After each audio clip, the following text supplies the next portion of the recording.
Thank you. Thank you for letting us be a part of your family and for trusting us with the ones you love the most. Thank you for allowing us to be a part of those lifelong memories. Thank you for taking us on the job and for putting us to work. Thank you for choosing us for your first vehicle and for every vehicle after. Thank you for trusting us for 70 years. Do you need personalized merchandise? Trying to celebrate the season of that big state run? Then Juju Promotions in New Madrid has you covered. Whether it's heat presses, screen printing, or embroidery, we always have an option that will leave you satisfied and looking your best. With seasonal styles and plenty of accessories, there's something here for everyone. So come in and shop around. You'll be welcome with a smile and leave more fashionable than ever. Call us at 573-748-4040 or visit us in New Madrid. Agriculture is not a fad, and it's not for the faint of heart. Long days become long nights, sacrificing time away from your family, even on weekends, just so you can get the crop in and get the crop out. This is your way of life. At Farm Credit Southeast Missouri, we are 100% bought into your commitment. Because we are customer-owned, it is our mission to be your ag lender, and we intend to be your value-added partner for next year and the long term. Your ag lender will always be there. My name is Kevin Rossville. I'm a farmer from Prairie County, Arkansas. Been farming since 1991. Started farming with my father-in-law when I got married. We've been raising rice ever since. We've all been looking for something for a change for years. And I think this 263L is going to be the next and up-and-coming thing for us. It's really going to work well on a lot of different ground and a lot of different farms around here. Dynagrow 263L, available exclusively at Nutrien Ag Solutions.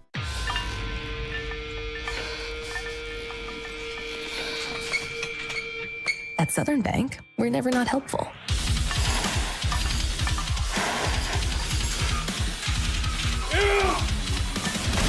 Attaboy. Way to hustle for the muscle. Helping positive gym bros and everybody else. At Semo Health Network, we strive to provide caring and affordable health care while making our patients feel welcome in our warm and friendly atmosphere. With locations throughout Southeast Missouri, we provide medical, dental, OB, and behavioral health services to anyone and everyone that may need it. Visit Semo Health Network for your wellness exams, COVID and flu vaccinations, lab services, dental exams, counseling, and more. For more information, visit our website and let Semo Health Network take care of you. At Young Real Estate, we understand the importance of face-to-face interactions. Our experienced agents are here to listen to your needs and personalize your home buying or selling experience. But we also recognize the power of technology. Young Real Estate offers virtual showings, allowing you to explore properties from the comfort of your own home. Young Real Estate, where technology meets a personal touch. Your dreams, our expertise. Contact us today and let's make your dream home a reality. Welcome to First State Community Bank, where the community is at the heart of everything we do. At FSCB, we're your trusted neighbors, committed to strengthening the connections that make our town thrive. You get more face time with our dedicated team to understand your unique needs and help guide you to financial success. We also provide the latest technology, so you can enjoy the convenience without compromising the personalized touch. Experience our hometown advantage with modern conveniences. Visit us at fscb.com. At Focus Bank, we understand your community because it's our community too. With branches across Southeast Missouri and Northeast Arkansas, Focus Bank offers services such as fraud protection, really free checking, and mobile banking that lets you bank simply and securely, anytime, anywhere. Stop by any of our branches or visit us online to open an account today. Plus, you'll receive an awesome free gift just from opening your really free checking account. And when you refer someone who opens an account, you'll both receive a gift. Focus Bank, member FDIC, equal housing lender. In football, every play starts with one goal: protect the ball. It takes strength, teamwork, and focus to keep it safe. At First State Bank and Trust, we protect what you worked hard for, your finances. With us, you'll have a team that's always alert, keeping your money safe from every angle, through every challenge. We're here to protect your finances, because at First State Bank and Trust, your financial security is our game plan. First State Bank and Trust. Strong, secure, trusted. Member FDIC, equal housing lender. NextEra Energy Resources is the world's largest generator of renewable energy from the wind and sun and a world leader in energy storage. Since 2016, NextEra Energy Resources has invested more than $339 million in Missouri to fuel local economic growth. Today, our company owns and operates one wind energy facility in the state and is looking to invest even more in the Show Me State. We are committed to being a trusted community partner and look forward to providing affordable, clean, renewable energy for generations of Missourians to come.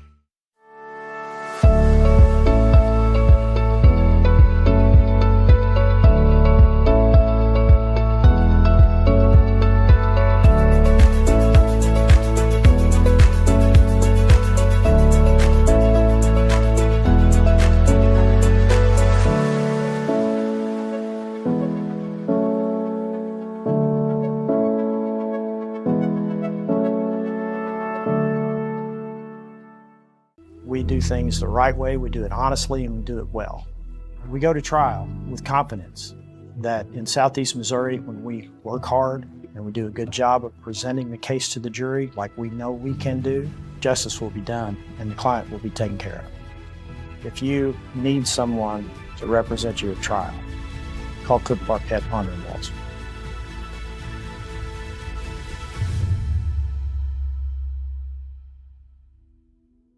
Mathis Funeral Home of Dexter and Bernie strives to provide their community with the accommodations and services needed to relieve your family during times of loss. For more information, give them a call and see how Mathis Funeral Home can help meet your expectations in celebrating your loved ones.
Thank you.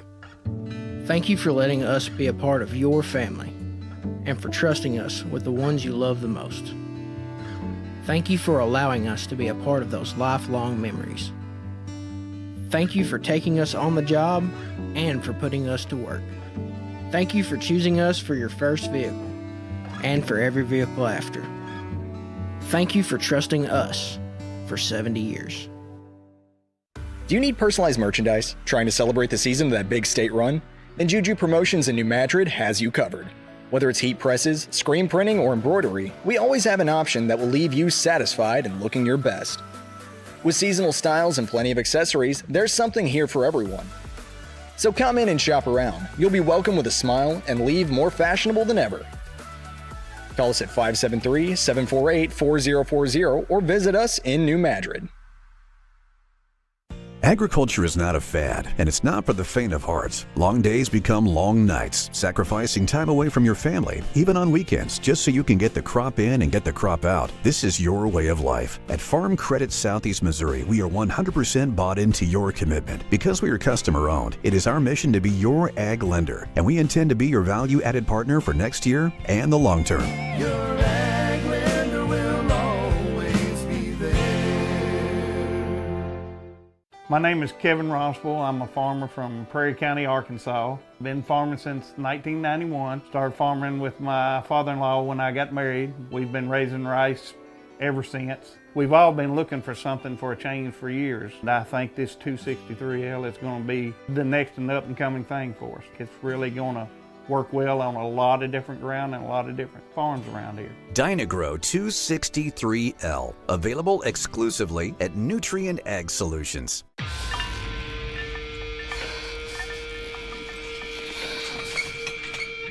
At Southern Bank, we're never not helpful.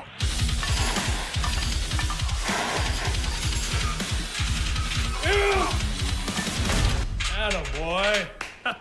Way to hustle for the muscle. Helping positive gym bros and everybody else. At Semo Health Network, we strive to provide caring and affordable health care while making our patients feel welcome in our warm and friendly atmosphere. With locations throughout Southeast Missouri, we provide medical, dental, OB, and behavioral health services to anyone and everyone that may need it. Visit Semo Health Network for your wellness exams, COVID and flu vaccinations, lab services, dental exams, counseling, and more. For more information, visit our website and let Semo Health Network take care of you. At Young Real Estate, we understand the importance of face-to-face interactions. Our experienced agents are here to listen to your needs and personalize your home buying or selling experience. But we also recognize the power of technology. Young Real Estate offers virtual showings, allowing you to explore properties from the comfort of your own home. Young Real Estate, where technology meets a personal touch. Your dreams, our expertise. Contact us today and let's make your dream home a reality.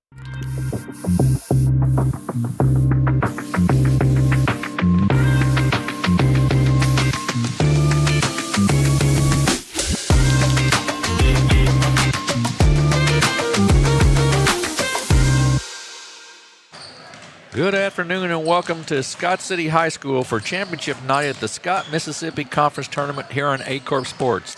Tonight we'll bring you 4 games, starting with the Varsity Consolation final between the Kelly Hawks and the Delta Bobcats. In addition, we'll bring you Oran versus Chaffee, playing for 3rd place in the Varsity, and 2 championship games, the Junior Varsity Championship featuring Kelly versus Oran, and then our final game of the night, the Varsity Championship between the Scott City Rams and the East Prairie Eagles. Alongside my broadcast partner for the evening, Bobby Alford, I am Jim Riker.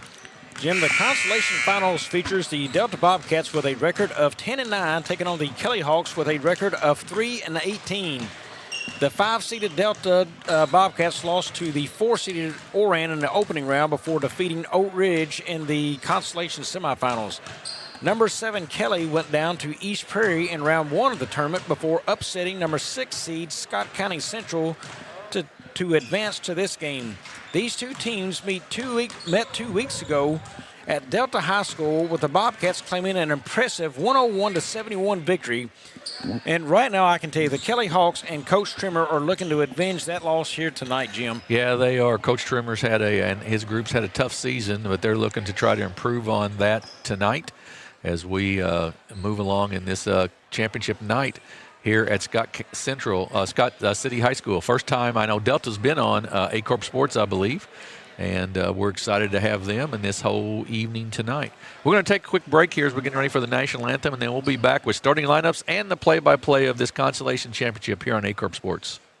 At Young Real Estate, we understand the importance of face-to-face interactions. Our experienced agents are here to listen to your needs and personalize your home buying or selling experience. But we also recognize the power of technology. Young Real Estate offers virtual showings, allowing you to explore properties from the comfort of your own home. Young Real Estate, where technology meets a personal touch. Your dreams, our expertise. Contact us today and let's make your dream home a reality. Welcome to First State Community Bank, where the community is at the heart of everything we do.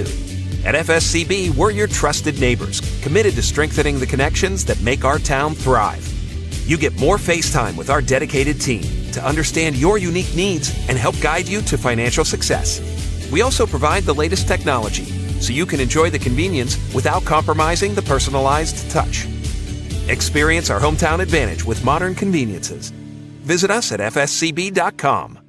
At Focus Bank, we understand your community because it's our community too. With branches across Southeast Missouri and Northeast Arkansas, Focus Bank offers services such as fraud protection, really free checking, and mobile banking that lets you bank simply and securely, anytime, anywhere. Stop by any of our branches or visit us online to open an account today. Plus, you'll receive an awesome free gift just from opening your really free checking account. And when you refer someone who opens an account, you'll both receive a gift. Focus Bank, member FDIC, equal housing lender.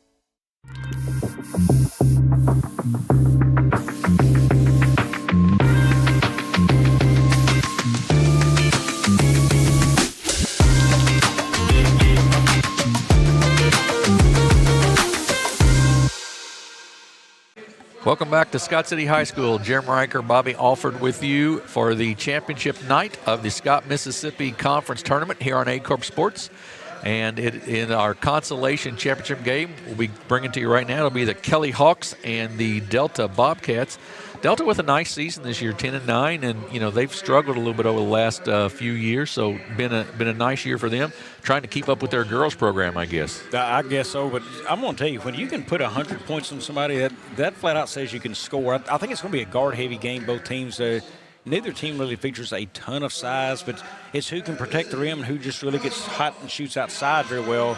But the kid you got to watch is one Ben announced right there, I believe, is right.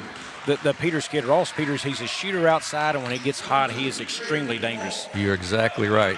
Kelly will be in their gray uniforms, and their starting lineups will be like this. Number 0, a senior, Ross Peters. Number 2, a junior, Grady Hall. Number 3, a senior, Skylar Still, who gives them a little presence inside. Number 10, a senior, Truman White. And number 11, a junior, Truman Pass. They are coached by Noel Trimmer, assisted by Lane Graham and Tanner Schaumburg. And for the Delta Bobcats in their white, trimmed in blue, they'll go like this. A junior, number 4, and Ryan Jeffries. Number 15, a sophomore, Skylar Van Dieven. Number 25, a junior, Paxton Hornbuckle. Rylan Huffman, number 30, a junior. And 23, a junior as well, Isaiah Berry. They are coached by Toby Heeb, assisted by Kendall Deason. And very young, not a senior on this roster for the Delta Bobcats. They start 4 juniors and a sophomore. Yeah, young, but again, they can score a lot of points. I'm excited to see them. First time I've actually got to lay my eyes on them is this game right here. So after a quarter, I think we're going to learn a lot about this team if they score like that. Hornbuckle to tip, and tip taken down by the Hawks. White with it up top to Peters, cross court, and a quick stutter step there by Grady Hall, and a turnover. So first turnover of the game, and Ryan Jeffries will bring it up for the Delta Bobcats. Kick across three-pointer quickly, high arching 3, no good. Rebound taken down by the Hawks. They kick it out to White. He's going to try to drive, gets cut off there nicely by Van Dieven. Cross court to Peters for 3, good. Ross Peters, as you mentioned, Bobby, he's a shooter, and he knocks it down. 3-0 for the Hawks. Three-pointer up and good. Isaiah Berry with the 3, and we're tied at 3. Yeah, that's an issue right there. They got Kelly a little strung out on the defense there. They're going to have to rotate quicker out and defend that ball right there. Down baseline to Peters once again from the left corner. Short this time, no good. Rebound up, tipped and good by Skylar Still. Nice tip out, and Still is just standing in the right spot for that ball, landing his hands and a quick score. Jeffries with it for Delta. Kicks it across. Corner 3, up and off the mark, no good. Rebound taken down by Griffin Pass. Good ball moving again. They're finding open shooters. They'll just want to knock down that shot as the game goes on. Peters misses the layup. Ahead for Delta. Quickly down the floor, up for the layup. Long, no good. Taken down by the Hawks. Quick pace to this one right off the bat. Peters to the basket. He goes up, no good. Rebound by Huffman. And then a steal. Look off, jumper up and good, and we'll have a foul on that as well. Griffin Pass with the basket, he'll shoot 1. Yeah, he took the size advantage and his strength, made a fake pass, and give himself a little bit more room to get there, and then look at the finish. Foul goes on Huffman, his first.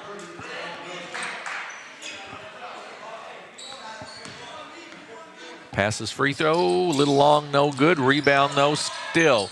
Kicks it back out. Gets it back inside to Still. He goes right up off the glass and good. Skylar Still with 2 more, and it's 9-3. Delta out quick. Kelly out quick early.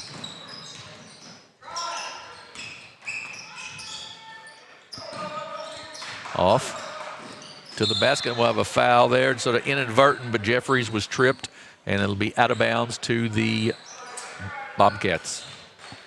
That foul went on a Griffin pass. Nice inbounds play up and good by Hornbuckle. Good look there for the Bobcats, and it's 9-5. Full court pressure. That was just an easy little toss right beside the rim. They scored on that. Pass tries to get it into Still, overthrows him though, and it goes to Jeffries. He's quickly down. Going to take it all the way to the basket. Shots no good. Rebound no by Delta. Back up off the glass and no good, and then a rebound taken down by the Hawks. In the corner to Peters. He'll put up the 3 ball. It's a little long, no good. Still with a nice rebound, but knocked away nicely by Barry. He'll kick it out. Goes into the lane now. Tries to go baseline, drives down the lane. Jumper up and a little baby hook up and good by Bryce Cox. Well, both teams just fast-paced right now, going hard at it. 9-7. Peters with it. In the corner to pass. Drive down the baseline. White, nice dish off to pass up and good. Even better with the pass. Once White come inside, he had it blocked very well for pass to get in there and score on that. Barry with it for Delta. Skip pass cross court, 3-pointer up and off the mark, no good. Rebound taken down by Truman White. Delta 3 of 9 so far shooting the basketball. Hall with it.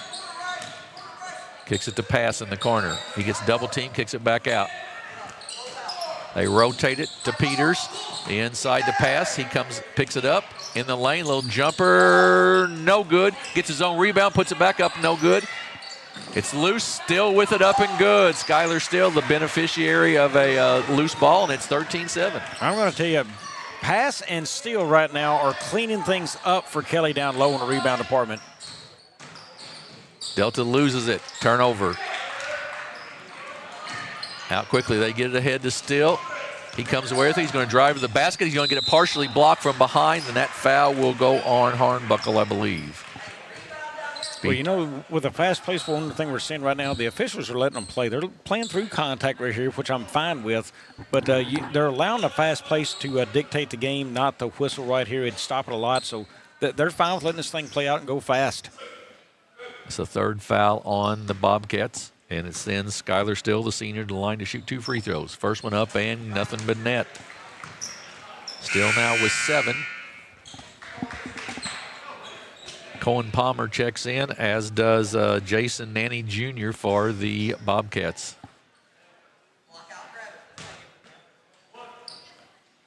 Still has a second. It's 14-7 right now for the Hawks.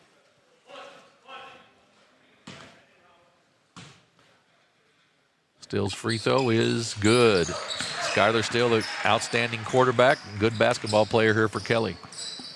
Jeffries brings it up to Hornbuckle, gets it knocked away, gets it right back though, goes up off the glass and good.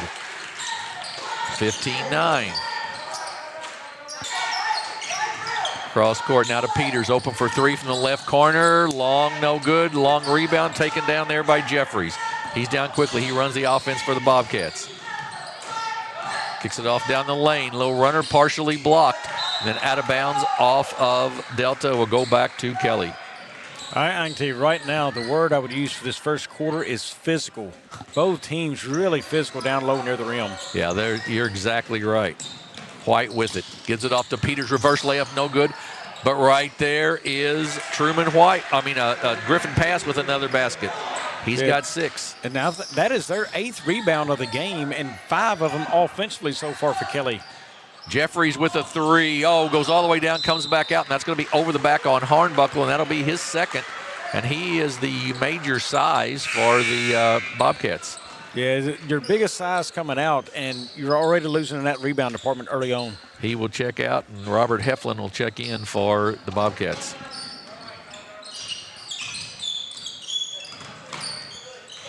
Pressure up top. They kick it across to White. In the corner to Peters. He looks inside, gets it inside, but it bounces off of pass, and it goes away to the Bobcats. Jeffries with it. He took an extra step there as he started to take off. And it's a turnover, goes right back to Kelly. Really fast-paced game so far. Yeah, already 17 points in this game for Kelly, and we're still got 2 minutes to go, a little over 2 minutes in the first quarter. White with it. Tries to get it inside, but good hands there by Heflin. He gets fouled. I mean, he gets a jump ball. He gets a steal, and it'll be a jump ball discussion here about a jump ball. It is a jump ball, and we'll go to the Bobcats. I can tell you, defensively, you better play with your head on the swivel because there's a lot of opportunities to stick your hand in and knock a ball loose right here. A lot of turnovers early. 25% from the field right now for the, actually 33% from the field for Delta right now. Three-pointer up and off the mark, no good. Rebound to pass. He's had a really nice first quarter. He'll bring it up and then kick it off there to Hall. To Peters. Peters drives into the lane. Nice dish off to Still. He goes up and good. That is a great pass right there. As he drives, he just gives a little bounce pass to Still in the best spot he could be, and it's an easy bucket. Still in double figures already with 10 points. That foul will go on Ross Peters. That'll be his first, team foul number 2. And the Bobcats will have the basketball. And they kick it in to Palmer. Off the backboard, pass a little too high in there and went off the backboard and out of bounds. It'll be another turnover on Delta. They'll go back to Kelly. Well, Delta in the first minute of the game looked really strong. They had good open shooters, but they have struggled to settle into an offense since. They've really just had a hand in their face most times or turnovers. Tough start for them. Peters no good on the 3, just rimmed out. Heflin with the rebound. Now across court. Try to get it inside. They do to Heflin. Good catch. He switches to the left hand up and good and is fouled. Nice move in there by Ryland Huffman. Yeah, I'm not sure if he's a lefty or not, but if not, that was a wonderful play. Foul goes on White, his first. Yeah, he's a He is lefty. Okay, well, that makes more sense then because he sure switched to that left hand nicely. 19-12 now, 7-point game with a minute to go in the first quarter. White with it to Hall. He'll take the jumper. It's short, no good. Nice rebound by Still, up and good. Skyler Still having a great first quarter. You did everything right defensively except you did not block out and make sure that ball was securing it, and that just gave Still the chance to finish that. Baseline. They kick it back out now. And then up top to Barry. And then three-pointer from the left side, no good. Rebound taken down by Hall. 9-point lead with 22 seconds to go here in the first. To Still, 14 seconds. All goes cross court to White. 4 seconds to go. Little jumper up and good by Grady Hall at the end of the quarter, and it's been all Kelly Hawks in the first quarter. They lead 23-12 here in this Consolation Championship from Scott City. We'll take a 30-second break and be back here on Aycorp Sports.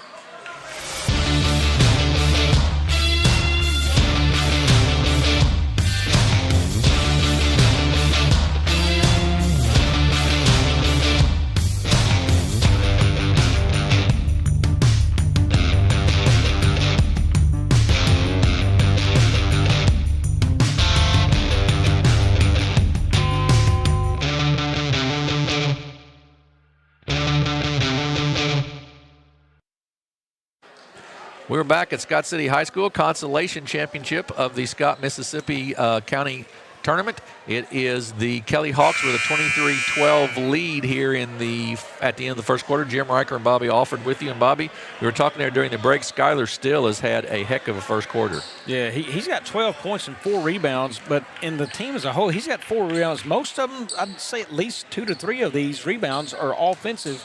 But the big number there, over half of the rebounds right now are offensive boards. 6 offensive boards have got 11 total. And I told you we'd know a lot more about Delta Bobcats.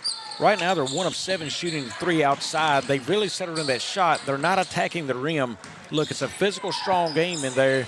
Make them foul you inside. You've got to get to the rim and score.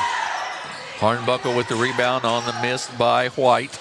Jumper up by Berry, no good. Rebound by Pass. Delta 5 of 16 shooting the ball so far. White off to Peters. Kicks across court to White. Pass gets double teamed. They kick it now to Peters for the 3 ball. Off the mark, no good. 1 of 7 now for Kelly shooting a 3. Inside Hornbuckle up off the glass and good. And Jim, real quickly, that 1 of 7 was the very first possession of the game. Ross Peters hit that 3 in the corner. Since then, they are over. White to Peters.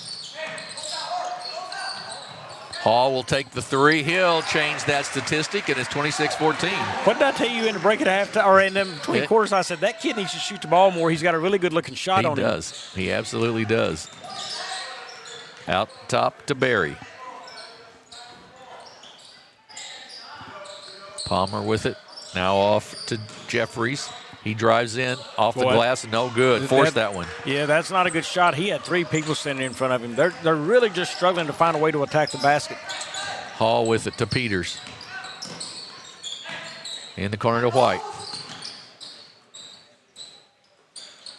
Still at the free throw line. Goes up and good. Great high-low action, and then the patience of Skylar Steele right there. Peters with the steal on the pass. Pulls it back out, waited nicely for his team to get there. White gets it, kicks it to Pass. He goes to the basket, up and good. And it is just a dominating game right now, Bobby, inside by the Kelly Hawks. Yeah, inside they're doing everything they want down there, Steele and Pass. And, man, I thought for a second there White was going to be in the way, and he quickly got out of there and let him score. Great pass from Hornbuckle to Van Dieven, and they get the basket. It's 30-16. We've got a 30-second timeout for Delta, I believe. We'll keep it right here. But 20, I was just looking here, 22 of the 30 points from their post players right now for Kelly. Yeah, just an outstanding game from him. I mean, 22 to 30. We know the other 2 threes. One, Grady Hall just knocked down, I believe it was. Right. Yeah, Grady Hall, and then the other Ross Peters in the corner. They have been so strong down low, but Delta right then, that's the first time they've really had a shot at the rim in a while they've made. They really struggled to get that ball inside. They're going to have to find ways to spread Kelly out. The way they did it earlier, they had the floor a little bit more spread. They had open shooters.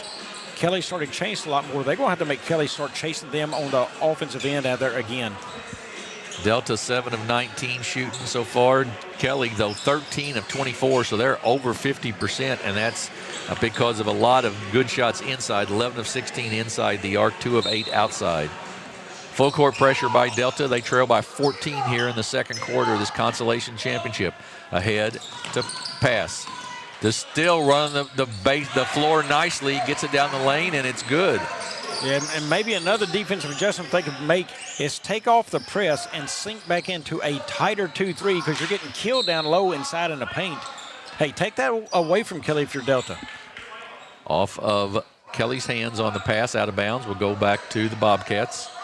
Trail by 16. Kelly's doubled up Delta so far, 32-16. Inbounds. Up short, no good. Then rebound by Pass. Missed inside by Van Dieven and Pass with the easy rebound to White. Knocked out of bounds there by Bryce Cox. Yeah, the smaller statured Van Dieven, I don't think he expected to have that clean of a look down that low, and he hesitated. Peters to the basket, reverse layup, good. Ross Peters, he's got 5 now, and it's 34-16. Peters likes the 3, but yet he laid off that, and he decided to go baseline to the rim. Great decision and a score. Got a good quick step.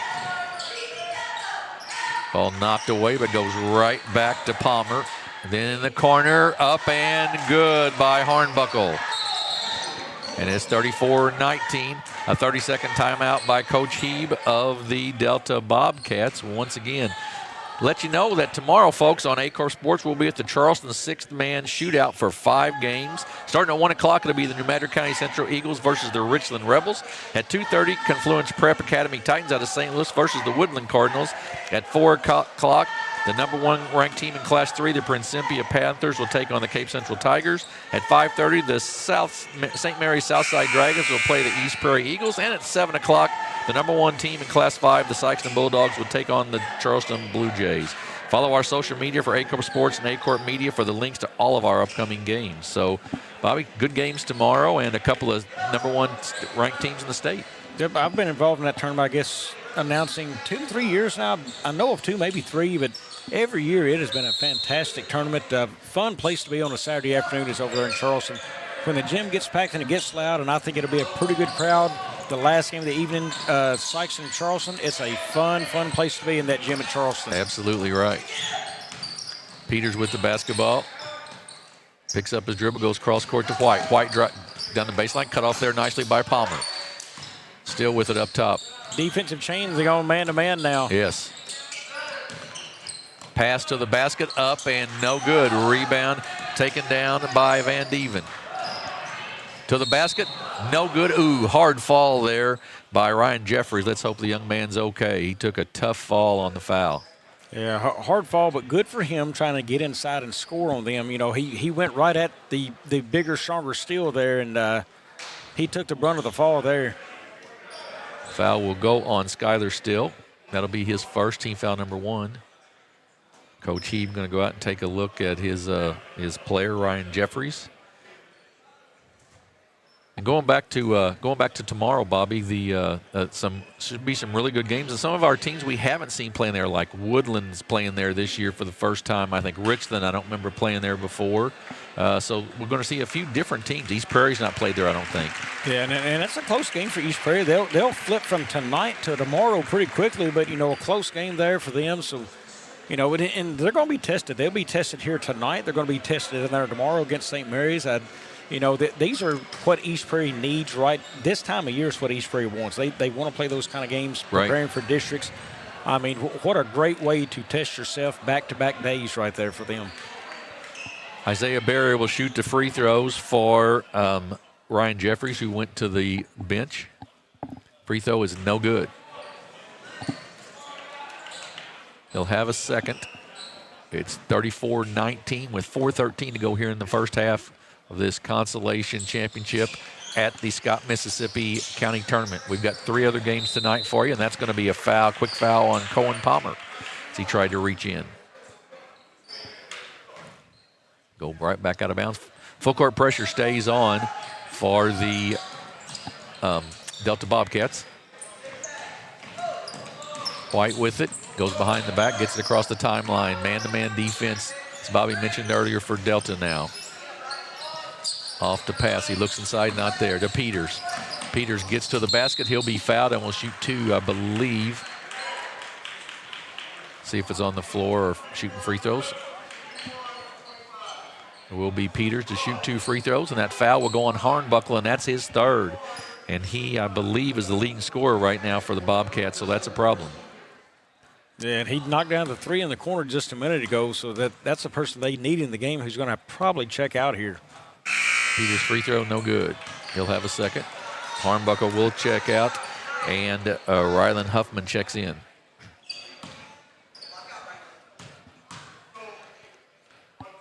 That free throw up and good for Peters. Ross Peters with 6 now, and it's 35-20. Berry with it. Right side to Palmer, or left side to Palmer.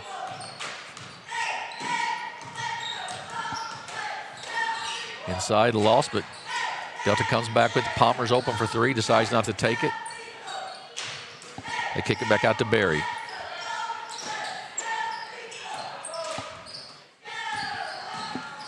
Van Dieven, little runner, long, no good. Saved by the Bobcats.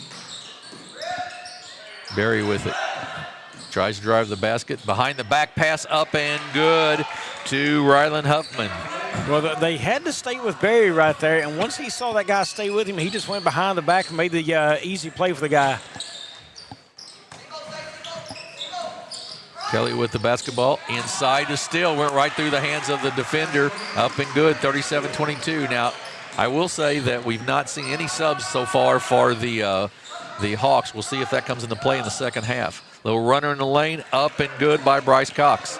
Well, it may have then because Cox just got inside very easily right there, and he got near the rim way too easy right there. That's just the deal. Kelly didn't move their feet. Back tip, knocked out of bounds there by Isaiah Berry. Jason Nanny checks in for the Bobcats.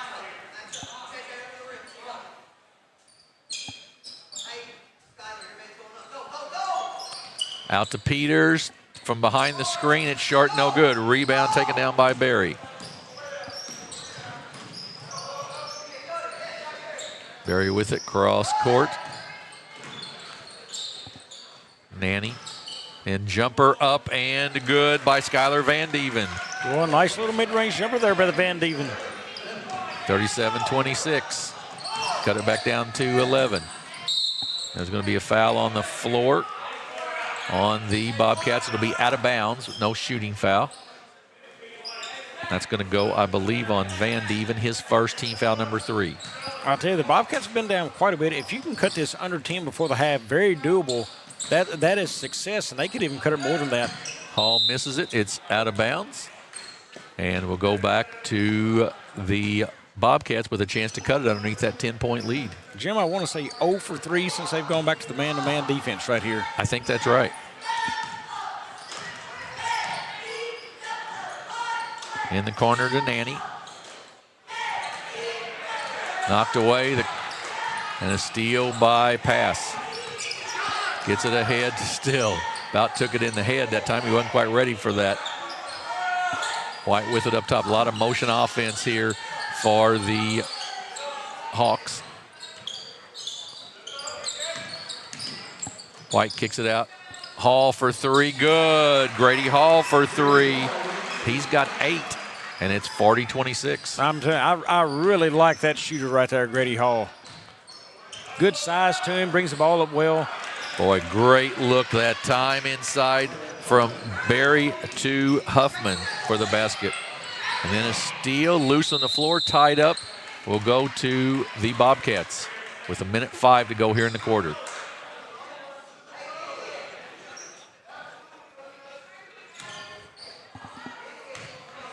Berry brings it up.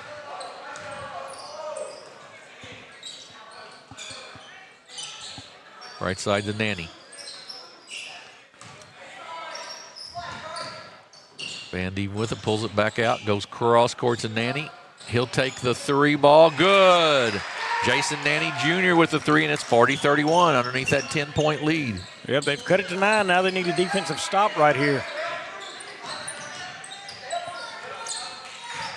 Peters drives down the lane, going to be fouled. That'll be 2 free throws coming up for Ross Peters, and that foul will go on number 2, and that is Nanny. That's his first. Well, they have been able to, I'd say, frustrate Peters this game. He knocked down a 3, then he had the baseline runner right there and a free throw, but they haven't made it easy for him to get looks inside, and, you know, he just wasn't hot early on from outside, so they've done a good job of making that tough.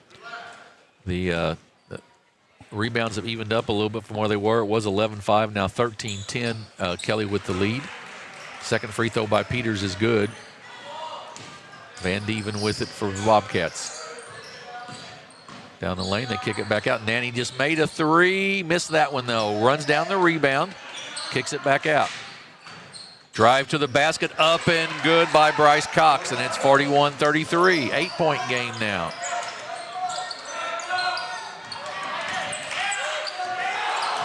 Hall drives. Going to put the jumper up. It's going to be well short. Chance for the Delta to get a shot off, but Peters with a nice steal and the 3 at the buzzer. Just off the mark, no good.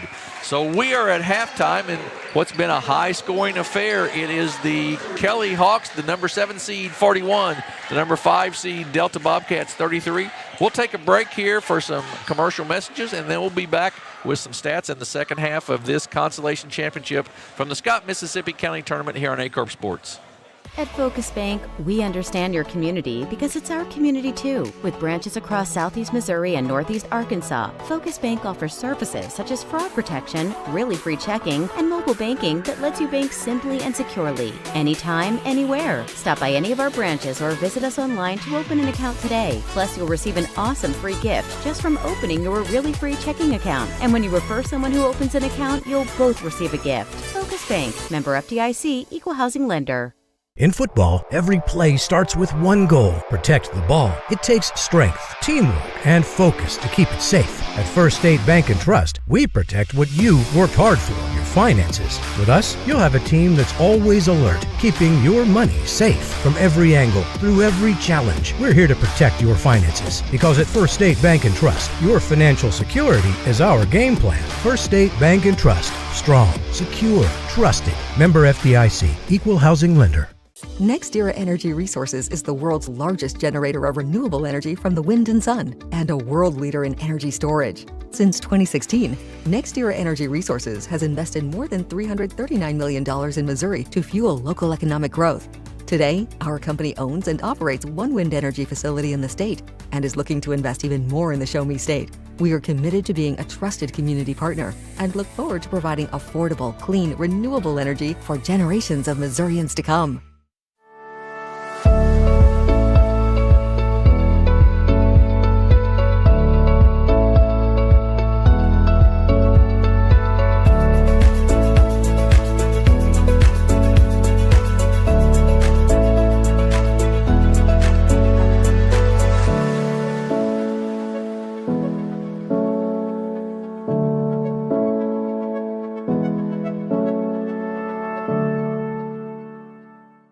We do things the right way, we do it honestly, and we do it well. We go to trial with confidence that in Southeast Missouri, when we work hard and we do a good job of presenting the case to the jury like we know we can do, justice will be done and the client will be taken care of. If you need someone to represent you at trial, call Cook, Barkett, Ponder, and Waltz.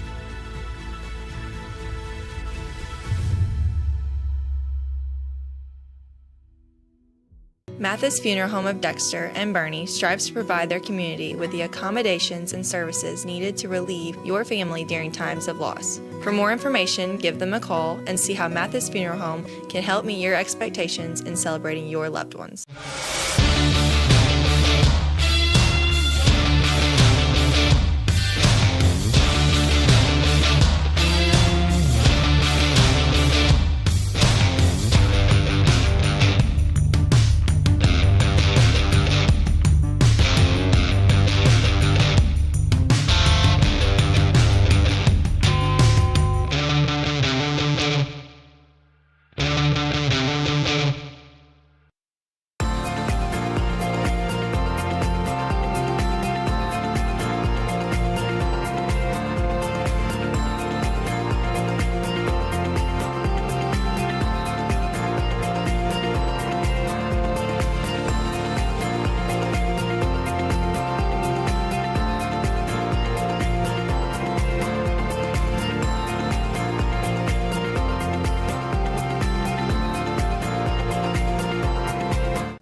Thank you.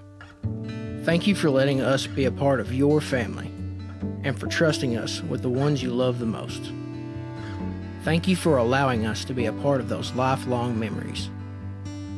Thank you for taking us on the job and for putting us to work. Thank you for choosing us for your first vehicle and for every vehicle after. Thank you for trusting us for 70 years. Do you need personalized merchandise? Trying to celebrate the season of that big state run? Then Juju Promotions in New Madrid has you covered. Whether it's heat presses, screen printing, or embroidery, we always have an option that will leave you satisfied and looking your best. With seasonal styles and plenty of accessories, there's something here for everyone. So come in and shop around. You'll be welcome with a smile and leave more fashionable than ever. Call us at 573-748-4040 or visit us in New Madrid. Agriculture is not a fad, and it's not for the faint of heart. Long days become long nights, sacrificing time away from your family, even on weekends, just so you can get the crop in and get the crop out. This is your way of life. At Farm Credit Southeast Missouri, we are 100% bought into your commitment. Because we are customer-owned, it is our mission to be your ag lender, and we intend to be your value-added partner for next year and the long term. Your ag lender will always be there. My name is Kevin Rossville. I'm a farmer from Prairie County, Arkansas. Been farming since 1991. Started farming with my father-in-law when I got married. We've been raising rice ever since. We've all been looking for something for a change for years. And I think this 263L is going to be the next and up-and-coming thing for us. It's really going to work well on a lot of different ground and a lot of different farms around here. Dynagro 263L, available exclusively at Nutrien Ag Solutions.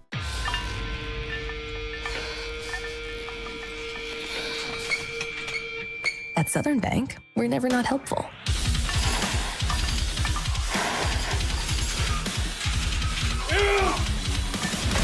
Attaboy.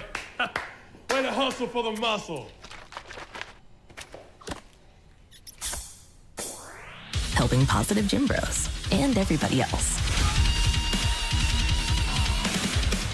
At Semo Health Network, we strive to provide caring and affordable health care while making our patients feel welcome in our warm and friendly atmosphere. With locations throughout Southeast Missouri, we provide medical, dental, OB, and behavioral health services to anyone and everyone that may need it. Visit Semo Health Network for your wellness exams, COVID and flu vaccinations, lab services, dental exams, counseling, and more. For more information, visit our website and let Semo Health Network take care of you.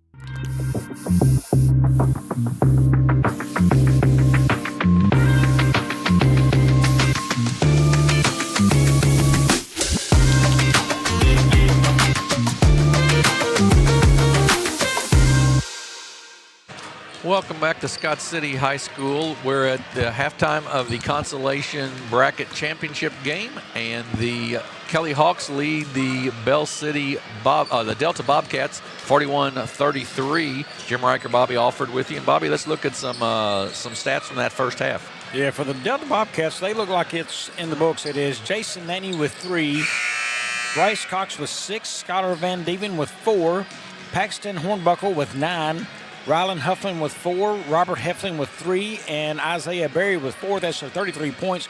They're shooting at 48% from the floor, 61% inside, 27% outside. You know, I think if they can stay in that, getting to the rim like that, they're shooting 61% again inside. That's good numbers. Get to the rim. They did hit a couple of late threes that brought them back into this game as well, but their man-to-man defense has turned this game around for them and got them back in it. They got several stops right there at the end of the second quarter that really kept them in it. But Kelly's been good so far this game. In the game, they've got Ross Peters with 7. They've got Grady Hall with 8. Skylar Steele with 18. He is 8 for 8 from the floor. Griffin Pass with 8, and that makes her 41 points. They're 53% from the floor right now. That's a great number. 67% inside the arc at 2. That's a great number. 3 of 11 at 27% from 3. They're almost there. So that's not a terrible number either. The only area is 57% from the free throw line. But again, they've got to learn to work within this man-to-man. They looked great in the high-low set, Jim, when they were playing that against the zone. But man-to-man's causing some problems. They're going to have to space that floor, find good open looks down low to pass and steal again. Yeah, still with the, as you mentioned, 8 for 8 from the field and 2 for 2 from the free throw line for his 18 points. He's had a heck of a first half for the Kelly Hawks. And Kelly will have the basketball to start the second half. The Bobcats come back out in a man-to-man. Big issue, another big issue for the Bobcats, Paxton Hornbuckle with 3 fouls in the first half. Still looks inside, nothing there. Now kicks it across to pass. Back to Still. Save there by Hall. To Peters. He's guarded out front there by Van Dieven. Now they kick it off right side to White, and he's going to be fouled out front. An easy call there, and that's going to be on Isaiah Berry. First team foul on the Bobcats to start the half. First foul on Berry. Just underway here in the second half. Our next game will be the Chaffee Red Devils and the Oran Eagles in the third place game for this championship bracket of the Scott Mississippi County Tournament. Should be a good one in that one. Peters with it up top. Now kicks it off to White, back out at the midcourt line. Tries to get it out to Hall, he does. Back to pass. This man-to-man is, as you mentioned, Bobby, giving the Hawks a little bit of issue. Yeah, and even when they try to go inside against it, it gets a little crowded in there, and they'll make a missed pass, and, well, there's a nice offensive board again. Sure enough, by Griffin pass on the miss by Peters, and it's 43-33. Van Dieven, cross court to Barry. Thought about the three, doesn't take it. Well, Barry was taking that shot earlier in this game. He has taken that three. That may be a little bit of confidence loss right there. Van Dieven with it.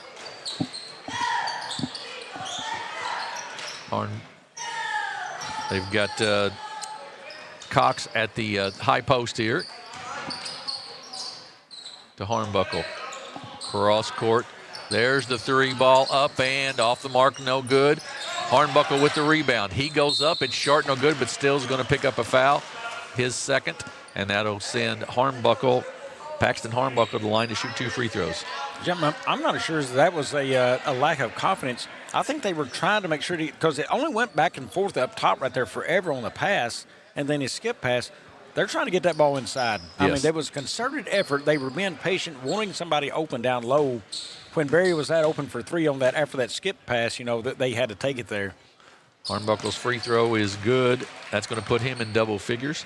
We mentioned this whole team, no seniors on this Bobcat team, so they'll be a team to be reckoned with next season for sure. Second free throw, also good by Hornbuckle. Cuts it to 8, 43-35 as we just are underway in the third quarter.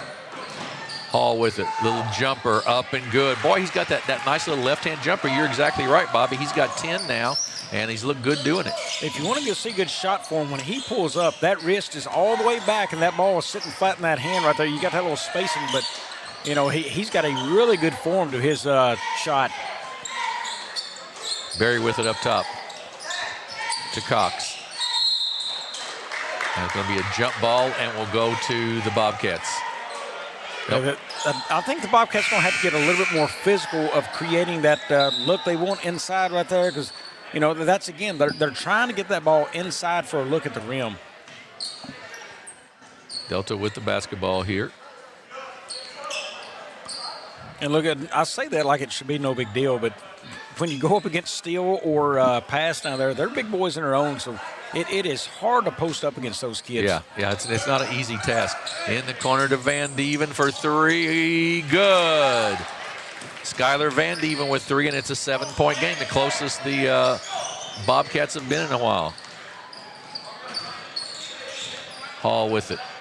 In the corner to White. Drives baseline, goes up off the glass, no good, but pass right there on the offensive board, up and good. He's got 12. That's the 8th offensive board for the Hawks tonight. 28 of their 47 points between those two.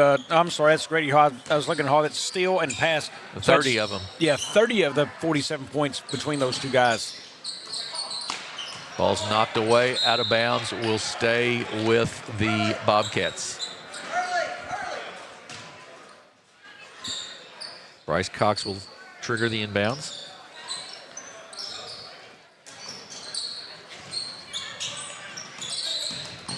In the lane, little runner up and good by Cox. And it's 47-40.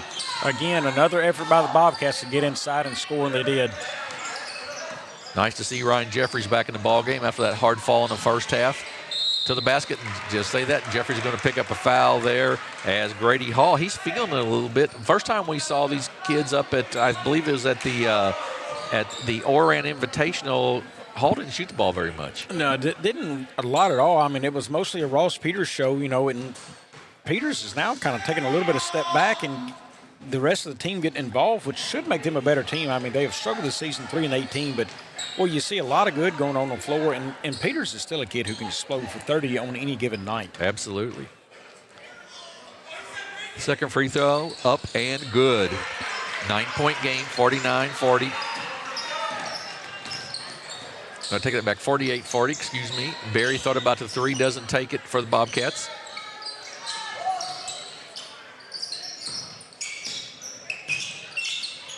Off to Jeffries.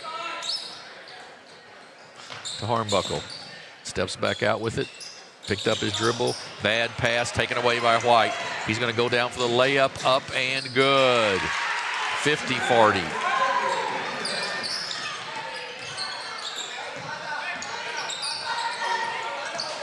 Hornbuckle with it. Off to Cox. Gets cut off there. Hornbuckle thought about the three. Doesn't take it. Spin. Good double team there by Pass. Hornbuckle with the shot. No good. Van Dieven goes up. Long. No good. Rebound taken down by Pass. He's quickly down the left side. Pulls up now and kicks it off to Hall. All 5 of these kids for the Hawks have played the entire ball game. Peters with the jumper. It's going to be off the mark left. The rebound taken down by Berry. Ahead to Van Dieven.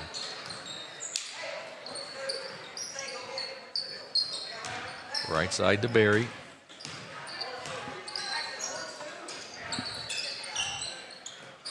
Jeffries for 3, top of the circle, good, nothing but net, and it's 50-43. Well, Jeffries come off that screen well to the top of the key right there, caught that in rhythm and pulled a nice shot up.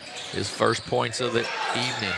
And then Jeffries gets on the floor after. Great pass to Van Dieven, up and no good, missed the layup, out of bounds, will stay with the Bobcats. Boy, what a great hustle play by Ryan Jeffries right there. Yeah, great to see him do it both ways. He knocked down a shot, then right after that he comes back and makes a nice defensive play.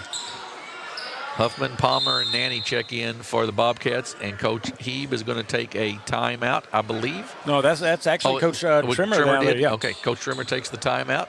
50-43, the Bobcats trail the Kelly Hawks, and 3 more games tonight, as we mentioned, Oran and Chaffee next, and then we'll have the Junior Varsity Championship game, which will be the Kelly Hawks and the Oran Eagles in that one, and then the championship of the Varsity Division, which is the Scott City Rams, the number 1 seed, the East Prairie Eagles, the number 2 seed, and Bobby, that should be a good one. Should be, but I tell you, this one's turned out to be a good one. It has. One thing I've been impressed by, this 101-71 score is a fast-paced game. Delta won that game.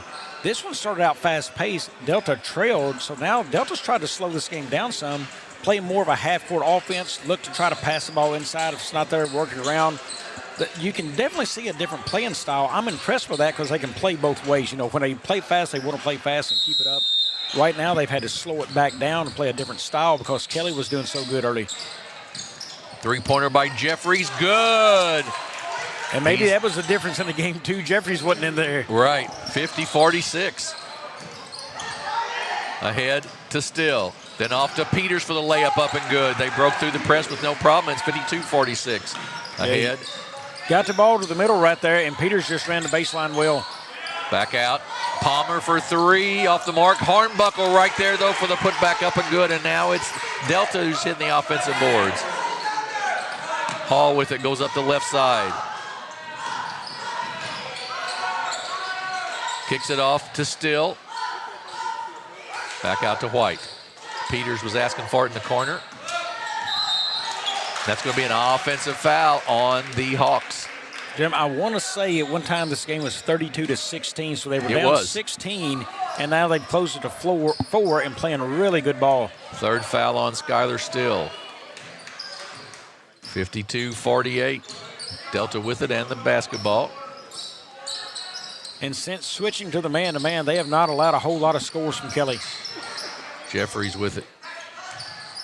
Goes cross court and then inside. Little left-hander up, no good. Rebound Still. Out to Peters. Good outlet pass. Peters down for the layup. It's short, no good. They defended him well. Pass, though, with the offensive board. Turnaround jumper, no good. And then rebound by Huffman. He gets it out to Hornbuckle. They slow it a little bit to Jeffries. Peters out on him. 3-pointer up and good by Nanny Jr. And we've got a 1-point game. It's 52-51. Peters with it. Fakes the 3. Drives down the baseline. Kicks it off to Still. He'll be fouled. It'll be on the floor, I believe, and be out of bounds to the Hawks. Peters with a nice head fake there on the 3 and then drove down the baseline. And it hadn't been the outside shooting at all for Kelly tonight. They're 3 of 12, which is not terrible, but it's really been the inside play. When they can get in the paint with the basketball is where they're most dangerous. Hall for 3, no good. Rebound taken down by the Bobcats. They have a chance to take the lead here after being down 16 earlier in the game. Hornbuckle with it. Out to Palmer. Jeffries thought about it, doesn't take it. Oh, and throws it right to pass. A bad pass to pass. Yeah, that guy's got to flex a little bit higher right there if he's going to get that one in there to the paint. White with it in the corner to Hall. And then a steal, nice anticipation. Nanny with the steal. He goes down the baseline, up and good, and the Bobcats have a lead, 53-52. Still with it, loses it, gets it back though, and then kicks it off to pass to White. He fakes the 3, doesn't take it. Hall comes away with it. And Palmer's going to pick up his 3rd foul there. But Jim, if Skylar Steele has scored much this quarter, it has been very little. He is so active in the first half and a really quiet 3rd. Yeah, I believe he had 18 at halftime. I think you're exactly right. That was the 3rd foul on Palmer, the 4th team foul on the Bobcats. 36.9 seconds to go here in the 3rd quarter. Out top to White. They jump him a little bit, double team him up top. They throws it right at past his feet, but he manages to pick it up, and he'll take the jumper, and it's short, no good. Rebound by the Bobcats. Quickly down is Cox, all the way to the basket, up, missed the layup, no good. And then Cox is going to pick up the foul, and that will send Griffin Pass to shoot 2 free throws. Well, they did an excellent job on the defensive end of pushing that ball away. They didn't let Pass get in to have a good shot once he got the rebound out there. They made him pull up from outside and take a jumper. That's great defense, but then they committed a foul against him on the other end. He will shoot 2 free throws here with 20.8 seconds to go in the 3rd quarter.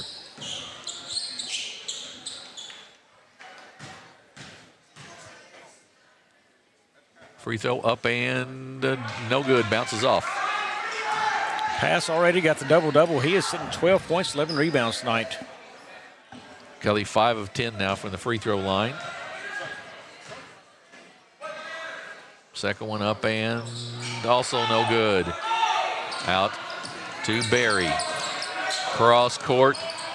Just a little high there for Nanny. Couldn't quite bring it down. He was trying to bring it down and get it off at the same time and couldn't do it. And substitute in the ball game, Hunter Kirk replaces Griffin Pass for the Hawks. First sub of the night for them. White with it with 12 seconds to go in the quarter. Cross court, good catch there by Hall. 6 seconds. Hall in the corner, 3-pointer by Kirk, good! Hunter Kirk comes in off the bench and knocks down a 3. How about that? Yeah, he had to have a quick trigger on it and did it, and sends him to the 4th with a lead. Kelly 55, Delta 53 at the end of 3. We'll take a 30-second break and be back here on Aycorp Sports. We do things the right way, we do it honestly, and we do it well.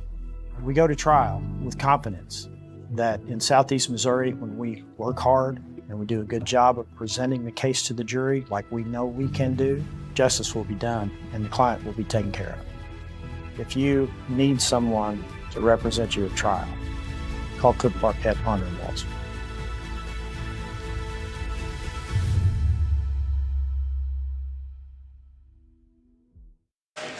We're back and at the Scott City High School, and then I think we got a replay here of the that last second shot by Hunter Kirk as they come down. As clock's running out, Kirk gets it off quickly, and boom, nothing but net to give the Hawks the lead back, Bobby. And that was a big basket for them because the momentum had all shifted to Delta. It has, and you got to account for everybody on the floor. Nobody was really watching Kirk. They was watching Hall out top right there, and he's just open for it. White loses control of it, sort of, but gets the underhanded layup up and good. Jeffries comes away with it, kicks it out to Cox. He goes down the baseline, up and good. Cox has had a nice night down the baseline, and it's a 57-55 game. In the corner to Peters. Still backdoor to Peters. Good give and go, up and good. Yeah, that is a great give and go. I mean, Peters passed it in. As soon as his man's head turns just a little bit, he cuts straight to the rim.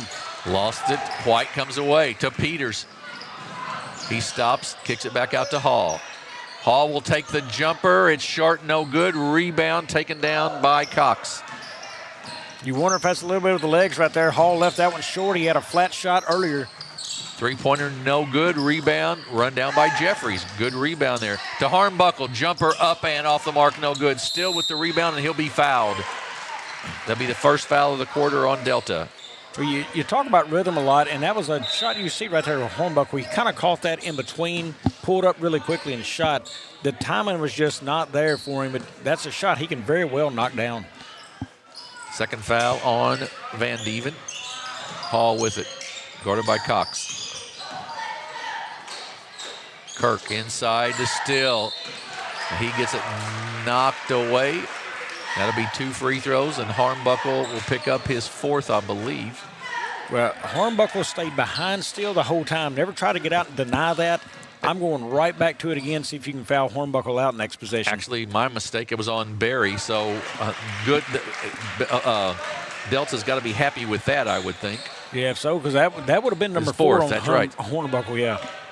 And check him out. He played a great third, did not pick up another foul there. Absolutely he had right. 3 at the half. Still makes both free throws. He's got 20, and it's 61-55 now. Kelly's gone back out, up by 6. Hornbuckle fakes the 3. Kicks it back out to Barry. Tries to go in low. Good save there by White, but then it's a turnover. And Jeffries goes to the basket, up, and a charge on Jeffries. I'll tell you, how about White? Save the ball, come crashing into our table here, jump back out on the floor, and then he picks up the charge. Great job. That is the second foul on Ryan Jeffries. And you wonder if the energy that the Bobcats had to expend to come back from 16-point down is sort of showing up now as they now trail by 6. White with it, off to Peters. Still to Peters. Jump shot, Ross Peters, good. Tough shot, but he knocks it down. He's got 13 now. He's come on here in the second half. Yeah, he stayed into his fade well with his shot right there and knocked that down. 63-55, 8-point lead for the Hawks.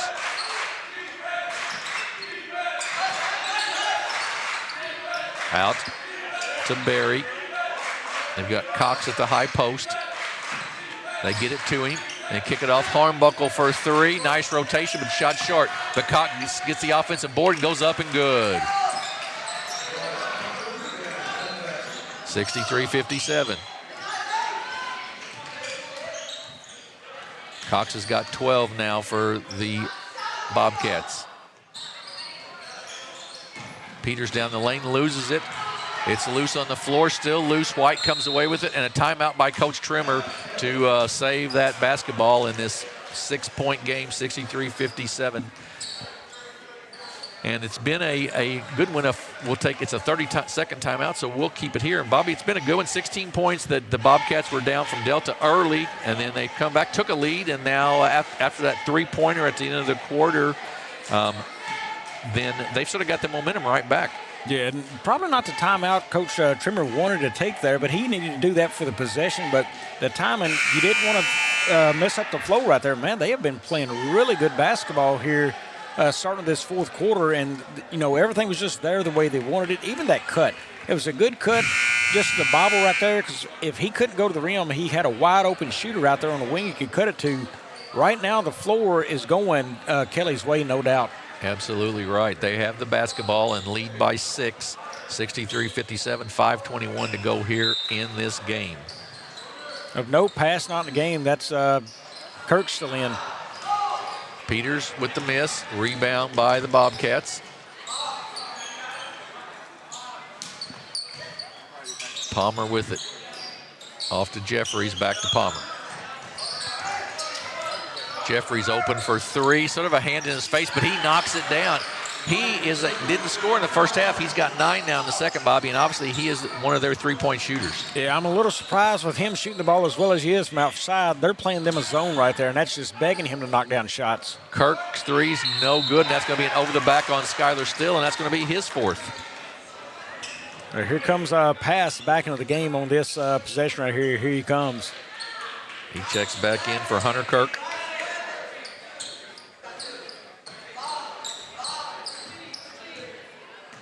Cohen Palmer. I would think they're going to be in a 1-3-1 now. You're going to get a look for 3 in that. To Jeffries, right there is the look for 3. It's short this time. Rebound taken down by Hall. That's going to be a charge. He dropped that shoulder, and when you do that, you're going to get it called every time. Yeah, that's fact. I want to see if they stay back into the 1-3-1 again, because if so, you're going to find Jeffries somewhere. He's going to be looking for that 3 again. You've got to rotate quick into this 1-3-1. They do have good length in Grady Hall out on that side where Jeffries is. Jeffries over to Hornbuckle, inside to Cox. He goes up strong, no good. Rebound though, Van Dieven. Jeffries top of the circle, 3, no good. Rebound pass. White down with it for the Hawks. Very interesting time of the game for them to go that 1-3-1 too, Jim. You've had the same 5 basically out there most of the game. Legs are tired, and you've got to rotate well in that defense. Peters off to White.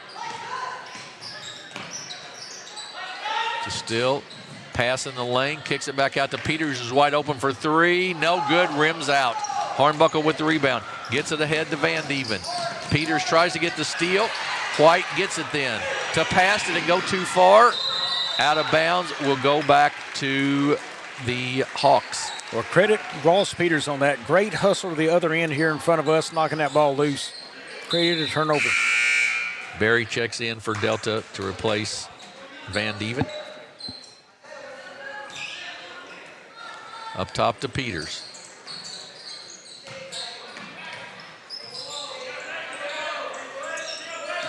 Delta back to their man-to-man. Hall with it, guarded by Jeffries. White comes away after the pass was deflected. He'll take the 15-foot jumper off the mark, no good. Rebound Hornbuckle. He's had a really nice game for Delta. Yeah, that's a big defensive stop right there for Delta. Jeffries to the basket, up and good, and it's a 1-point game, 63-62. Well, Jeffries has been some kind of good since the return to this basketball game. 11 points in the second half after that hard fall in the first half. White with it. Pass inside to Still, up, no good, missed it. Goes back up over the top though on his own offensive rebound and gets it to go. Cox with it. Barry loses it. And then ahead to Peters. Peters does a great job of always getting out on that break, Bobby. And he hustles on the defensive end trying to get those steals like that too. Once a little mishap happens, he's all over you. Jeffries open for 3, good. Jeffries lighting it up in the second half, and it's 67-65.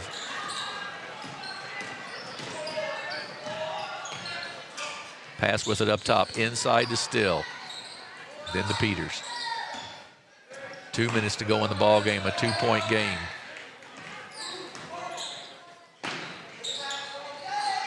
Inside to Peters, up and good. Great look by Grady Hall. Peters just working hard to get open, and it's 69-65. Yeah, he knows when to cut to the basket right there. The ball went to the other side of the floor. That's where it's sitting, and he just runs the baseline well.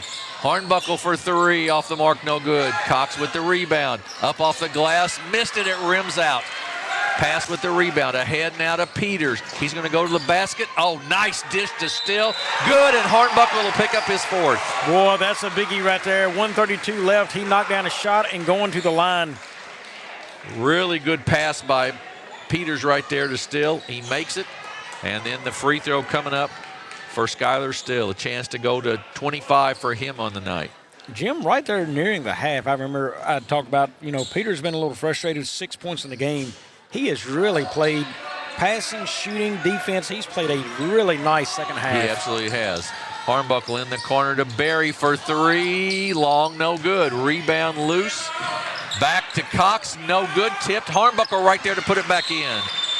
Hornbuckle now with 15 for the Bobcats, and it's a 71-67 game. It's a full timeout, I believe. So we're going to take a 30-second break and be back here. The Bobcats trail the Kelly Hawks 71-67. We'll be back here in 30 seconds on Aycorp Sports. Agriculture is not a fad, and it's not for the faint of heart. Long days become long nights, sacrificing time away from your family, even on weekends, just so you can get the crop in and get the crop out. This is your way of life. At Farm Credit Southeast Missouri, we are 100% bought into your commitment. Because we are customer-owned, it is our mission to be your ag lender, and we intend to be your value-added partner for next year and the long term.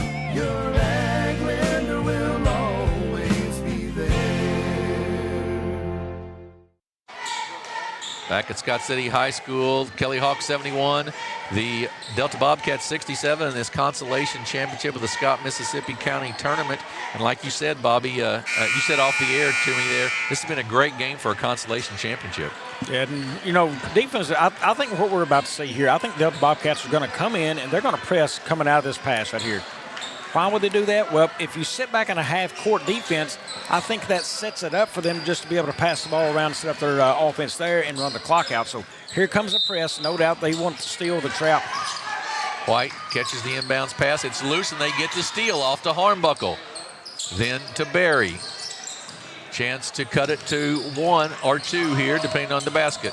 To Hornbuckle for 3 from the corner. We've got a one-point game. With a minute to go in the ball game, we've got a one-pointer. Well, everything they needed right there, they pressed, they got the steal right there. The trap was coming, mishandled, got the steal, and then the basket on that open 3 from the corner. 7 games here in 2 days on the Aycorp Sports Network. Today we've got, actually I take that back, 9 games in 2 days. We've got 3 more tonight, and then tomorrow from Charleston, the 6-man shootout, we've got 5 games there. New Madrid County and Richland starting at 1. Confluence Prep versus the Woodland Cardinals. Then Principia versus the Cape Central Tigers. Principia ranked number 1 in the state Class 3. And St. Mary's Southside versus the East Prairie Eagles. And at 7 o'clock, the number 1 team in Class 5, the Sykeston Bulldogs versus the Charleston Blue Jays. And 9 games in 2 days, and really some quality basketball. And also, we got a girls game coming up Monday, Jim. I don't know if you talk about that. I was kind of daydreaming somewhere else, but we're going to try to catch our listeners up. We haven't paid attention to the girls basketball a lot this year. We're going to try to catch you up Monday night on a lot of that. Hall with it for the Hawks. Inside to Still. He goes up, it's short, no good. Rebound Hornbuckle. Bobcats of Delta with a chance to take the lead here with under a minute to go in the ball game. Well, Still did what he needed to. He buried his man under the basket, but he just didn't get squared around to the basket, get the look he wanted. Man-to-man defense now for Kelly. They do have a couple of fouls to give if they want to. Barry with it for Delta. He's going to be fouled out front, now to go out of bounds to the side. I think man-to-man is the right choice here because you can't let Jeffries get free. He's been the guy killing you here. Hornbuckle as well. Cox has had a good game down low, but I think that's the right move going there. Delta gets it inbounds to Hornbuckle. 27 seconds to go in the ball game. Hornbuckle puts it on the floor. Spin move in the lane. Goes up. It is no good, and a charge on Hornbuckle. That'll be, not sure if it's his 4th or 5th.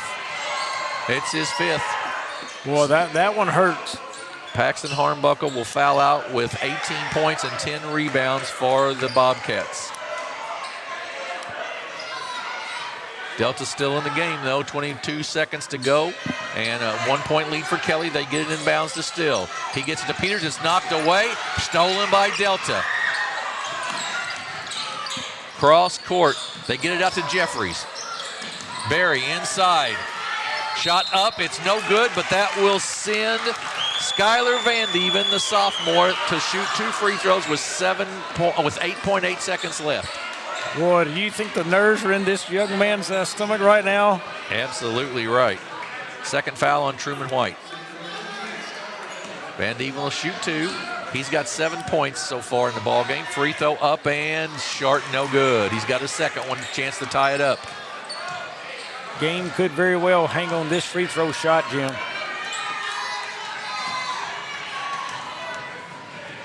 Free throw up, and we're tied at 71. Coach Trimmer's going to let him play it out here. Hall with it.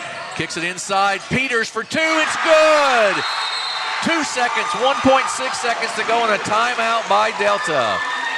Ross Peters, the senior, Only had 6 in the first half, 13 in the second half. Hits that jumper to give them a 2-point lead with 1.6 seconds to go. And that play set up perfectly for him. He ran down the left side of the paint there. So that's his shot hand size where he wants to be. His right hand's protecting the rim, gets a pass in, able to pull up and get a really good look inside to sink that basket. They've changed the clock to 2.3 seconds, but Kelly has a foul to give too, Bobby. You can let them get it to half court, waste a second, and foul them again if you want to. Yeah, I think that's your best deal with a foul to give. Foul them and let that thing tick down. And then, you've got them probably at maybe a second or less. Hopefully this is a example of what we're going to have all night, folks. We've got 3 more here. The next one will be the Chaffee Red Devils and the Oran Eagles. And this one has been a fantastic one with Peters hitting the shot with 2.3 seconds to go in the ball game to give Delta give Kelly the 2-point lead. Delta will have the basketball far into the court. They'll have to bring it all the way down the 90-foot to try to score. Looks like Kelly's going to bring light ball pressure here. They're going to try to make it tough to get the inbound. They don't want to foul, but they want to bring enough pressure right there to frustrate them before they can't get up the floor very easy. Coach Trimmer takes the timeout here to try, after he saw how Delta lined up their offense. You really got to try to, I would think, Bobby, if you're the Bobcats, you've got to try to get something to mid-court or so to even really be able to get a decent shot off at the end of the ball game. Right. Don't be afraid of the home run pass right there. I think they're going to look for the home run pass. You're going to see them circle and screen, or maybe just somebody look like they're going to try to circle and screen and just take off. They want to get somebody down the court and maybe get a layup or a pull-up jumper. They've got a couple of kids who can do it. You look over there, Nanny surely can make that shot. Jeffries is going to have all the attention on him. He's been the guy here of late. I did not see who they had inbounding that, but probably a taller kid, maybe Bryce Cox would be the inbound guy. 73-71. So now they're going to sit a guy back deep. So that's pass. So the home run ball is out now. They're going to let them get it in. They will let it get it in, and I don't know if they'll foul or not right here. Cox is the inbounder. Cox is the inbounder. They do go to sort of the home run ball to Jeffries. He gets the 3 off. It's no good off the rim. They got the look they wanted, Bobby, and the Kelly Hawks with the upset, 73-71. They win the consolation bracket here at the Scott Mississippi County Tournament. In the books for the Delta Bobcats, they'll go like this. Jason Manning Jr. with 8, Ryan Jeffries with 14, Bryce Cox with 12, Skylar Van Dieven with 8, Paxton Hornbuckle with 18, Rylan Huffman with 4, Robert Heffling with 3, and Isaiah Berry with 4. That is their 71 points. They were 28 of 60 shooting the ball at 47% from the floor, 18 of 33 inside the arc, 55%, 10 of 27 beyond, 37%. Remarkable job coming back there shooting that well from 3. That is a 10% increase from the half. 5 of 7 at the free throw line, 71%, 33 overall rebounds. They were led in that department by Paxton Hornbuckle with 10. And for the victorious Kelly Hawks, it goes like this. Ross Peters, 19. Grady Hall, 11. Skylar Steele with 24. Hunter Kirk with 3. Truman White with 4. Griffin Pass with 12. And that is our 73 points. They were 31 of 60 from the field at 52%. 27 of 42 inside the arc, 64%. 4 of 18 beyond at 22%. 7 of 14 at the free throw line at 50%. They did have 21 rebounds, and they were led by Griffin Pass, 13 on the night with his double-double, 12 points, 13 rebounds, and a fantastic win here in this one. So 73-71, the Kelly Hawks with the win. We're going to take about a 10-minute break or so and be back here with the third-place game between the Oran Eagles, the number 4 seed, and the Chaffee Red Devils, the number 3 seed. We'll take a break and be back here with that third-place game on Aycorp Sports.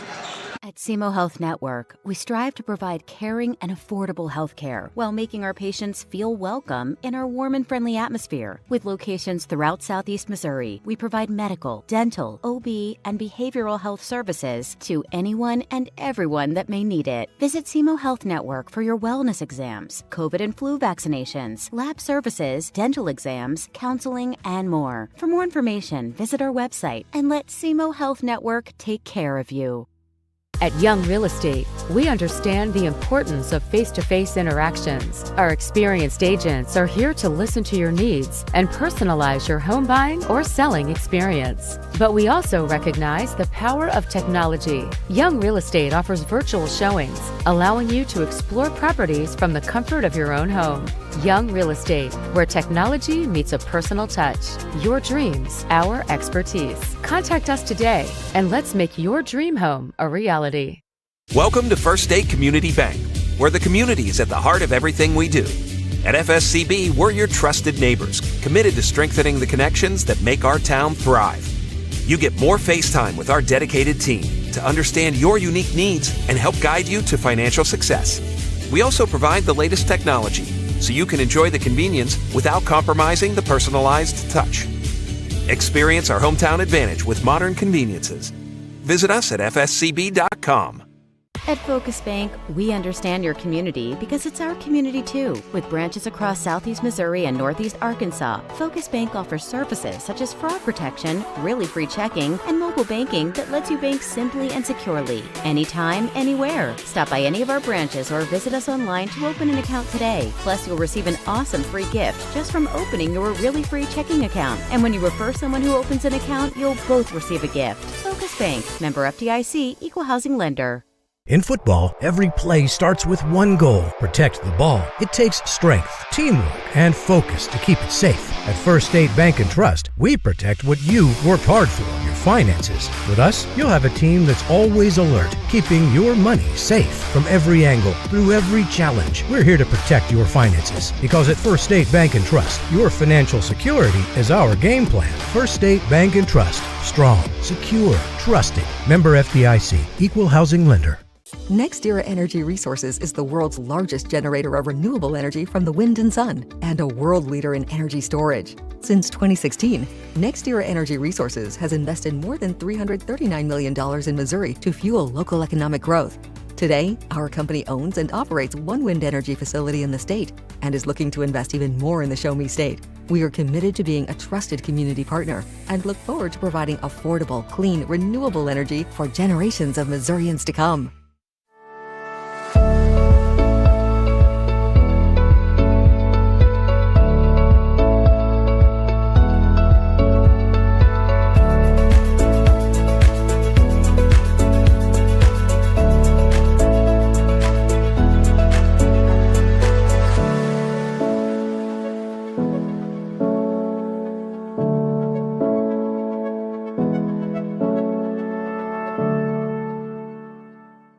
We do things the right way, we do it honestly, and we do it well.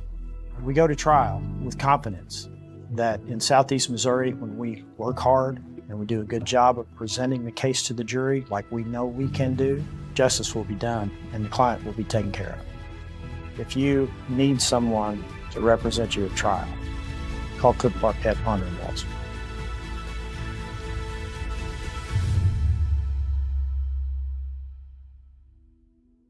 Mathis Funeral Home of Dexter and Barney strives to provide their community with the accommodations and services needed to relieve your family during times of loss. For more information, give them a call and see how Mathis Funeral Home can help meet your expectations in celebrating your loved ones.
Thank you.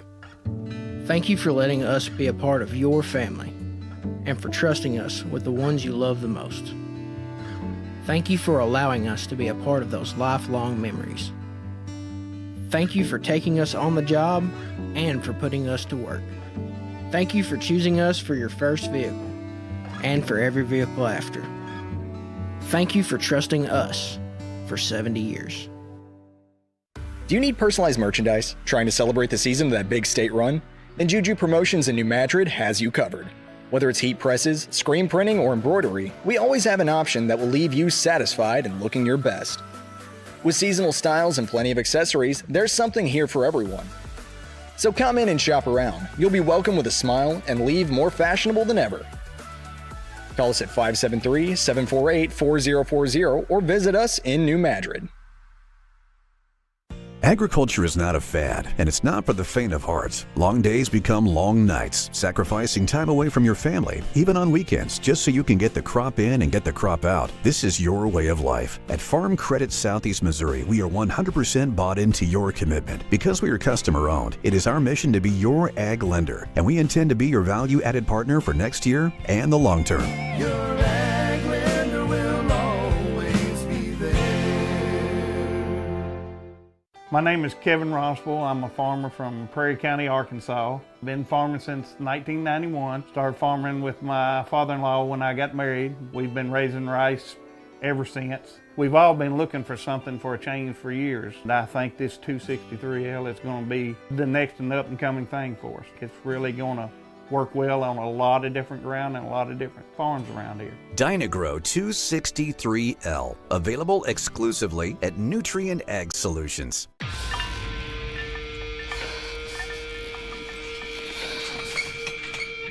At Southern Bank, we're never not helpful.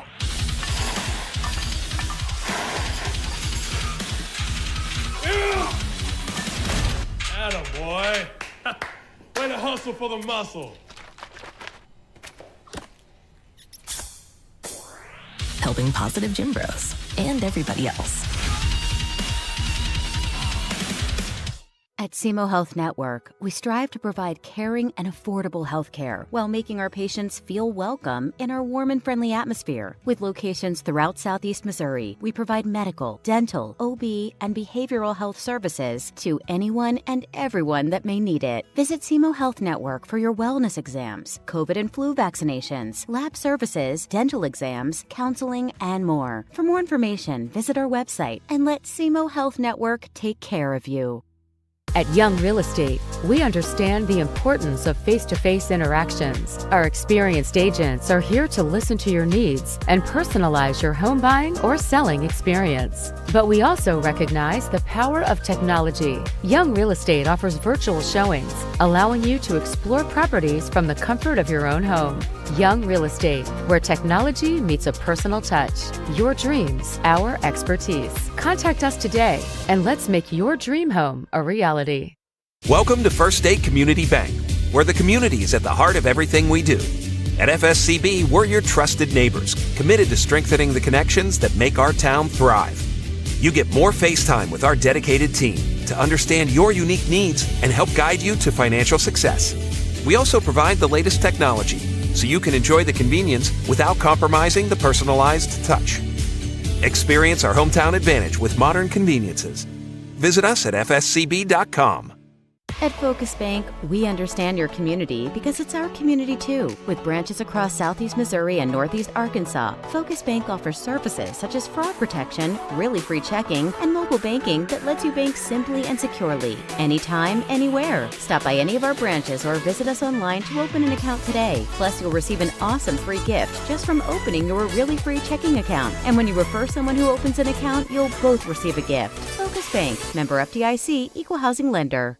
In football, every play starts with one goal: protect the ball. It takes strength, teamwork, and focus to keep it safe. At First State Bank and Trust, we protect what you worked hard for, your finances. With us, you'll have a team that's always alert, keeping your money safe from every angle, through every challenge. We're here to protect your finances, because at First State Bank and Trust, your financial security is our game plan. First State Bank and Trust. Strong, secure, trusted. Member FDIC, equal housing lender. NextEra Energy Resources is the world's largest generator of renewable energy from the wind and sun, and a world leader in energy storage. Since 2016, NextEra Energy Resources has invested more than $339 million in Missouri to fuel local economic growth. Today, our company owns and operates one wind energy facility in the state and is looking to invest even more in the Show Me State. We are committed to being a trusted community partner and look forward to providing affordable, clean, renewable energy for generations of Missourians to come.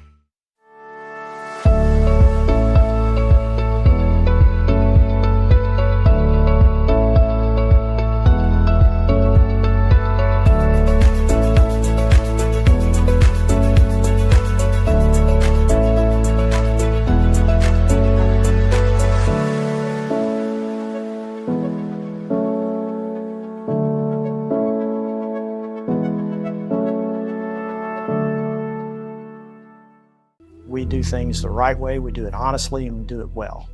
We go to trial with confidence that in Southeast Missouri, when we work hard and we do a good job of presenting the case to the jury like we know we can do, justice will be done and the client will be taken care of. If you need someone to represent you at trial, call Cook, Barkett, Ponder, and Walsh.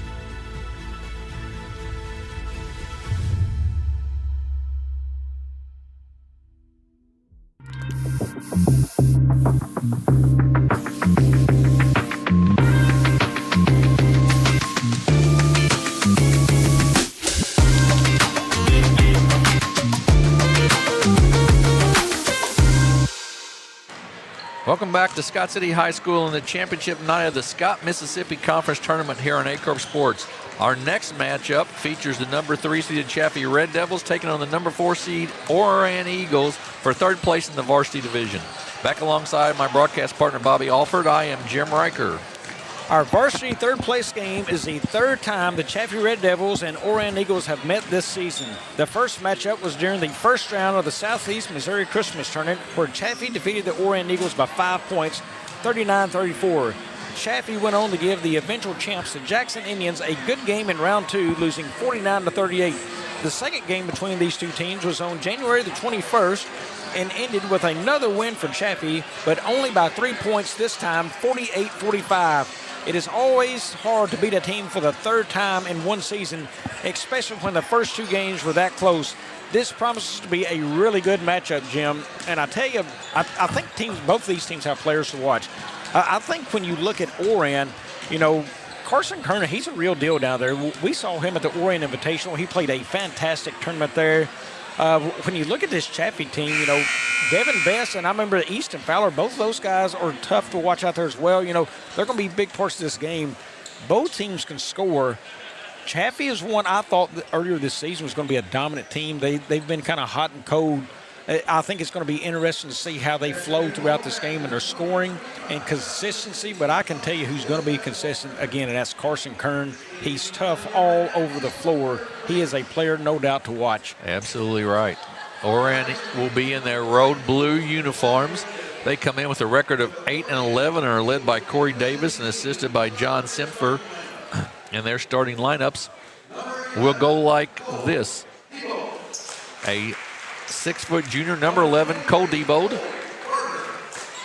A 6-foot senior, number 23, Cole Berger. A 6-foot senior, number 32, Carson Kern. A 5'11" senior, number 33, Parker Bryant. And Reed Hobbs, a number 10, a 5'10" junior. For the Chaffee Red Devils, number 3 seed, number 1, a senior, Nolan Fowler. Number 3, a junior, Roland Reichman. Number 4, a senior, Devin Best. Number 11, a sophomore, Dane McMullen. And number 33, a senior, Easton Fowler. They're coached by Josh Govero, assisted by Jack Aldermont, and they come in with a record of 12-7 on the season. So, as we said, Jim, I'm going to correct myself. I said Easton Fowler in that pregame. That was Nolan Fowler, who had a big game at Oran tournament. Yep, absolutely right. So, should be a good one, as these two games, as we said earlier, have played very close in the first 2 times they've met. We're set to go. It will be Carson Kern, and it will be, I believe, Roland Reichman to jump center here, and we're set to go. tip comes down to the Red Devils, and that's Nolan Fowler with it. Kicks it right side. And a steal right off the bat by Kern. He goes up for the layup and good. Carson Kern, your player to watch for, gets 2. Full court pressure by the Eagles. Reichman with it. Gets it out to McMullen. Inside to Best. Easy layup. They break the press, and we're tied at 2. Boy, he is going to be an interesting matchup. I think that was Parker Bryant that had him little undersized, but Best plays it inside and out. He is going to be one to watch this game. Kern runs the baseline nicely and gets the pass and the basket for 2. Double team pressure here. They get it ahead of McMullen, though. He breaks through the pressure, then pulls it back out to Reichman. He goes inside up off the glass, and we're tied at 4. Fast-paced game so far. Yeah, fast-paced, and right now both teams getting really good looks at the rim. Cole Debo brings it up. Kicks it off to Hobbs, then to Cole Berger. Berger looks, nothing there, pulls it back out, kicks it to Parker Bryant. Bryant guarded by Best. Inside to Berger, and that's going to be a reach around on Roland Reichman. That'll be his first foul, team foul number 1. Underneath the basket here for the Eagles. Bryant to trigger the inbounds pass. Gets it up to Kern. Sort of lets it slip through his fingers. Then kicks it off to Hobbs. Knocked out of bounds quickly by Dane McMullen, the sophomore of the Red Devils. Goes back to Oran. In case you just joined us on our Consolation Championship game, it was a 73-71 win for the Kelly Hawks. Basket by Ross Peters with 2.3 seconds left was the winner in that one. Bryant with it up top, guarded by Best.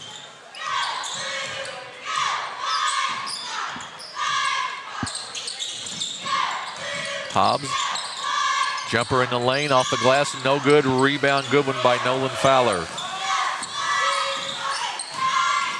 He puts it on the floor, drives the basket, goes up and good. He goes right past Hobbs, who's only 5'10", and gets the basket at 6'4". Yeah, I just noticed that. He used his size and strength very well against Hobbs. He gets to the rim right there.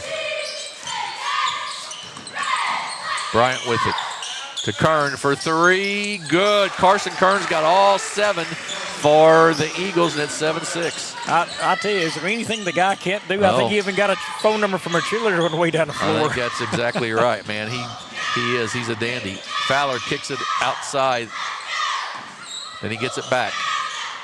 Cross court to Best. He likes the 3-pointer. Missed this one, though. No good. Rebound taken down by Bryant. Well, Jim, I noticed that cut right there by Kern earlier in the game. If he wants to, when he cuts across that lane, he can post hard and probably get that basketball and make a move on his man before he can really defend him. Parker Bryant knocks down the 3, and it's 10-6 for the Eagles. Ahead to McMullen. He's going to take it all the way to the basket. Short hits off the bottom of the rim, no good. Kern with it. Kicks it across to Hobbs, hits him in the feet with it, and Hobbs brings it back out. He'll take the 3 from the left side. It's good, and it's 13-6. They are shooting a 3 like a dream, and a quick 30-second timeout by Coach Goverall of the Red Devils. Well, you never shoot a bad pass, but you know what? It's okay to shoot the bad pass once you pick it up and gather yourself and get a dribble on it. I reckon. Because that's what Hobbs just did. He knocked that one down nicely. 3 of 3 from the three-point line for the Red Devils. And for the Eagles, and they lead by 7. Yeah, they're playing really good offense right now. Their flow, their spacing, they're running the floor well. We talk about cuts coming across. Everything they need to do, they're going to get a lot of open looks this game the way they're playing offense right now. 4:47 to go in the first quarter. 2 more tonight.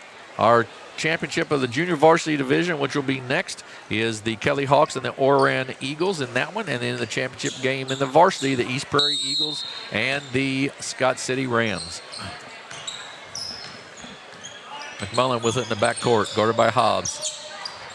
Goes down the right side with it. Gets it knocked away from behind and a takeaway by Oran.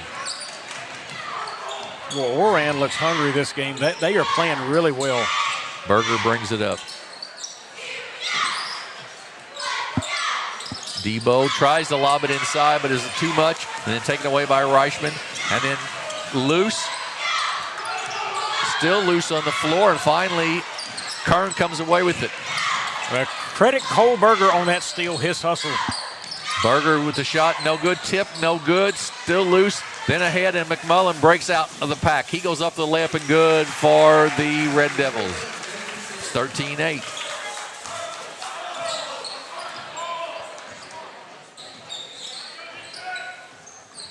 Debo with it. Drives down the lane. Stops, jumps, and no good. Best with the rebound for Chaffee.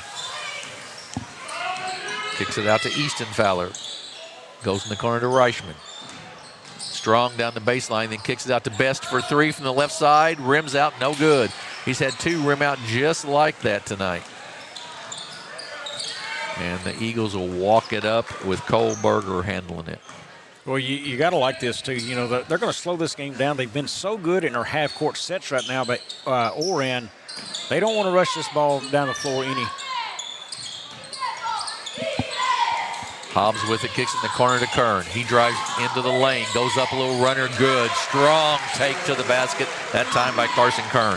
Yeah, and that should never happen. He come from the corner with that basketball and drove around to the middle of the lane and got that shot off. Nobody stepped in front of him trying to deny. Fowler with it. Kicks it out to Best for three from the right side. Short, no good, tipped off of the Red Devils. I'll go back to the Eagles, and it is a 0 for 3 right now for Chaffee from the three-point line. Yeah, Devin Best is a tad frustrated, but that shot's just a hair flat, but I can tell you, it still looks good coming out of his hands. He will find it this game. Oran trying to get the ball across the timeline. Debo does now, gets it off to Hobbs. He'll take the three, long, no good, rebound, no, Bryant. To Berger. He drives down the lane, goes up off the glass and good. Cole Berger with the basket, and it's 17-8. Man, that was great patience by Berger, too. Do you see the way he got to the top right there, analyzed the defense, and let him come at him, and then he just went around his man and scored. And that's different than we saw from Berger, honestly, in the Oran Invitational Tournament. He was much more patient this time around. Yeah, and you watch him even bringing the ball to the floor. He's not pressing, pushing anything too hard. I mean, he's being really conscious with every move. Kern's going to take it to the basket. He goes up strong. It's good. Oh, a charge going to be called on Carson Kern. Be his first. He was contested to the rim, but the defender contesting him gave way and come out of bounds, and the other defender behind was able to draw the charge. Into the ball game is Kobe Estes for the Red Devils, sophomore. A little discussion between the officials here. Here's the replay. You called it, Bobby. That was exactly right. At the first defender slid off, and the second guy was there and got the basket. Oh, they're calling that foul on Bryant. That can't be right. That was Carson Kern with the basketball, but yeah, I'm sure they got messed up between the 32 and the 33 yeah, there. I would think so. But I would think Oran's going to take that gladly. Oh, they would be thrilled with that, I would think. Carson Kern knocks it out of bounds, goes back to Chaffee. Be interesting to see if that foul sticks.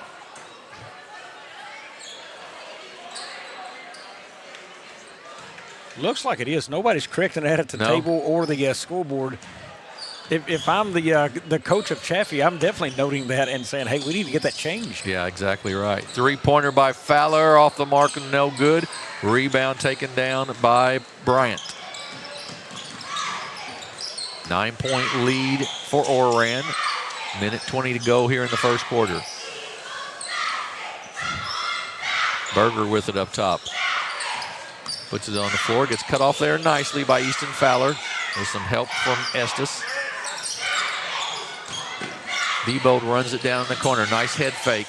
Then kicks it off to Bryant for three. It's going to be long, no good. Rebound by Reichman. Ahead to Nolan Fowler. He goes into the lane. They're going to have an defensive foul, on the far end of the floor.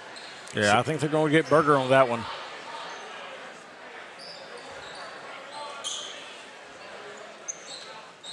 Will be now they're discussing. Yeah, now they are discussing. He's pointing a thumb toward our way there. Right. So they're discussing that foul. Right. I think that's exactly right. So this foul is going to go on, we think, Cole Berger. We'll see on that. Yeah, but he says 30 or 23 there, and the first one was 32. Right. And all three officials will get together. That one was on Cole Berger, though. We do know that. And it's 17-8 for the lead for Oran here in the first quarter.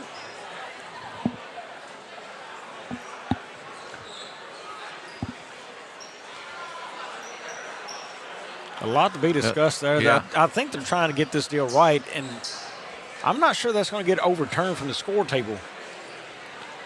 Chaffee coach looks really upset. Yeah, and I mean, you would prefer to have the foul go on their best scorer, no question about that. and neither one of these coaches are getting along with this deal. Right. Funny to kind of watch them go backwards and forwards here. So we'll see what the final decision was. We'll know, I guess, on the next time we see a foul. Camden Little checks in for Chaffee. So what we do know, the last foul went against Cole Berger. We know that for a fact. We do know that. End of right side, Reichman for three. Off the mark, no good. And that's going to be an over the back on Kobe Estes. Right now, Chaffee's just not getting a ton of looks inside either. 0 for 5 from outside, 4 of 6 inside. Only one shot difference there. I think they may be taking a few too many threes this early. Berger, good hustle there with a save, and then that shot short though. But a nice follow by Cole Debo for the basket. Full court pressure again. Reichman comes away with it. Cross court to Nolan Fowler. He fall away. Jumper is good. Tough shot by Nolan Fowler. 18 seconds to go in the quarter. Fowler's got a really good frame and size, and that pull-up jumper, man, that's something he needs to really have working in his arsenal.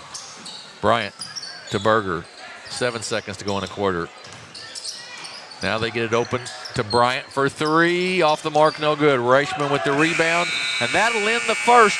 A 9-point lead for the number 4 seed Oran Eagles. They lead 19-10 over the Chaffee Red Devils. We'll take a 30-second break and be back here on Aycorp Sports.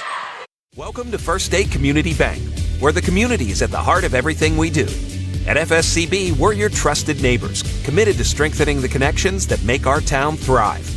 You get more face time with our dedicated team to understand your unique needs and help guide you to financial success. We also provide the latest technology, so you can enjoy the convenience without compromising the personalized touch. Experience our hometown advantage with modern conveniences. Visit us at fscb.com. Jim Riker, Bobby Alford back with you here at Scott City High School. We're in the third place game of the Scott Mississippi County Tournament. And the Oran Eagles with a 19-10 lead at the end of the first quarter. And like you mentioned, Bobby, Chaffee just not getting the ball inside very much. Yeah, when they do, they're successful. They're 5 of 7 there, but they're 0 of 5 from outside. I think they're rushing a few shots there, but really I think effort and hustle plays into this too. Right now I think Oran is winning that battle. I mean, they are consistent in the pressure they bring, offensively, defensively. They're after every loose ball with a purpose, like it's the last play of the game. You really like what they've done. Also, look at their scoring. Carson Kern had 7 of the first 7 points. Since then, he had 2. Other kids are getting involved in the score column, too. You really like the way this game is flowing for Oran right now. Chaffee tries to up the defensive pressure a little bit. Hobbs with it. Kicks it across to Debo. Skip pass to Bryant. Debo in the lane, up and good. Gets it to fall off the back iron, and it's 21-10. Well, and that was with guys out of position right there. They had Kern and Debo right there together, and they still got the score. Nolan Fowler gets all the way to the basket, up and good. 21-12. Full court pressure now by the Red Devils. Ahead to Kern. Back to Berger. Berger tries to get inside, can't. So he kicks it back out to Debo, who's open. Shot is short, no good. Rebound, though, by Parker Bryant. Debo puts the jumper up off balance, no good. Rebound, Reichman. Fowler kicks it in the corner. Three-pointer, good by Camden Little. Camden Little, not the guy you expected, but he knocks down the first three of the game for Chaffee. Chaffee with a number of sophomores on this team. Bryant with it, gets it knocked away, and it's saved. Great save by Fowler. And then ahead to McMullen, another one of those sophomores up and good, and all of a sudden we've got a 4-point game. Well, now the energy and effort starting to turn the other way with the defensive hustle. Oran having a little trouble with the full court press here. Bryant with it, gets it across to Berger. He'll take the three ball, good. Cole Berger for three.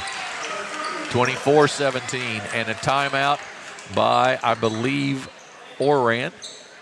I tell you, you really enjoy watching the transformation of Cole Berger from game one when we saw him at Oran to now. The patience and the smarts of this player, the way he's matured just in that short time span, he has done a phenomenal job, and he's helped his team to a 7-point lead right here. Yeah, absolutely right. He's done a good job of managing to stay under control and getting his baskets. So 24-17, Oran with the lead. Bobby, you got a take from the official there, I think. Yeah, they was correcting that call there. What that is the charge play they called against Parker Bryant. They changed that in the books. That did go against Carson Kern, rather. So that did get clarified there by the official coming down to tell us. Yeah, great job of coming down to tell us, letting us know that, too. We really appreciate that. That's a nice job. So 24-17, Chaffee with the basketball. 6:14 to go here in the first half.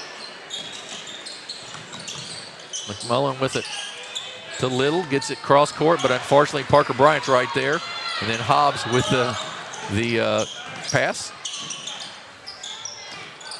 Berger for three, little long this time, no good. Rebound by Reichman. Well, you're not upset with that shot. He was a wide open shooter right there, and you got to take that one.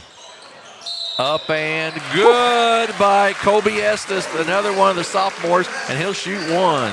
I'm going to tell you, this sophomore class right now for Chaffee is fun to watch. They are. That's the second foul on Cole Berger. You've got Estes and McMullen and Little all out there on the floor right now for Chaffee.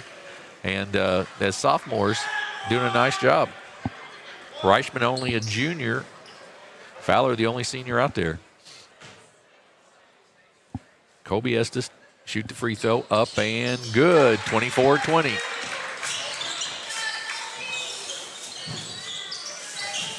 Ball in the backcourt. Debo with it, gets it ahead to Hobbs. Loses control of it. Goes off to Reichman, and it's knocked away, loose, off of Reichman, out of bounds, and will go back to the Oran Eagles. Cooper Bryant in the game for Oran. No, I take that back. I'm sorry. That is not correct.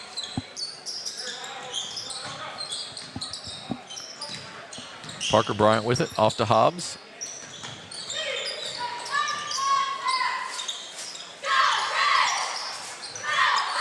Bryant. Chaffee's done a nice job of shutting Carson Kern down here. Debo with the jumper, no good. Rebound by Reichman. That's going to be a reach-in foul, I believe, on Parker Bryant. Second team foul on Oran.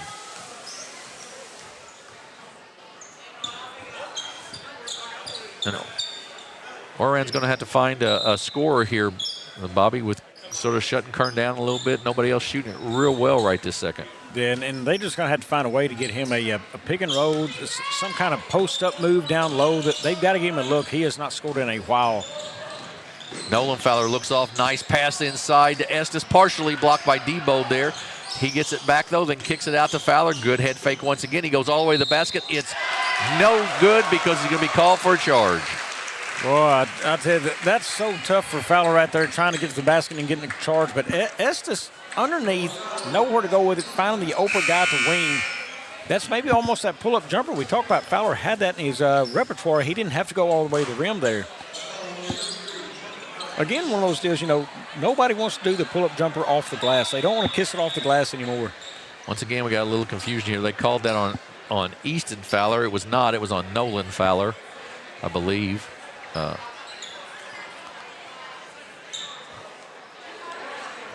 Ball's going to be out of bounds to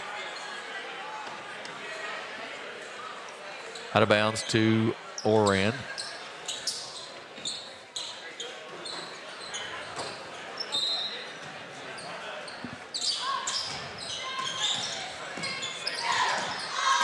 Ball in the backcourt. Now they get it ahead to Debo. He puts it up for Kern. Good catch, up and good. That's great vision by Debo right there to find Kern. Fowler ahead to Reichman. Gets it back to Fowler. Inside, goes up. It's good by Nolan Fowler. He's got 8, and it is 26-22. Boy, he's just got a little bit of smoothness to him when he's on the floor, doesn't he? He does. To Debo at the free throw line. Right side, Hobbs for 3. Short, no good. Debo tipped up, no good. Back up by Bryant, no good, and then taken down by Estes. To Reichman. McMullen off to Estes. Spin move up off the glass, no good. Rebound loose on the floor. Estes comes away with it and then kicks it out to Fowler. He'll take a 3 off the mark, no good. Rebound in there by Kern, and he'll be fouled. A lot of action right there, and nothing but a rebound and a foul to give for it. That foul is going to go on Easton Fowler, his second. And Devin Best will check back in, I believe, for Kobe Estes. Estes gave the Coach Govero some good minutes there.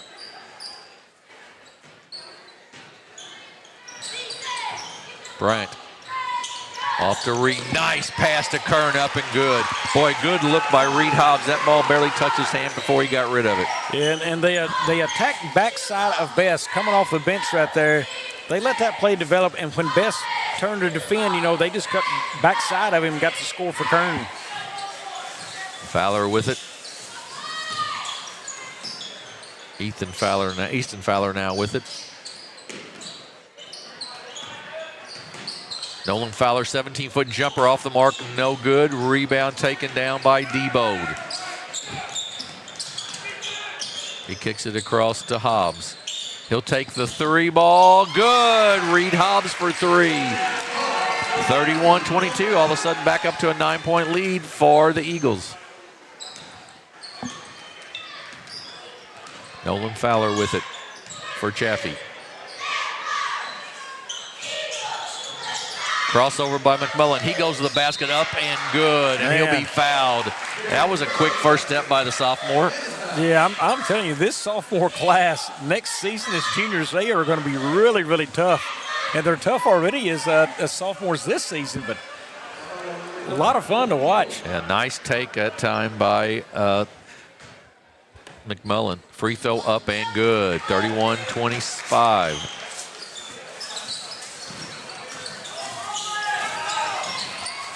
Debo'd up and good. I think he would like to have an and one there. Yeah, I'm surprised they didn't call that one. Late getting there to defend it at the rim. McMullen trying to dish it off, and then we'll have a blocking foul called on that end of the floor. We'll go on. Well, that cannot be number 1 on Carson Kern. That has to be number 2, I believe. Well, it's going to be against Kern. He's coming out of the game, so I would say definitely that's his second. Rylan Romas checks in for Kern. Get it up top to Reichman. McMullen will take the 3 off the mark, no good. Rebound by Romas.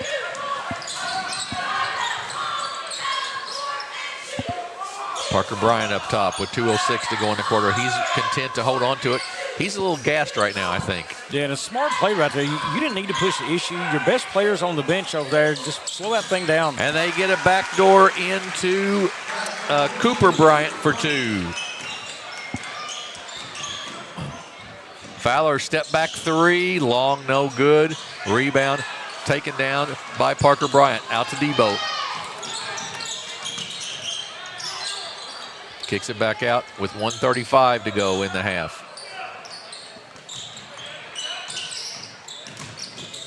Bryant picks up his dribble, goes cross court to Debo. And that's going to be a foul on Nolan Fowler.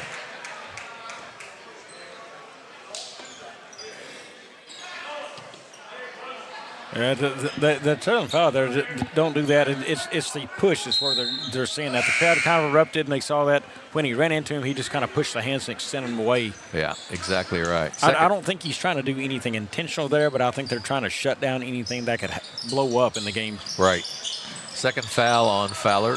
And these two teams know them. It's the third time they've played this season, and it's a turnover on Oran. Third time they've played, and they just know each other. Oran and Chaffee so close together, of course. Yeah, there's only a couple of farm fields that separate them. These That's exactly kids know right. each other very well. Exactly right. Mullen in the corner to Reichman. Tries to post up, then has to kick it out right side to Best. Mullen inside to Reichman once again. This time he gets inside a little closer, but he's blocked from behind by Cole Debo. There were 4 blue jerseys and a 5th one coming right there around Reichman. He's got to find somebody. Yep. Mullen into Best. Best drops a shoulder, gets by with it though, and it's 35-27. It wasn't a hard drop, and it was a hand. His hand never extended. You could see it wanting to, but he kept it close enough into his body. The official didn't call that for that reason, I believe. Bryant with it. Kicks it off. Outside to Hobbs. 33 seconds to go in the quarter. Romas with it in the corner. Guarded by Reichman. Then back out to Cooper Bryant. To Hobbs. Tries to spin. Turnaround jumper. Tough one. Short. No good. Rebound by Best. Well, something they should have kept working that clock right here. That gives Chaffee a chance to close that lead even further. Best to Fowler. Easton Fowler thought about the three. Gets it inside to Reichman. He goes up, but be called for a travel with 4.7 seconds to go in the quarter. Great coach move. Berger and Kern coming back into this game with 4.7 left in the half. Kobe Estes checks back in as well for Reichman with the 4.7 seconds in the quarter. Ahead to Kern. To Berger, shots no good. And that'll be the end of the half. We're at halftime, and it's an 8-point lead for the Oran Eagles. 35 for Oran, 27 for Chaffee. We're going to take a break and be back here with the second half of this one in about 7 minutes on Aycorp Sports.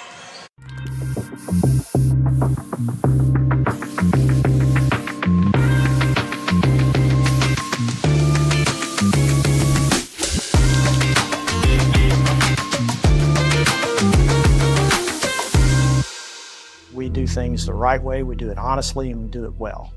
We go to trial with confidence that in Southeast Missouri, when we work hard and we do a good job of presenting the case to the jury like we know we can do, justice will be done and the client will be taken care of. If you need someone to represent you at trial, call Cook, Barkett, Hunter, and Walter.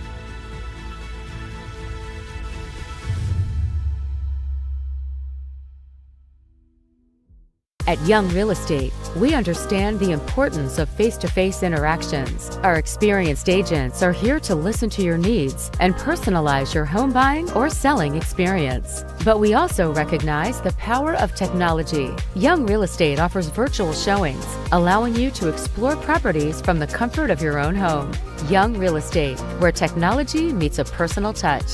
Your dreams, our expertise. Contact us today, and let's make your dream home a reality.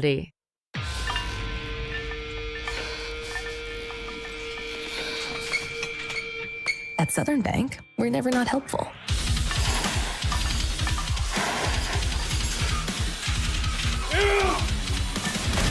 Attaboy. Way to hustle for the muscle. Helping positive gym bros and everybody else.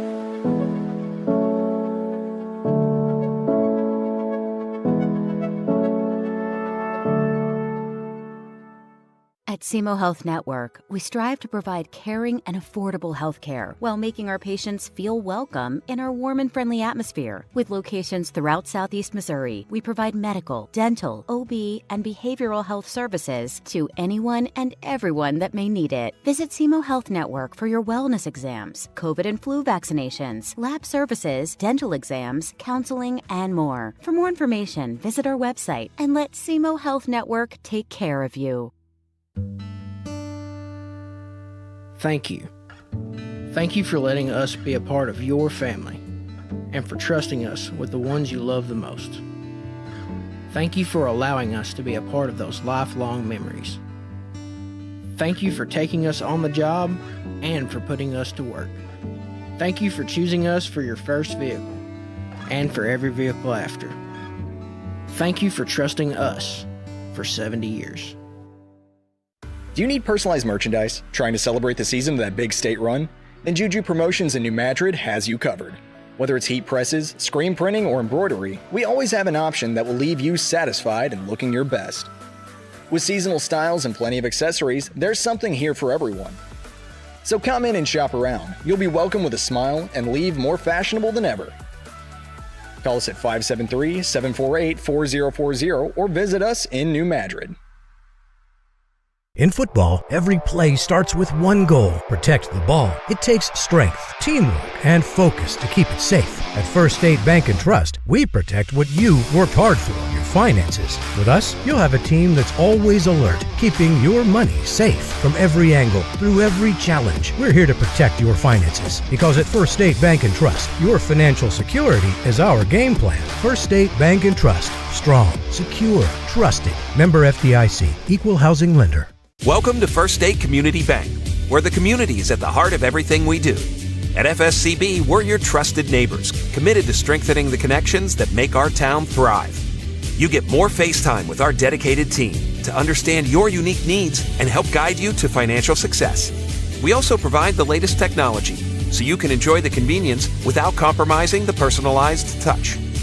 Experience our hometown advantage with modern conveniences. Visit us at fscb.com. My name is Kevin Rossville. I'm a farmer from Prairie County, Arkansas. Been farming since 1991. Started farming with my father-in-law when I got married. We've been raising rice ever since. We've all been looking for something for a change for years. And I think this 263L is going to be the next and up-and-coming thing for us. It's really going to work well on a lot of different ground and a lot of different farms around here. Dynagro 263L, available exclusively at Nutrien Ag Solutions.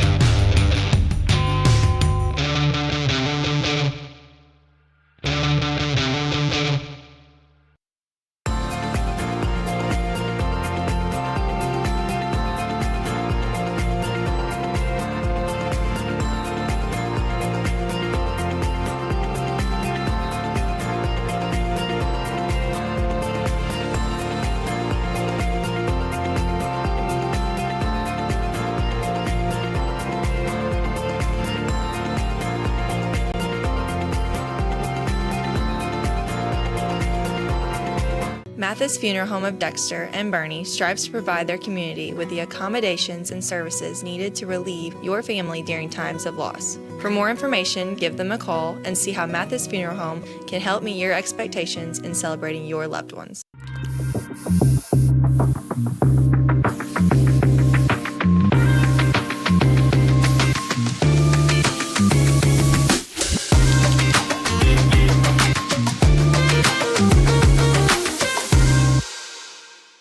We're back at halftime of the third place game here at the Scott, Mississippi County Tournament, and it is 35-27, a lead for the Oran Eagles over the Chaffee Red Devils. Jim Riker and Bobby Alford with you. And Bobby, some numbers here you were pointing out during halftime, and particularly some three-point shooting numbers we'll talk about a little bit. Yeah, everything with these two teams, stack up very well, the shooting numbers and stuff. Outside of the threes, Chaffee 1 of 9, Oran 5 of 11, as we'll get to those numbers here in a second. But that's the only thing that really differs in between these two teams. They're very similar everywhere else on the floor.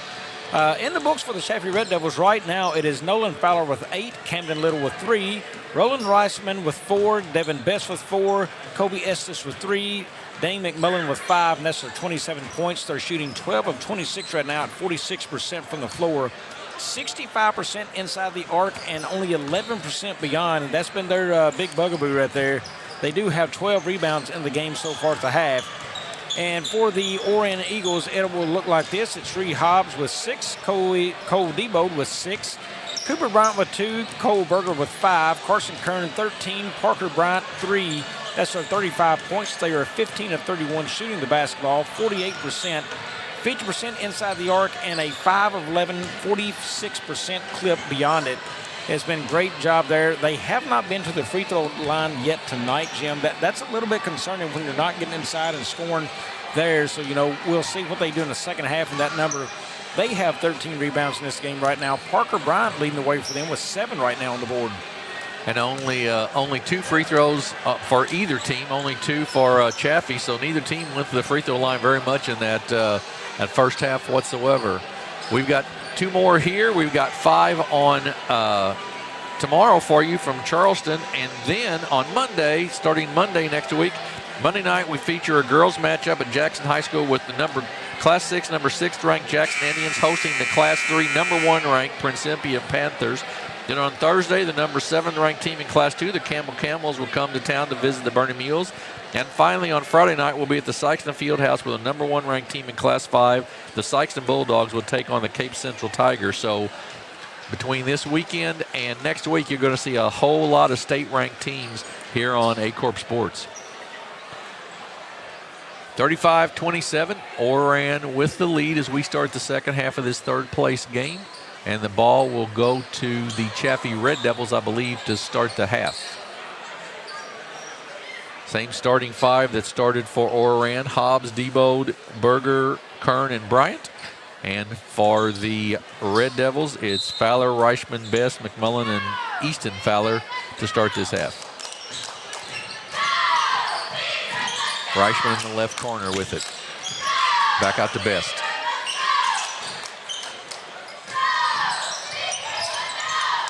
McMullen back off to Best. He puts it on the floor, going to try to drive inside. Cut off there nicely by Bryant. Then to Easton Fowler for 3, off the mark, no good. Nice rebound, Cole Berger. Good, strong rebound. He will bring it up for the Eagles. Chance to extend their lead. Screen set. Drives down the baseline past Best. Gets blocked by Best. No call, and down McMullen with it. McMullen to the basket. Nice dish off to Reichman, up and good, and he'll be fouled. What a great pass by Dane McMullen right here in front of us.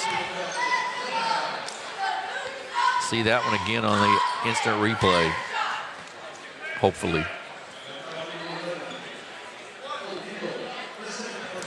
No replay for you today, Jim. No replay for me. Reichman's free throw up and no good. Taken down. That foul, by the way, was on Debo, his second. Hobbs with it. Jumper, long, no good. Rebound taken down by Easton Fowler. Ahead to McMullen. He saves it. Great look once again to Reichman. Dane McMullen is a dandy passer, Bobby. Yeah, he just got that thing gathered up, going out of bounds, and found Reichman right there to get it in. Chaffee's cut it to a 4-point game.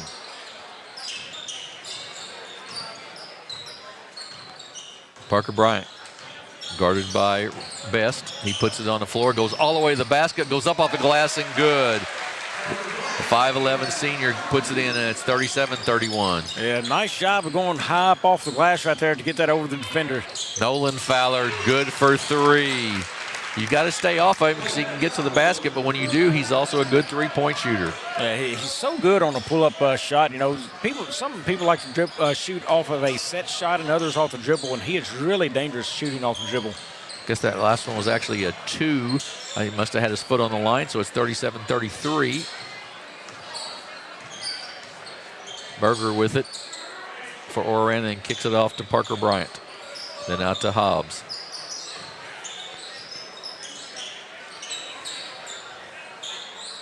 Kern inside to Debo. He gets fouled and is strong enough to put it in on the jump shot. Actually, that's Cole Berger right there on that jump shot inside. Berger really strong on that. That's going to be the 3rd foul on Easton Fowler.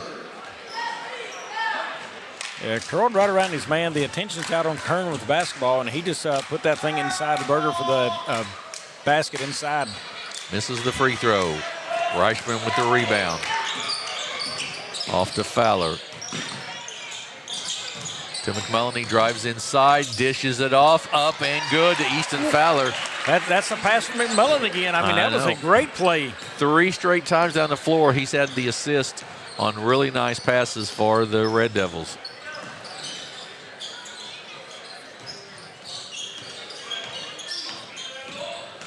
Berger tries to work inside, nothing really there, so he picks up his dribble, loses it, but it goes off to Kern. And back out to Berger. He'll take the 3, rims out, no good. McMullen with the rebound. He's quickly down for Chaffee. Kicks it out this time, unfortunately, bad pass to Kern. He's going to take it all the way to the basket, up, it's short, no good. Taken down by Best. And then out of bounds, and he'll stay with the Red Devils. It's a fairly physical game, shall we say. Yeah, physical enough. Like I said, these teams are very close together, so you would expect nothing else from crosstown rivals. Mullen with it.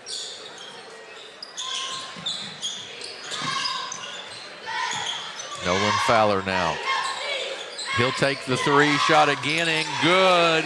Man, you've got to be out on him. Again, that was off the dribble. He went between the legs, pulled up and shot. You know, and it's so hard to defend because you don't know where that shot's coming from on the floor when he does that. We've got a 1-point game. It's 39-38. Debo going to be called for a jump ball, I think. Yeah, he'll stay with the Eagles. Aggressive defense there by Chaffee, and it'll be Hobbs to inbounds. He gets it in, and then Berger takes it. He fakes the 3, drives into the lane, puts up off the glass, and good. Hung in the air a little bit and got the basket. It's 41-38. Yeah, that was a great shot fake. They thought about the 3. Got a look. He got his man up in the air and went right around him.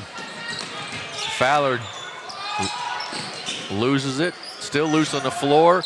Out of bounds, and it'll go to the Eagles on the turnover. Trying to dry up a little perspiration there on the floor.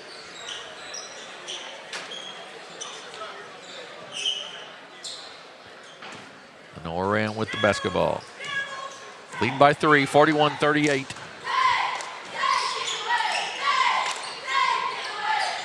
Bryant with it, guarded by Best. And off to Berger. Drives into the lane, goes up off the glass. It's good, and he'll shoot 1. He is showing a lot of strength, Bobby. I'll tell you, he is really playing a solid 3rd quarter right here. Just a solid game overall. Foul is on Easton Fowler's 3rd foul. And we've got Kobe Estes to check in the ball game. Interesting said, you've got Estes and Best in the game, 2 sort of bigs, and also Reichman, who probably moves a little smoother there, but 2 bigs in the game against a more of a guard set team in Oran. Free throw missed. I think you may see Oran next off in possession go right at him. Best will take the 3. It's an air ball. McMullen tried to save it, but stepped on the line. It'll be out of bounds and go back to the Oran Eagles. Little checks into the ball game for Best. Yeah, so that's going to bring it back a little bit more even out because the first thing I was thinking, you're going to isolate and then try to drive the rim against those guys, and now it evens it out a little bit more on the floor. Deboed with it. 5-point lead for Oran. Cole Berger had a great third quarter here. Little runner in the lane. Rims out, no good this time. Reichman with the rebound. All to McMullen. He gets it off to Reichman. Goes inside, up and good. Survival of the fittest right now on the offensive end, and it's 43-40.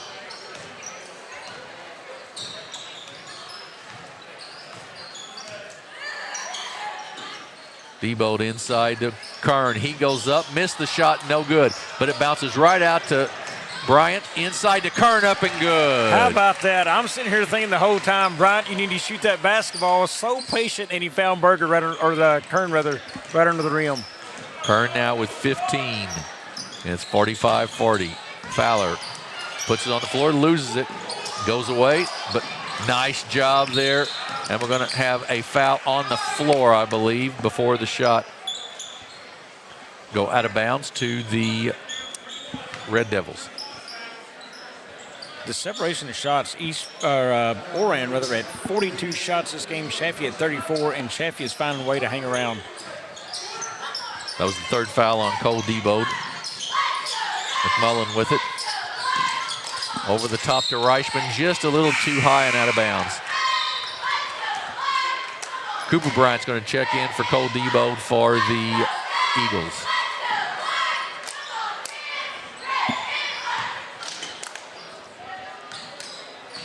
Bryant brings it up for Oran. Into Hobbs. Kern and Berger, two kids watch, both in double figures. Kern 15, Berger 11. Berger with the basketball now.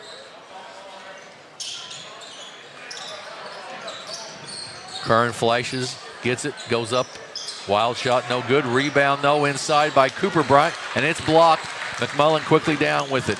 He's going to take it to the basket, goes up and good. Wow. That's a sophomore that is a dandy. I mean, he's somebody to watch. Well, the ball went up in the hand, back underneath, up, and the high arch on the layup and in. 7 points, at least 3 assists. We can remember just in this quarter alone. Right there, that was a matchup I wanted to see, was Berger out top against the sophomore McMullen. Bryant with it, kicks it in the corner to Kern. 52 seconds to go in the quarter. Nice job inside, reverse layup, no good though. And then ahead to McMullen with it. He's got it, goes all the way to the basket. He's fouled and will shoot one. And Dane McMullen is just taking control offensively for the Chaffee Red Devils. Yeah, right now it is his show and we're all watching. I was thinking that exact same thing, Bobby. You're exactly right. He is really put on a show right now. But on the other end, the reason I said I like that matchup between he and Berger, Berger's the stronger physical kid right now against the sophomore. No question. I want to see them isolate and let Berger go right after him. Berger's shown that he wants to go to the rim and can finish there. Let him have that opportunity against a younger, thinner body. Right there, here's the screen, now go. He's forcing Berger to his left. Double screen up. Berger picks up his dribble and kicks it back out to Hobbs. Cross court. Bryant loses it, gets it back though with 16 seconds to go in the quarter. Kern for three, short, no good. Rebound taken down and a chance to take the lead before the end of the quarter. Nolan Fowler with the hard foul, and he'll shoot 2 free throws. You can tell that was not an accident at all. Berger fouls him, and he checks him on the floor and walks straight away. Absolutely right. That message sent, you're not scoring in my house. Right, third one on Cole Berger. Nolan Fowler to shoot 2 free throws with 7.3 seconds to go here before the end of the third. Fowler's already got 13. Make it 14. Debo checks in, Berger checks out. Well, the sophomore sensations of Fowler and McMullen for Chaffee, Man, they have been a show tonight to watch. Colin Goodale in for Oran here. Second free throw also good. So Chaffee with the lead, 47-45. I believe their first lead of the night, possibly. Three-pointer up by Debo, no good. So we're at the end of three, and it is 47 for Chaffee, 45 for Oran. We'll take a 30-second break. And, well, let's see here. I think they may call this foul. They're still talking about it here. No foul. No foul. So we're going to take a 30-second break and be back here on Aycorp Sports. At Focus Bank, we understand your community because it's our community too. With branches across Southeast Missouri and Northeast Arkansas, Focus Bank offers services such as fraud protection, really free checking, and mobile banking that lets you bank simply and securely, anytime, anywhere. Stop by any of our branches or visit us online to open an account today. Plus, you'll receive an awesome free gift just from opening your really free checking account. And when you refer someone who opens an account, you'll both receive a gift. Focus Bank, member FDIC, equal housing lender. We're back at the Scott City High School, the Scott Mississippi County tournament, and it is the third place game, and the Chaffee Red Devils, the number 3 seed, have come back from a 9-point halftime deficit to lead 47-45 here as we head to the fourth quarter. And really a lot of that can be attributed to Dane McMullen in that quarter, Bobby. Yeah, McMullen, he was fantastic, but he's going to have to be fantastic again another quarter here. He's led them back, but they've got to hold a lead right here.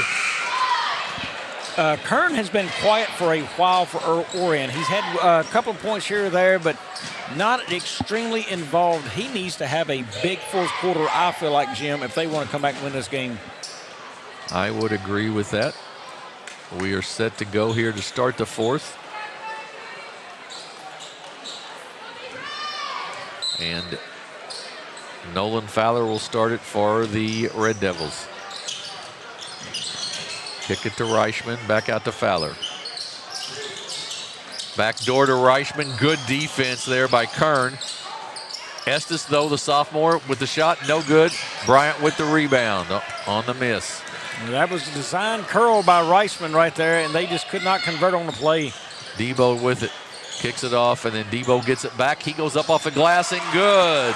Cole Debo for 2, and we're tied at 47. That was a really, really tough shot and look for Debo, and he got that to fall. Fowler to Reichman. Cross court, knocked out of bounds there by Reed Hobbs. Berger checks back in for the Eagles. He'll replace Colin Goodale.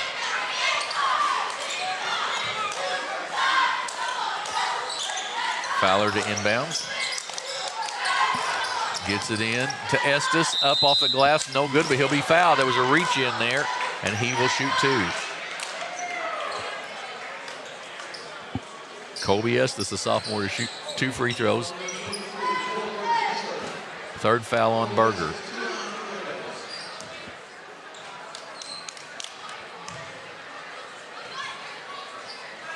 Free throw by Estes, up and off the mark, no good.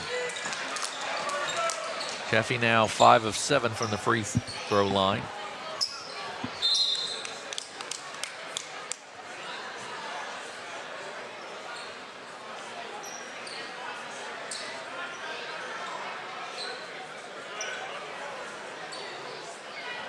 Break into action. I'm not sure. I think it may be the. No, I thought maybe the net on the far side. I was trying to look to see if it was had a loop out of it, but I don't think that is the case. Second free throw by Estes, up and good. So 48-47 lead for the Red Devils. Bryant with it.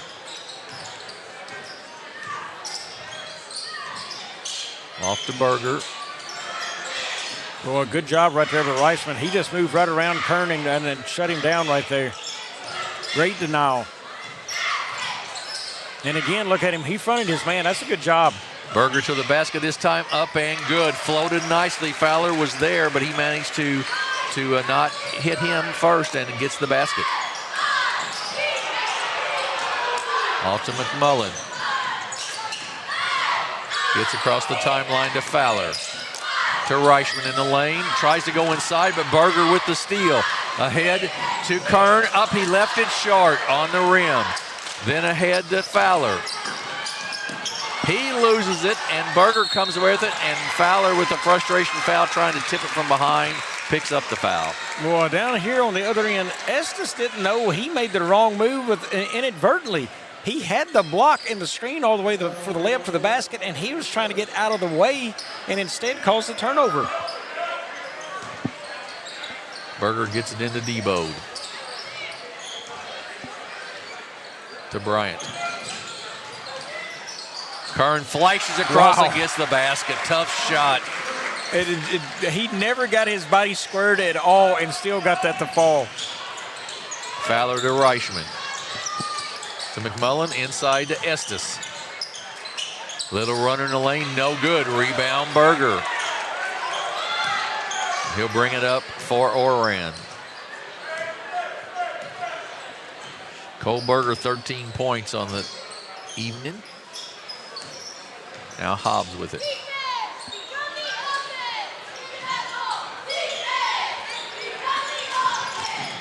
There's a motion running here for the Eagles. Debo's going to get to the basket, up and rims out, no good. Rebound by Reichman, off to McMullen. He's quickly down with it, going to take it all the way to the basket, up and good. And we've got a timeout by Chaffee. They trail by one, 51-50. It's going to be a full timeout, so we're going to take a 30-second break and be back here with the final 5 minutes of this one here on Aycorp Sports. In football, every play starts with one goal: protect the ball. It takes strength, teamwork, and focus to keep it safe. At First State Bank and Trust, we protect what you worked hard for, your finances. With us, you'll have a team that's always alert, keeping your money safe from every angle, through every challenge. We're here to protect your finances, because at First State Bank and Trust, your financial security is our game plan. First State Bank and Trust. Strong, secure, trusted. Member FDIC. Equal housing lender. We are back here on Aycorp Sports. It's the third place game of the Scott Mississippi County Tournament, 51-50. It's a good one right now. Oran with a 1 point lead and the basketball. Jim Riker, Bobby Alford, and this has been we didn't know what to expect exactly coming up here, but so far we've had two great games, Bobby. Yeah, really great ones. A number to keep an eye on right now, Oran has not made a three this half. They were 5-11 the half. They are 5 of 13 now, so they hadn't had to shoot that many. They're doing all their scoring inside. Chaffee has to shut down that lane and find a way to be strong in there. They're trying to cover up Berger the best they can. McMullen is staying glued to him. If I'm Oran, I'm going to look for a screen to free him up and then let him try to charge down that lane. But I think that's a big point in this game is Chaffee's got to shut down that lane because Oran's getting all their points in there. Debo with it in the corner to Kern. Now to Bryant. He gets double teamed. They get it to Kern. It's knocked away out of bounds. Will stay with Oran. And that's good defense inside that paint right there that time of Chaffee. Best back in the game for the Red Devils. Hobbs gets it up top. Comes all the way into the backcourt for Berger.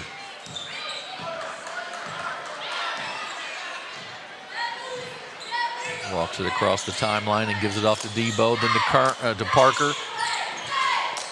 Cole Debo with a three from the right side, and it's 54-50. Yep, they went away from a man-to-man. They went to a zone right there, and that gave an open shooter in the corner. That's their first made three of the half. Foul's going to be on Hobbs. Second team foul on the Eagles, and the first player foul.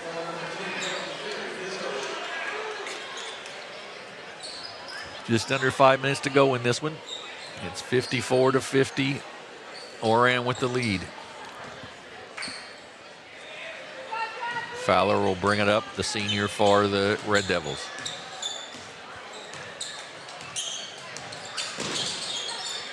Gives it off to Reichman. Back to Fowler. He gets into the lane, kicks it out to McMullen.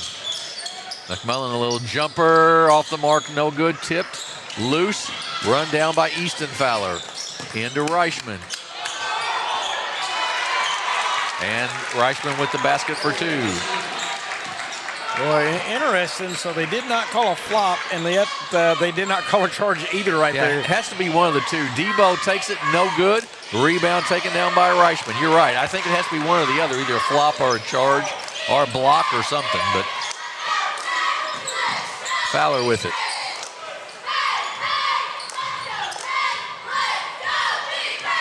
Puts it on the floor, drives to the basket, goes up and good, and we're tied at 54. That's a great job by Fowler protecting the basketball right there and making his way to the rim. Debo with it. Kicks it off to Bryant. Back to Debo. 15-foot jumper off the mark, no good. Rebound taken down by Easton Fowler. And McMullen with it.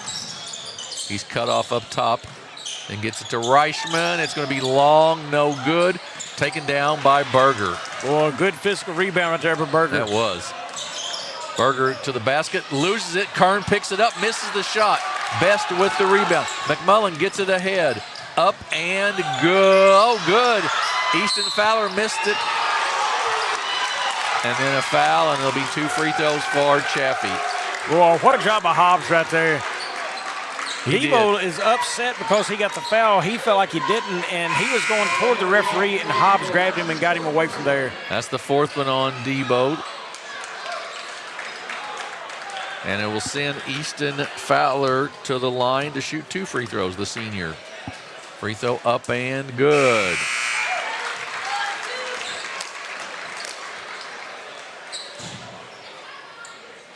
Got a second one here. Chaffee with a 1-point lead, 55-54.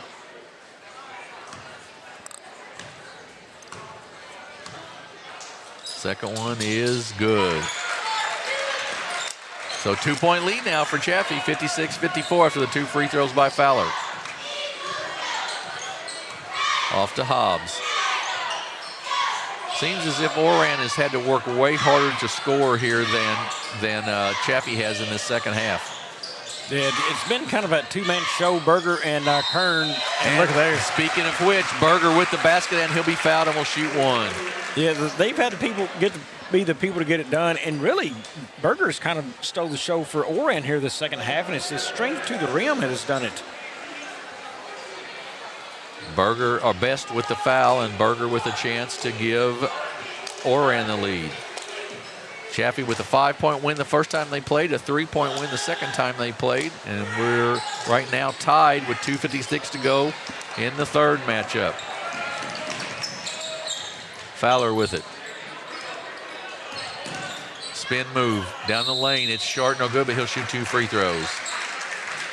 Well, you get this feel that this game is coming down to who is going to be the strongest at the rim right now. I mean, these teams are getting to the rim and are trying to score, but then you also have to play defense and block out there. The most physical team, no doubt, seems like they're going to come down and win this one. Foul was on Gooddale, his first, 4th team foul. So Chaffee, who is 9 of 11 shooting free throws so far tonight, will shoot free throws the rest of the ball game. Gooddale checks out, and Cole Debo checks back in. Estes checked in for the Red Devils. Second one by Fowler, off the mark, no good. Tipped, and Cole Berger comes away with it. The cheerleader saw a light flash before her eyes right there. 57-56, Chaffee with the lead with 2:27 to go in the ball game. Debo picks up his dribble, has to do something with it, and kicks it out to Berger. Picked up the dribble to Debo. Tries to get it inside, forced to pass there, and it's knocked away.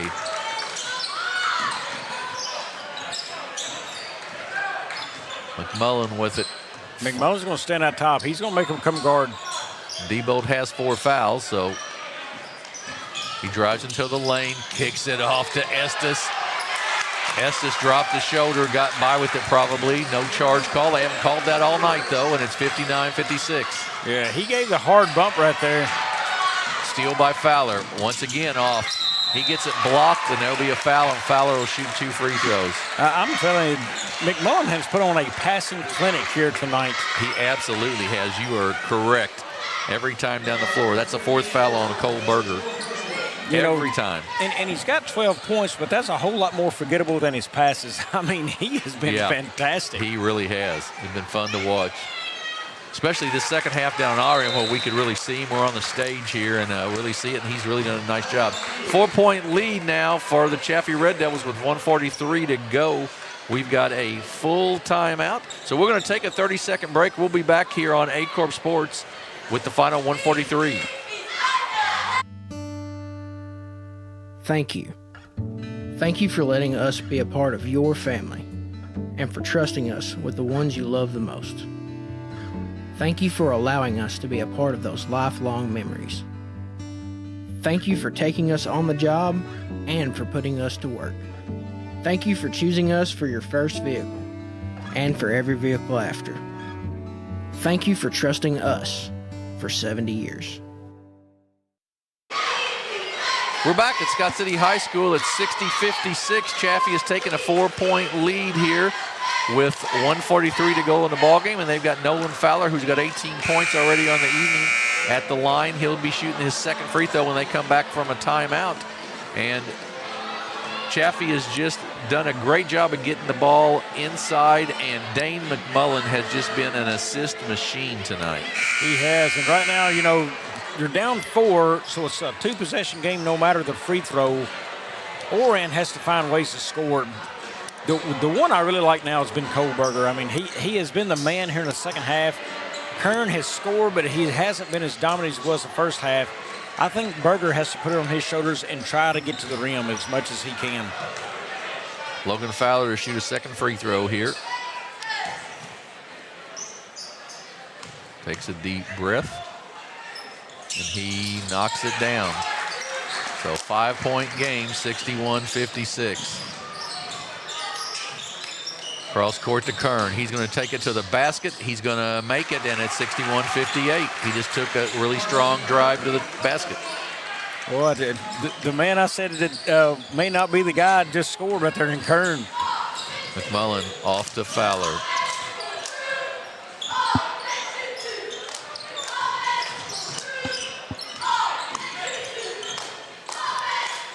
Fowler with it.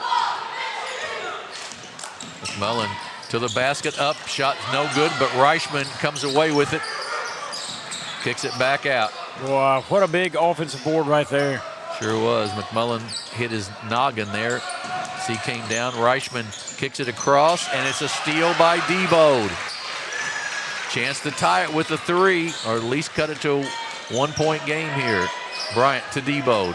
He thought about the 3. He does step back. He'll take the 3. Short, no good. But Berger right there. Missed the chippy. And then a miss by Kern to Fowler. They had it where they wanted it and just couldn't put it away. Yeah, but that one right there is going to sting them right there possibly the rest of the night. 2 opportunities at the rim. Reed Hobbs with the foul, and that sends Logan Fowler, a good free throw shooter, to the line to shoot 2 free throws. Difference in the ball game, Chaffee 11 of 14 from the line, Oran 0 of 3.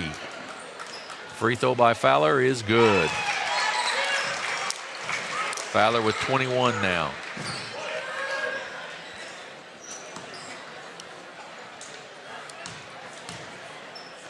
Second one also good. So we've got a 5-point game, 63-58, a 30-second timeout by Chaffee. So what are you trying to say here if you're Oran? Do you go for the 3 right away, Bobby, or do you play for 2? Whatever one is open the quickest. You've got to score quick is the name of the game. Hey, if you're open from 3, they're going to take it, and why not? But score quick. That's the first thing you got to do. Then they're going to pressure on the inbound. So you got to score, then you got to pressure and create the turnover. I'm not sure that they can do that. Fowler will be the inbounder on that. He's a great vision guy, and then trying to get it to McMullen's hands. And, you know, you don't want either one of them at the line. They've been so good. But right now the name of the game first is Oran's got to score. 5-point lead for the number 3 seeded Red Devils, 63-58. And 30.4 seconds to go. As we mentioned, this is the third time these teams have met this year, with Chaffee winning both times, once by 5, once by 3, and they lead by 5 right now. Reed Hobbs has hit 2 of the 6 threes. He's hit the most of anybody on the team in the game so far. Jim, he hasn't hit a 3 since way back in maybe the first quarter or so, maybe early second quarter. Yeah, probably right. He is in the game. He's number 10 there. Full court press. Chaffee has 2 free throws, 2 fouls to give here if they want to as well. Deboed with it. Kicks it off 2. There it is. Hobbs. He tries to drive in. Nothing there. Taking a little long time. Berger with the 3. Off the mark. No good. Rebound. And that'll be the 5th one on Cole Deboed. Well, and it looked like the focus of that possession was a 3, because Hobbs was trying to get one there. Deboed as well. And then Berger from the corner. So that will send Easton Fowler to shoot 2 free throws. Cole Deboed is fouled out of the ball game. Goodale checks in for him.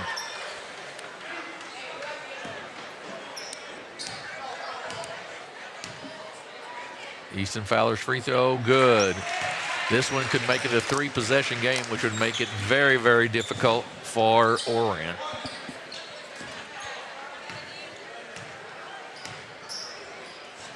Second one off the mark, no good. Tip taken down.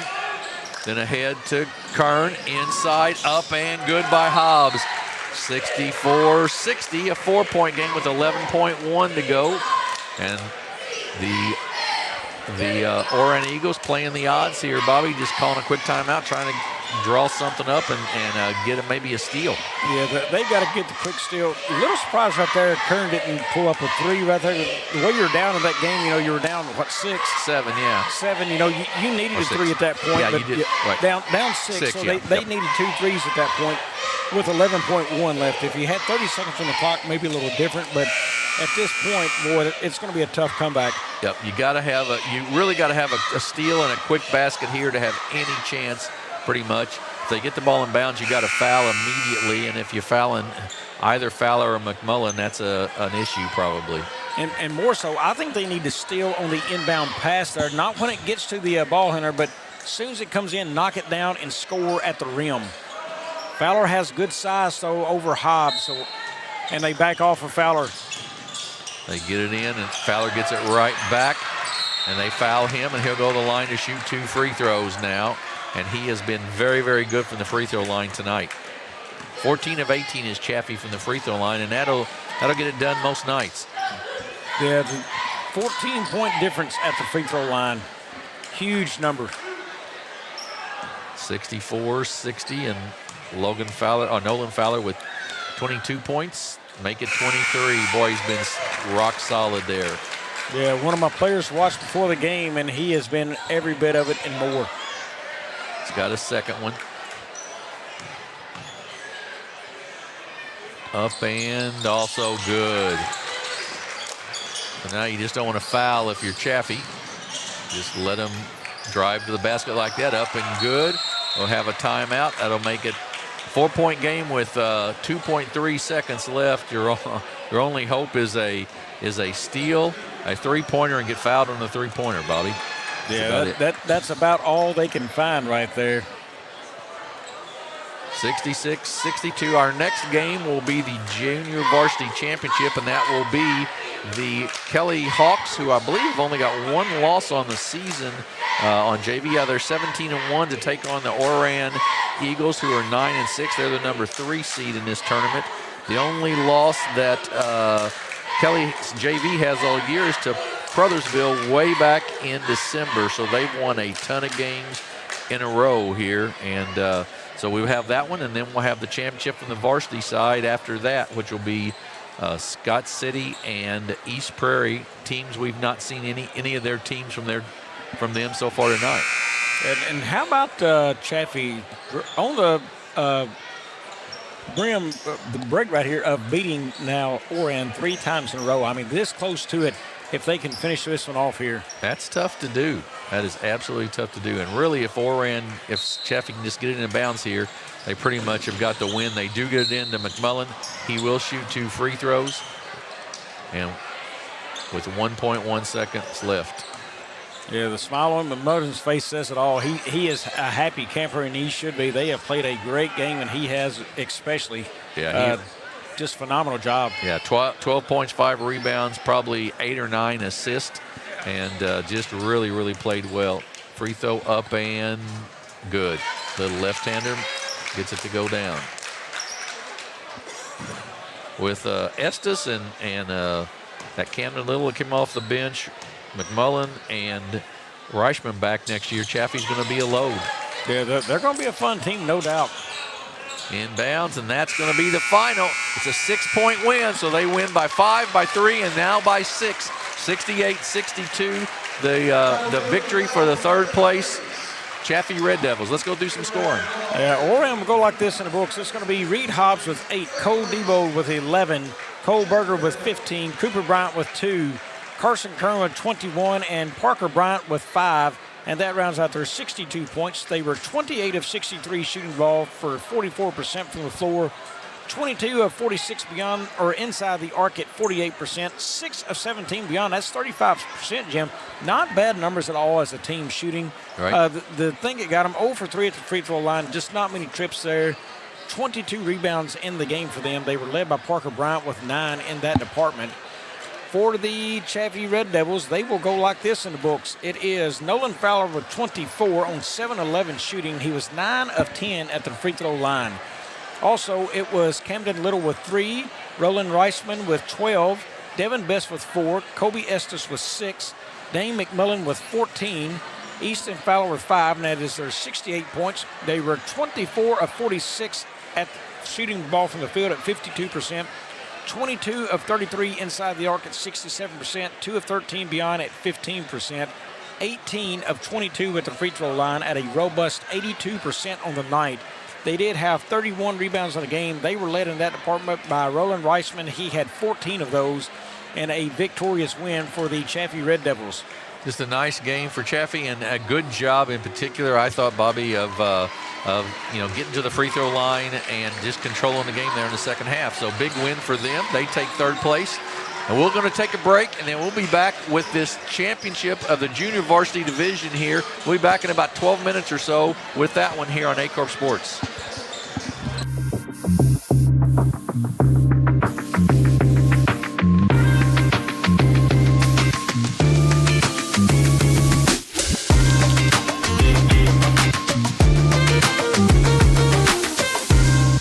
Mathis Funeral Home of Dexter and Bernie strives to provide their community with the accommodations and services needed to relieve your family during times of loss. For more information, give them a call and see how Mathis Funeral Home can help meet your expectations in celebrating your loved ones.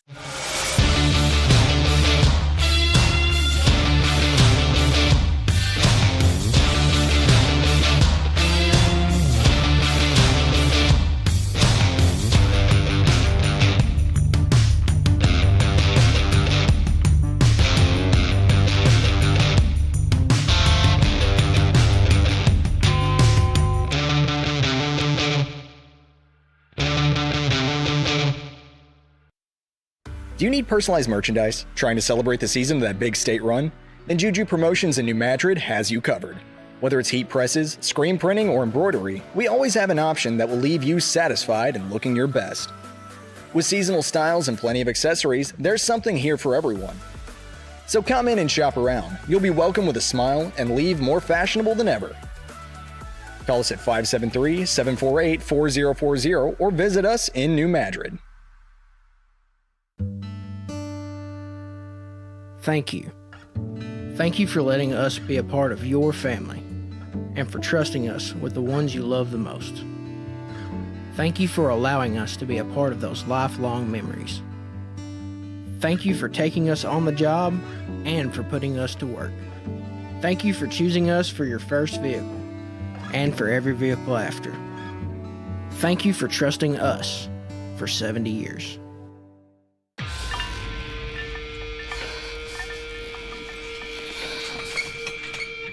At Southern Bank, we're never not helpful.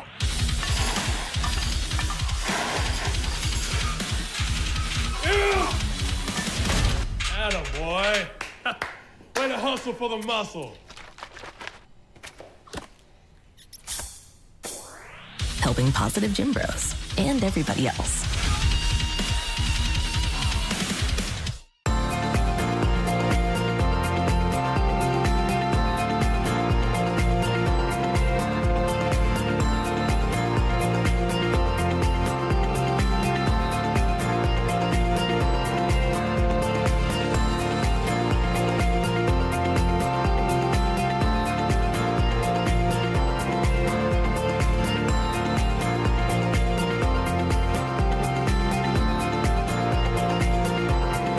At Young Real Estate, we understand the importance of face-to-face interactions. Our experienced agents are here to listen to your needs and personalize your home buying or selling experience. But we also recognize the power of technology. Young Real Estate offers virtual showings, allowing you to explore properties from the comfort of your own home. Young Real Estate, where technology meets a personal touch. Your dreams, our expertise. Contact us today and let's make your dream home a reality. Welcome to First State Community Bank, where the community is at the heart of everything we do. At FSCB, we're your trusted neighbors, committed to strengthening the connections that make our town thrive. You get more face time with our dedicated team to understand your unique needs and help guide you to financial success. We also provide the latest technology so you can enjoy the convenience without compromising the personalized touch. Experience our hometown advantage with modern conveniences. Visit us at fscb.com. At Semo Health Network, we strive to provide caring and affordable health care while making our patients feel welcome in our warm and friendly atmosphere. With locations throughout Southeast Missouri, we provide medical, dental, OB, and behavioral health services to anyone and everyone that may need it. Visit Semo Health Network for your wellness exams, COVID and flu vaccinations, lab services, dental exams, counseling, and more. For more information, visit our website and let Semo Health Network take care of you.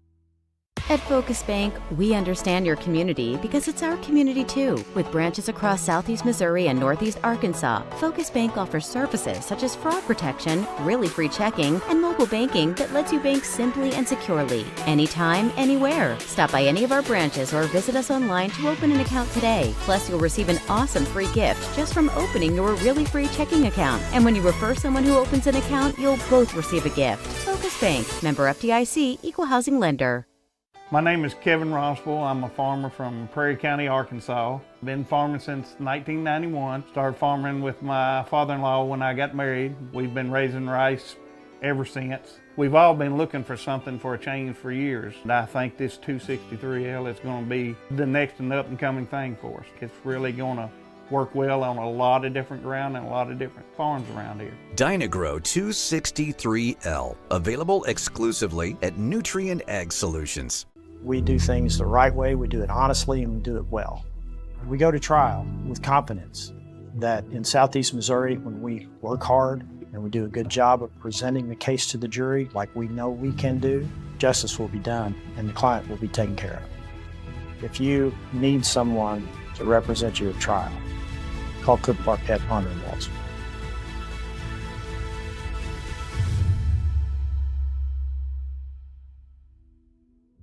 NextEra Energy Resources is the world's largest generator of renewable energy from the wind and sun, and a world leader in energy storage. Since 2016, NextEra Energy Resources has invested more than $339 million in Missouri to fuel local economic growth. Today, our company owns and operates one wind energy facility in the state and is looking to invest even more in the Show Me State. We are committed to being a trusted community partner and look forward to providing affordable, clean, renewable energy for generations of Missourians to come. In football, every play starts with one goal: protect the ball. It takes strength, teamwork, and focus to keep it safe. At First State Bank and Trust, we protect what you worked hard for, your finances. With us, you'll have a team that's always alert, keeping your money safe from every angle, through every challenge. We're here to protect your finances because at First State Bank and Trust, your financial security is our game plan. First State Bank and Trust. Strong, secure, trusted. Member FDIC, equal housing lender. Agriculture is not a fad, and it's not for the faint of heart. Long days become long nights, sacrificing time away from your family, even on weekends, just so you can get the crop in and get the crop out. This is your way of life. At Farm Credit Southeast Missouri, we are 100% bought into your commitment. Because we are customer-owned, it is our mission to be your ag lender, and we intend to be your value-added partner for next year and the long term. Your ag lender will always be there.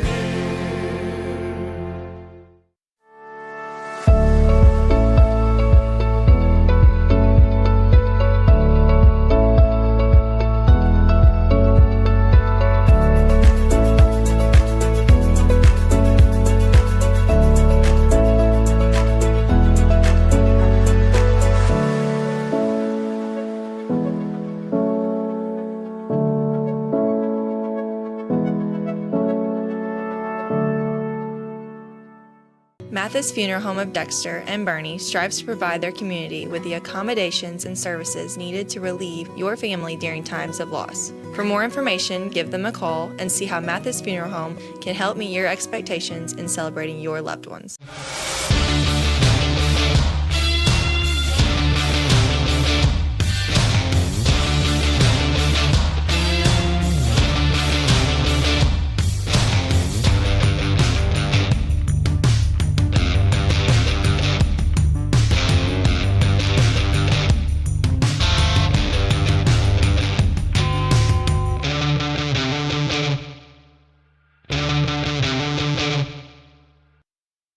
Do you need personalized merchandise? Trying to celebrate the season of that big state run?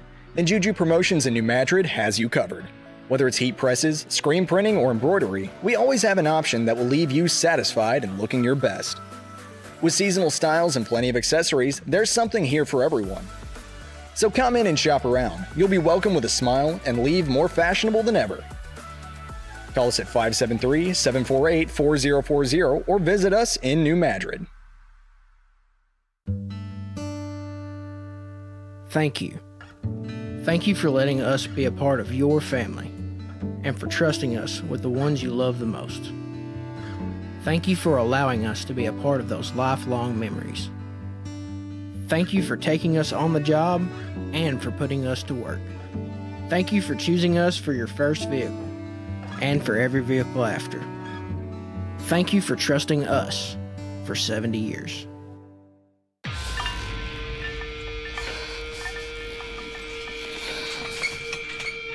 At Southern Bank, we're never not helpful.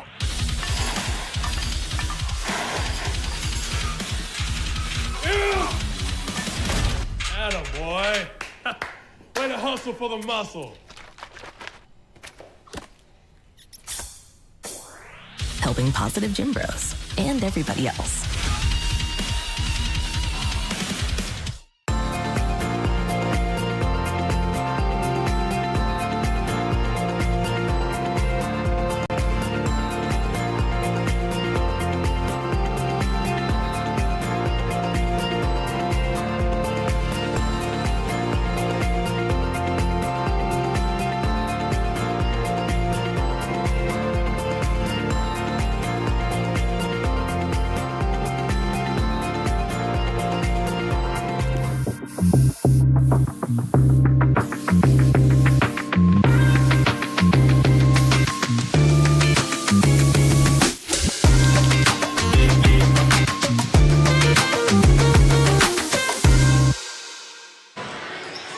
Good evening and welcome back to Scott City High School for the Scott, Mississippi Conference Tournament here on Aycorp Sports. It's championship time. The JV championship game is first, featuring the number 1 seeded Kelly Hawks taking on the number 3 seeded Oran Eagles. I'm Jim Riker alongside my broadcast partner Bobby Alford. This Kelly Hawks JV team has only one loss on their season record, and that comes to the Carruthersville Tigers back on December the 10th. They are on a 14-game winning streak and 17-1 on the season. One of those victories came at the expense of the Oran Eagles on January the 14th, and the final score of that one was 45-23. So, Jim, these teams have a history, but look, Kelly has been really good, really strong, and they got some pretty good size on their team facing them tonight. Yeah, they really do. They've got some nice size. We see them down there, and you know, for these young men, this is a big stage for them. Certainly, they've probably not played in front of this kind of crowd all season, so that certainly will come into play for both of these teams tonight. Oran, of course, is a number 3 seed. I believe they had a little upset over the number 2 seeded Scott City team yesterday. So this will see how this all plays out, but it is should be a good one.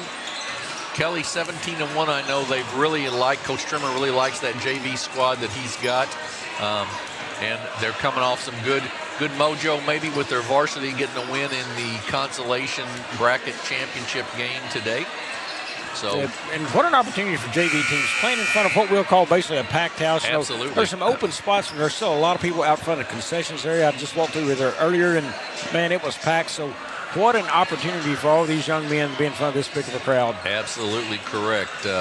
Oran will be the visitors on the scoreboard in their blue road uniforms trimmed in white. And they're coached by Corey Davis, who just got done coaching that last game, of course, and assisted by John Simpfer. And the Kelly Hawks, coached by Noel Trimmer, assisted by Lane Graham and Tanner Schomburg.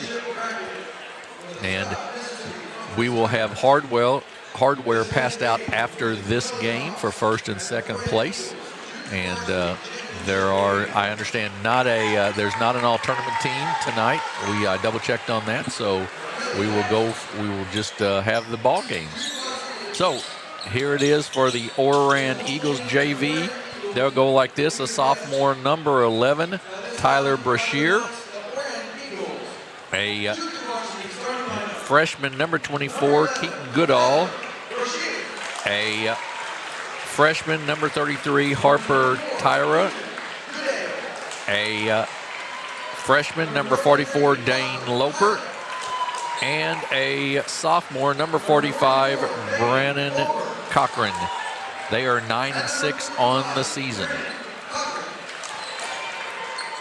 For the Kelly Hawks, in their white uniforms trimmed in maroon, they'll be like this: a sophomore, number 15, Avery Woolsey; a sophomore, number 21, Caleb Yunt; a sophomore, number 25, Landon Alexander; a sophomore, number 32, Brody Ash; and a sophomore, number 45, Tennyson White.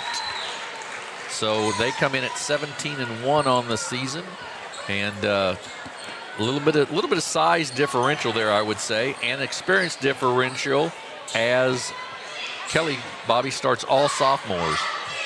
Yeah, all sophomores, good size to them. You know, I think that's going to be one of the problem areas is down around the rim for Oran tonight. We are set to go in this junior varsity championship game. Tip is taken down by Oran to start off with, and Brashear gets it, kicks it across to Goodall, gets double team there, and then pass a little too high out of bounds, turnover on Oran to start the ball game.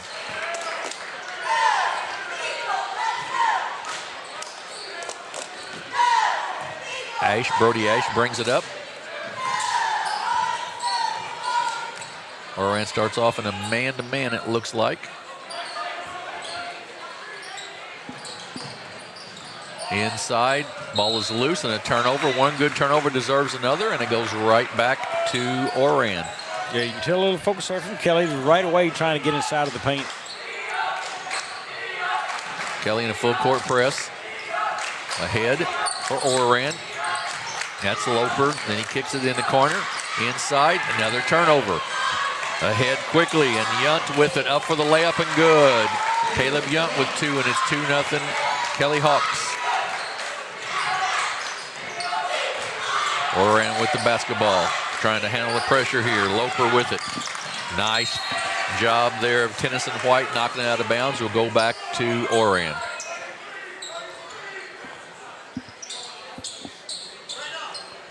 Oran with the basketball.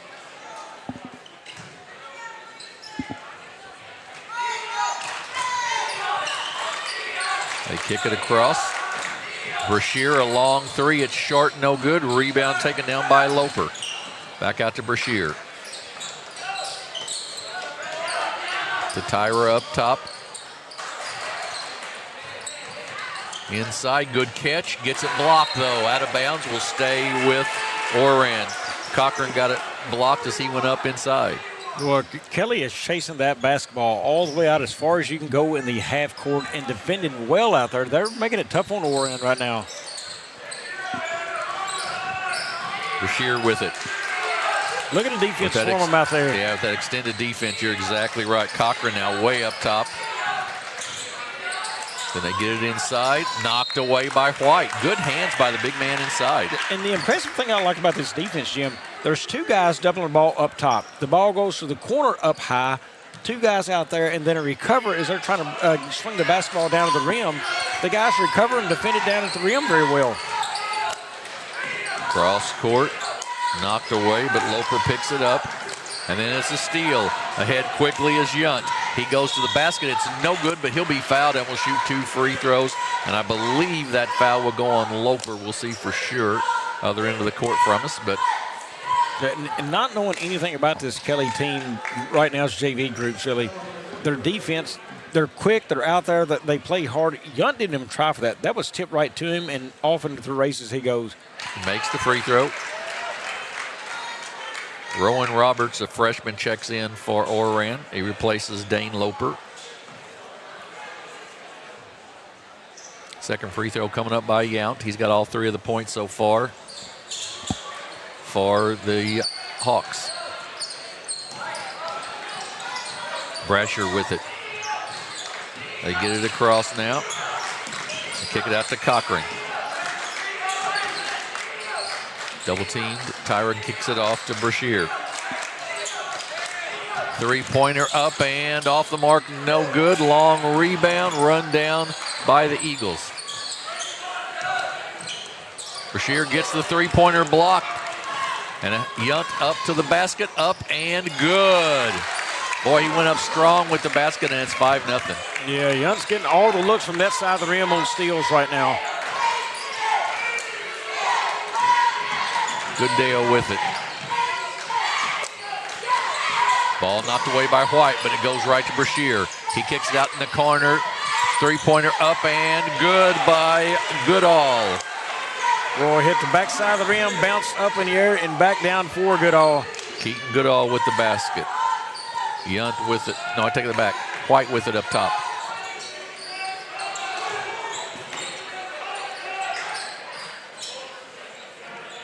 White puts it on the floor, goes to the basket. It's going to be fouled, I believe, there by Brennan Cochran.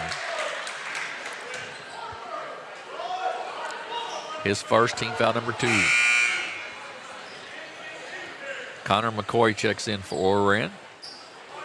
A little extra size.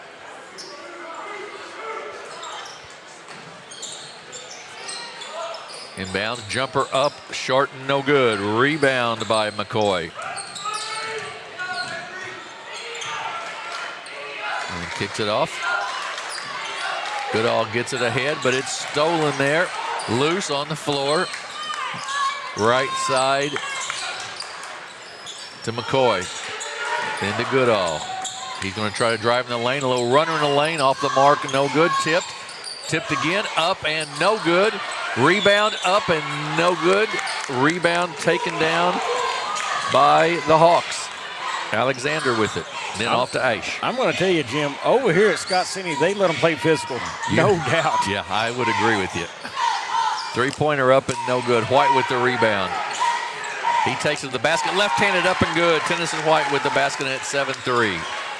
Yeah, it's been pretty physical here early in the game. You're exactly right. It's been a physical night overall in basketball. Ahead, nice catch. Got a little too far underneath the basket, though, did Cochran. And it's a rebound for White. He brings it down. Kicks it across. Then to Aish. Crossover dribble, goes to the basket, up, no good. Rebound taken down by McCoy. He brings it up for the Eagles. And up to Goodall. Spin move inside, knocked away by White, but he got too much of the arm there, and it'll be a foul. Roberts was fouled on that as he tried to make a move. Be out of bounds to the Eagles. Jackson Hiring checks in for the Hawks. Up top to McCoy. Goodall in the corner. Good movement once again by Kelly. And it goes out of bounds off of them. Goodall to inbounds for Oran. Gets it into McCoy. Going to have a travel time on Tyra of the Eagles, and it'll go back to the Hawks. That is an unforced turnover, Jim, but it's the defensive pressure, just the constant in your face right now from Kelly. It's causing those kind of turnovers. Jumper, three-pointer off the mark, no good. Rebound by McCoy. That's his second one. Now to Goodall. He takes a 12-foot jumper. It's going to be long, no good. Inside, knocked away. Three-pointer up and no good. Tip McCoy with an offensive board. To Goodall. Back to McCoy. Turnaround jumper, good by Rowan Roberts, and it's 7-5.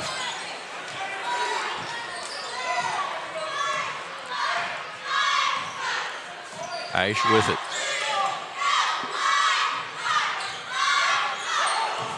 Yunt. Up shot, no good. McCoy with another rebound. We're going to have a turn the ball over. Got his hand a little too far underneath it. Yeah, caught him dribbling a little bit too much. You know, those kind of things happen. Get it down to forward, get it kicked off, and start your offense. Dane Loper checks back in for the Eagles. Aish with it for Kelly. Off to Yunt. Screen set by White. Back door. Good job of reading that, though. There's a steal by Loper. Then taken down. Pass goes right through the wickets. Going to be a backcourt violation, I believe. Man, I'm going to tell you, Jim, number 22 there for the Hawks, that's Jackson Herring. He come from the far baseline, and he's the one diving on the floor for Kelly all the way out there on that loose ball. You're talking about a hustle play out of a young man. Absolutely. I think one thing is definitely coached on this Kelly JV team is you run the whole time you're on the floor. Hiring gets it knocked away, but gets it back. Now to Aish, to White.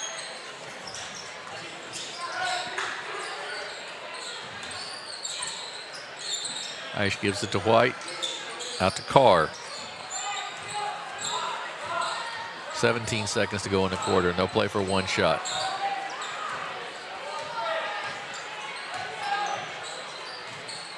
Eight seconds. Aish with it up top. Puts it on the floor, kicks it in the corner, jumper up and no good. And that's going to be the end of the first, and it's a good close game. It is the Kelly Hawks 7, the Oran Eagles 5. We'll take a 30-second break. Be back here on Aycorp Sports. Do you need personalized merchandise? Trying to celebrate the season of that big state run? Then Juju Promotions in New Madrid has you covered. Whether it's heat presses, screen printing, or embroidery, we always have an option that will leave you satisfied and looking your best. With seasonal styles and plenty of accessories, there's something here for everyone. So come in and shop around. You'll be welcome with a smile and leave more fashionable than ever. Call us at 573-748-4040 or visit us in New Madrid. We are back at the Junior Varsity Championship here at the Scott, Mississippi County Tournament. And it is a 7-5 lead for the Kelly Hawks, the number one seed here at the end of one quarter. Jim Riker, Bobby Alford with you. And Bobby, the shooting percentages sort of show why it's only 7-5. Yeah, 2 of 11 right now for Oran, 3 of 9 for Kelly. But let's defend the shooting percentages. It's physical down there. I mean, it is extremely physical. I'm going to stop short of saying they've missed calls, but it is a lot of bodies bouncing off each other in physical play. And Hey, right now the name of the game is just be stronger down there with the ball. You know, you can't do anything about the calls you're not getting if you're wanting that, but be stronger. That's your message to your team. Hey, just be stronger. They're not calling it. I don't care. Evidently, it's not a foul. Be stronger when you go up to the rim. Right, absolutely correct. Aish with it for the Hawks. Started out front by Goodall. Now they kick it off. Carr with it inside, loses it. Hiring comes away with it. Back to Carr. Whoa, what a screen in there by Hiring. Carr for three, good. Tyson Carr for three. Lane Williams in the ball game for the Hawks. He adds some size to it. Goodall takes it to the basket. Turnaround jumper, no good. Rebound by Aish. Gets it ahead to Yunt. Yunt to the basket, up and no good. Rebound by Cochran.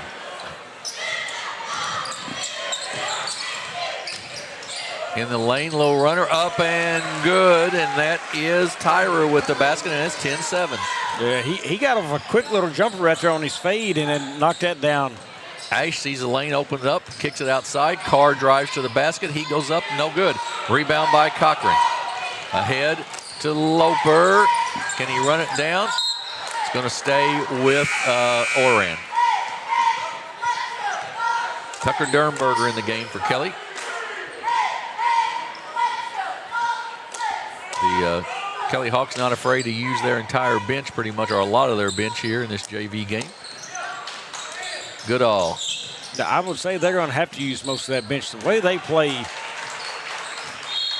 And a turnover on Oran backcourt. I mean, they are in your face at all times, this Kelly Hawk defense.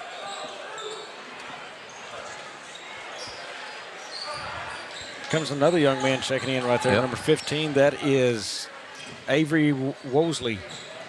Have not seen him tonight. Or I don't believe we have. Dernberger up top.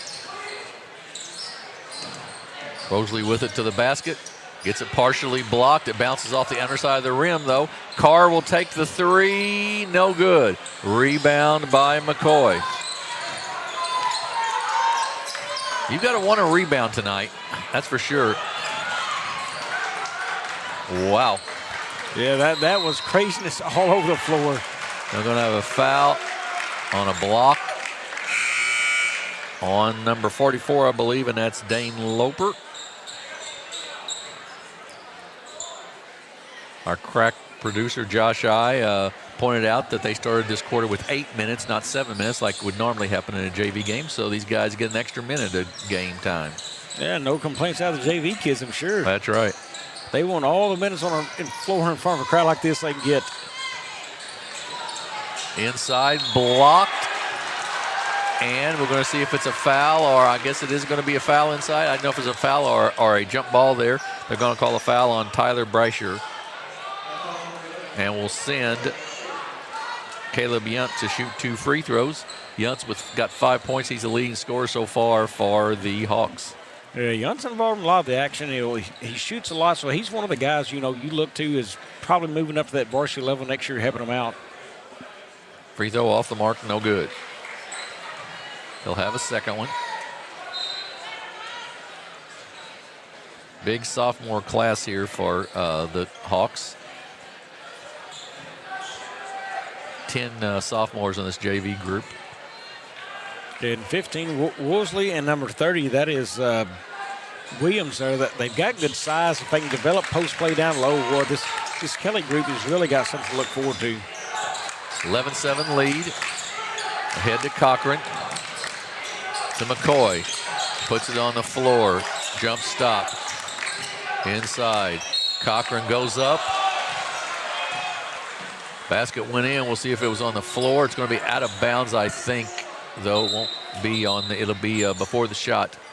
White checks back in for Kelly. That foul goes on Tyson Carr, his first. I think Oran would probably like to decline that if they could and just accept the basket. As much trouble as they've had scoring so far. Cochran with it. Drives to the basket. It's no good. White will draw the foul on a block and will send Brennan Cochran to the line to shoot 2 free throws. Second foul on Tennyson White. Yeah, watching Cochran right there on that drive, if he had pull up before he gets so deep to the rim, I think he's got a cleaner look there. He's making that shot a little tougher. Give yourself space from that defense. Cochran's free throw, no good, off the back of the rim. He's got a second one.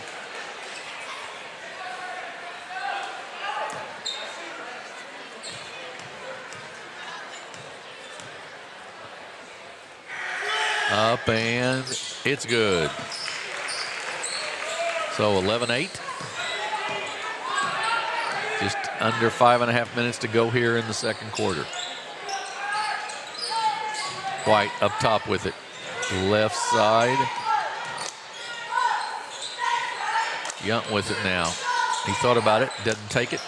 Kicks it back out to Alexander. White at the high post. Nothing there, so he puts it on the floor. Well, that's a good possession right there by White. You see how he kept his pivot and then just brought it out when nothing was there? White drives baseline. Goes up and good. Waited till McCoy jumps past him and he gets the basket. It's 13-8. Roberts with it. Gets it right back to Brashear. Brashear to the basket. Gets it knocked out of bounds off his foot. And a go back to Kelly.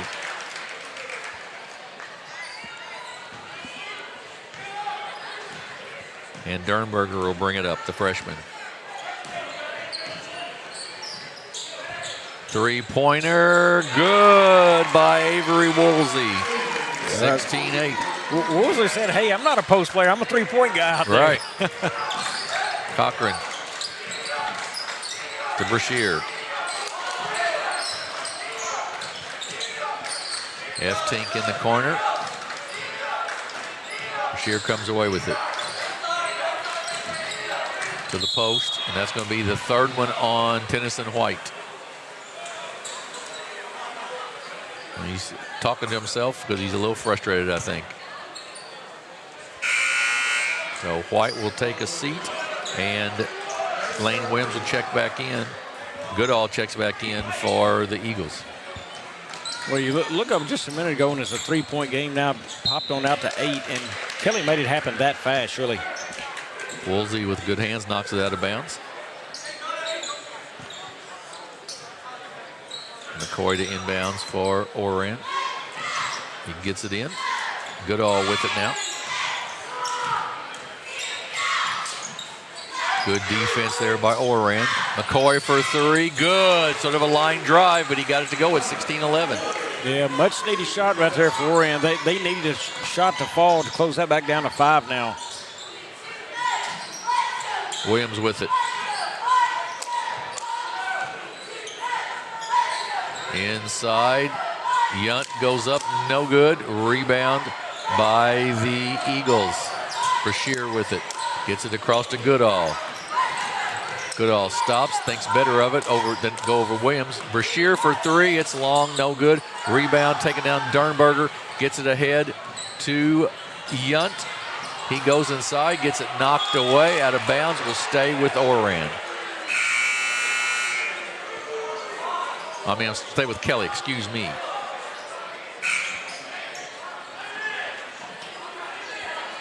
Tyra checks back in for Oran. And F-Tink take a seat.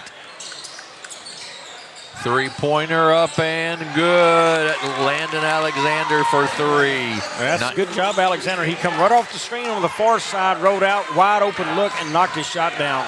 McCoy gets through the defense and pulls it back out, but then almost backcourt, but not. Goodall with it. Nice fake, drives to the basket, goes up over Williams. It's short, no good. Out of bounds, will stay with Oran. Cochran back in for the Eagles. He replaces Roberts. Ash back in, replaces Dernberger for Kelly.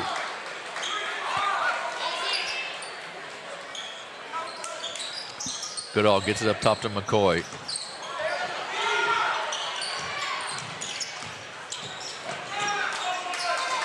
And a steal. Out to Alexander and then off to Aish.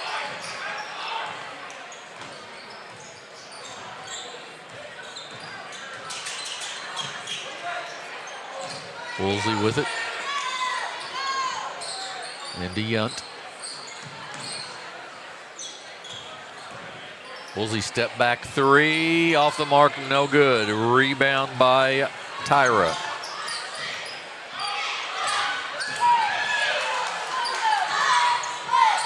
Ahead to Goodall.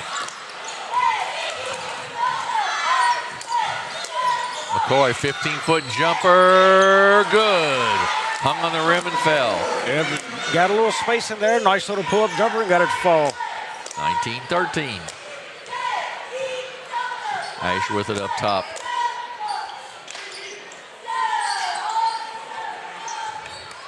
Alexander for three. Off the mark, no good. Rebound McCoy. Another one for him. Chance to cut the 6-point deficit. Cross court, Goodall inside. Cochran gets fouled and will shoot 2 free throws. That foul will go on Williams, I believe.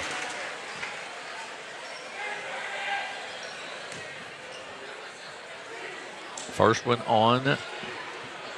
Oh, they say that's on Aish, not on Williams. Cochran's free throw is good. Nothing but net. Kobe Popes checks in for Oran. First time we've seen him this evening.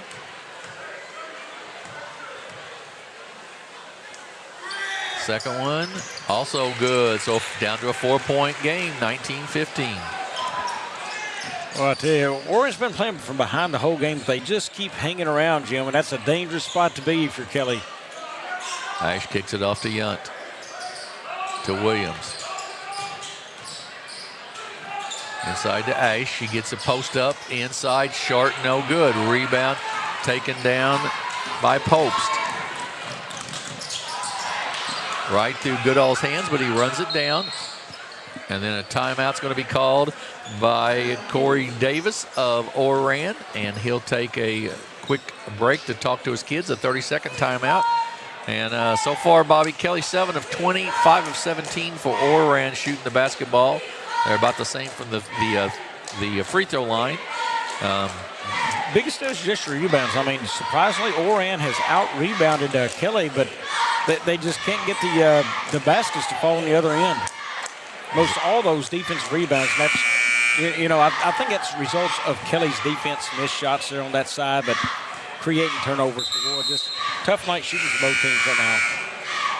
19-15, 4-point game, and Oran with the basketball with 52.3 seconds to go here before halftime. Our final game of the night will be the Scott City Rams, the number 1 seed, the East Prairie Eagles, the number 2 seed, in the championship of the varsity division of this tournament. Yeah, something tells me this gym of Scott City's will be hopping when that game starts. I think that's probably right. Cochran gets fouled. He's taken it to the basket. That's the second one on Williams, so Cochran will shoot 2 more free throws. All of his points tonight have come from the free throw line. Pretty much a full house here at Scott City tonight. Free throw by Cochran is good. 19-16. Williams checks out. Hiring checks in for the Hawks. Tell you, Jim, of note on this tournament, there are some nice blue folding chairs lower in the gym. You want to get here early for this tournament next year because that's the seats you want. That's exactly right. You are correct. 2-point game here. Into the lane, they kick it out to Yunt for 3, and he knocks it down. Caleb Yunt with another 3, and it's 22-17. 30 seconds to go, and then a turnover on Oran. Goes right back to Kelly.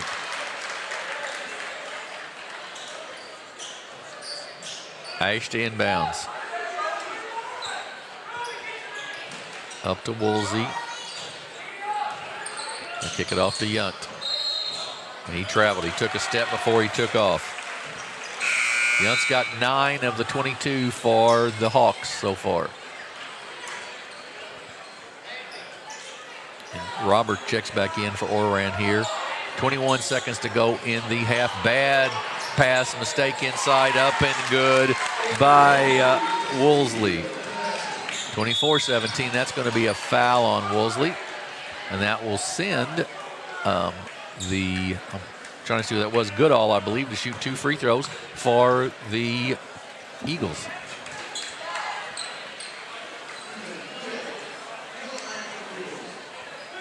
Kenton Goodall, a freshman, to shoot 2 here. It's the first foul on Woolsey. First free throw, no good. He's got a second.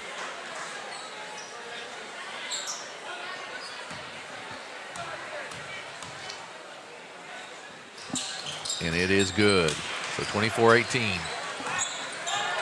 Ash with the basketball.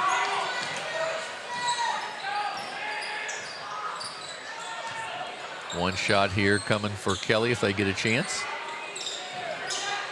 Out.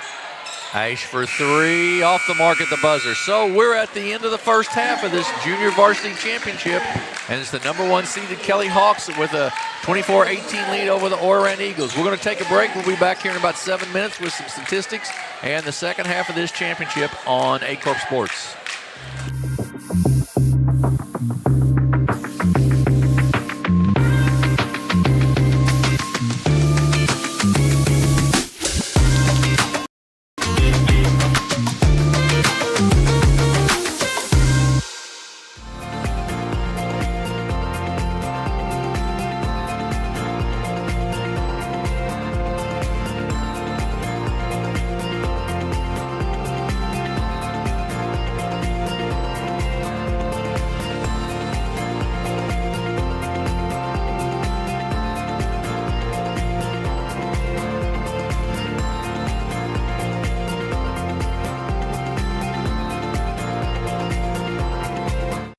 Do you need personalized merchandise? Trying to celebrate the season of that big state run? Then Juju Promotions in New Madrid has you covered. Whether it's heat presses, screen printing, or embroidery, we always have an option that will leave you satisfied and looking your best. With seasonal styles and plenty of accessories, there's something here for everyone. So come in and shop around. You'll be welcome with a smile and leave more fashionable than ever. Call us at 573-748-4040 or visit us in New Madrid. In football, every play starts with one goal: protect the ball. It takes strength, teamwork, and focus to keep it safe. At First State Bank and Trust, we protect what you worked hard for, your finances. With us, you'll have a team that's always alert, keeping your money safe from every angle, through every challenge. We're here to protect your finances, because at First State Bank and Trust, your financial security is our game plan. First State Bank and Trust. Strong, secure, trusted. Member FDIC. Equal housing lender.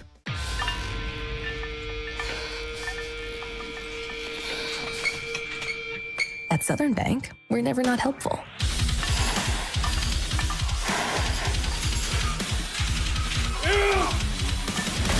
Attaboy. Way to hustle for the muscle. Helping positive gym bros and everybody else.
do things the right way, we do it honestly, and we do it well. We go to trial with confidence that in Southeast Missouri, when we work hard and we do a good job of presenting the case to the jury like we know we can do, justice will be done and the client will be taken care of. If you need someone to represent you at trial, call Cook Barkett on Walls.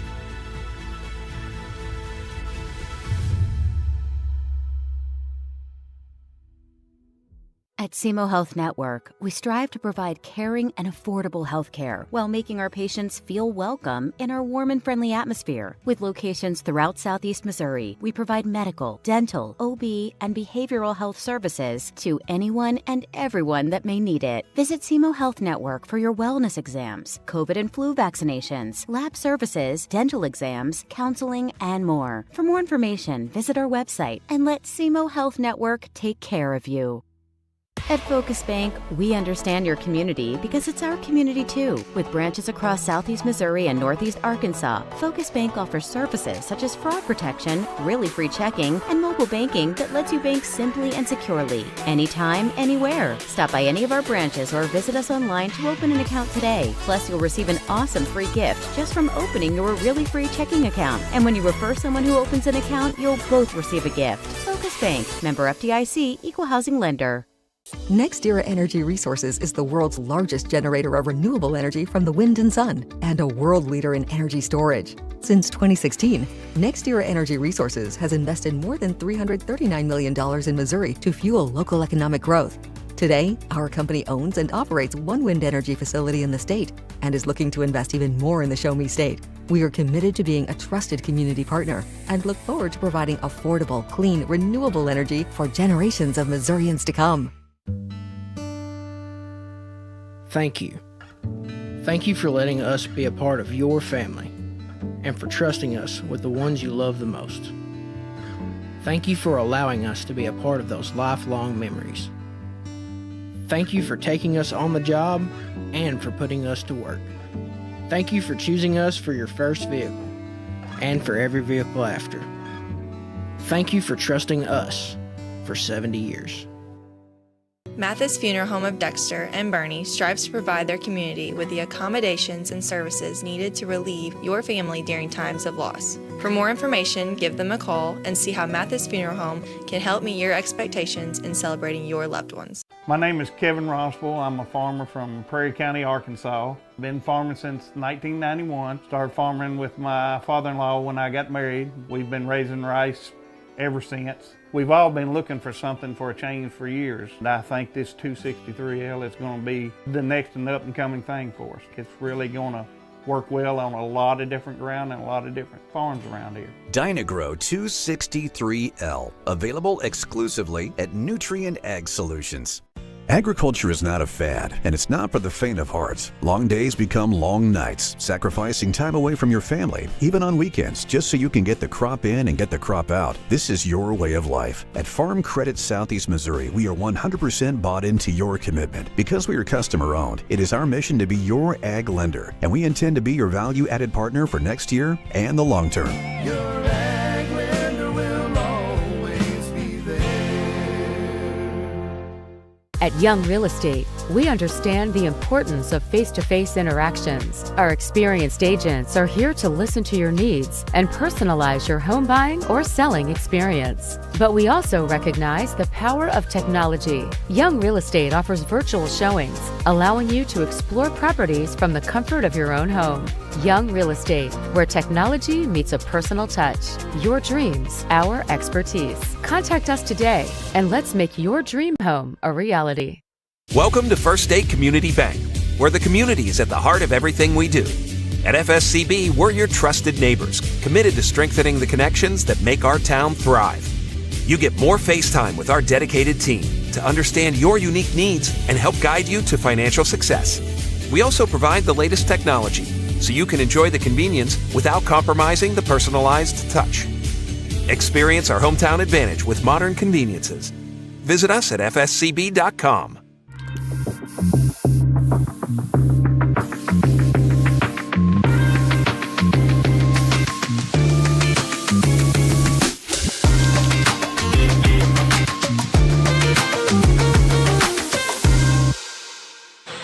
Back at Scott City High School, we're at halftime of the Junior Varsity Championship game of this Scott Mississippi County tournament. And it is a 6-point lead for the Kelly Hawks, 24-18. Jim Riker, Bobby Alford with you. And Bobby, just maybe some quick numbers.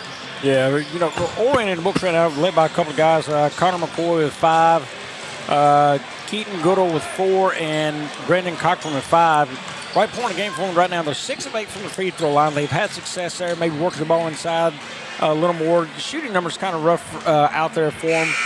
See if they can pick it up in the second half, though. Looking at Kelly, if I can get my stat sheet to flip over, and it will.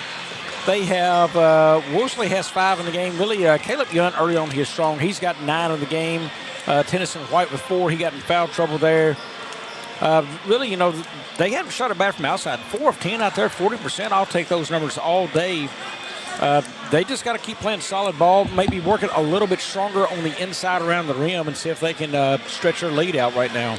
Yeah, only 5 of 13 inside. They need to improve on that a little bit, but they have a 6-point lead, and we've got one half of this one to determine who the champion is in the Scott Mississippi County Conference JV bracket, and then at about 15 minutes after this one's over, we'll have the championship of the varsity, and that'll be number 1 seeded Scott City and number 2 seeded East Prairie.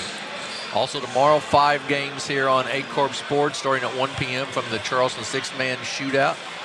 You'll want to be with us there from 1 till probably about 9 or so tomorrow night. And then next week, we've got games with the ranked teams from the state Monday, Thursday, and Friday. So you want to be with us again next week as well. Yeah, reminder on that, if you have not been to a game in Charleston, that Charleston Sykes game later on, well, that is such a small gym. It's probably my second favorite gymnasium to announce a game in. My favorite's Bloomfield, but that one is small. The noise traps in well, and when it gets loud in there, I'm sure both teams going to bring a good crowd. It is a fun place to be. Steal up and good by Oran. That is Roberts with the steal, and it's 24-20.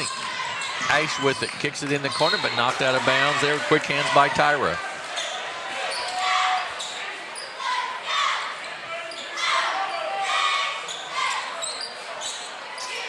Kelly to inbounds. Get it in to Woolsey. Then they hand it off to Ash. He runs this offense when he is in the game. Nobody moving. Boy, yeah, he picked up his dribble in a bad spot right there. Nobody moved. Ash with it. Lane opens up. He drives inside. It's no good. Rebound. That's going to be the third one. Oh, jump ball, and it will go to Oran, I believe. Thought Williams might pick up his 3rd foul there, but it was a jump ball, and it'll be going back to Oran. Oh, they've got that wrong. It's going to go, that's right, because Oran started the half with it. That's exactly right. So it'll be Kelly's basketball.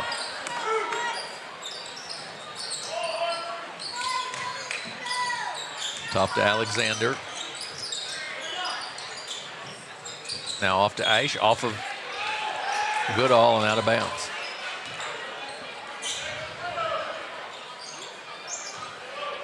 Young with it in the backcourt. Alexander puts it on the floor. Nice spin move, goes up left-handed, up and good. Boy, that was a nice move. So he sized his man up out there outside the arc right there, then took him to the rim, spin moved him in, and finished with the left. 26-20. Cross court, just a bad pass and out of bounds. Be a turnover on the Eagles.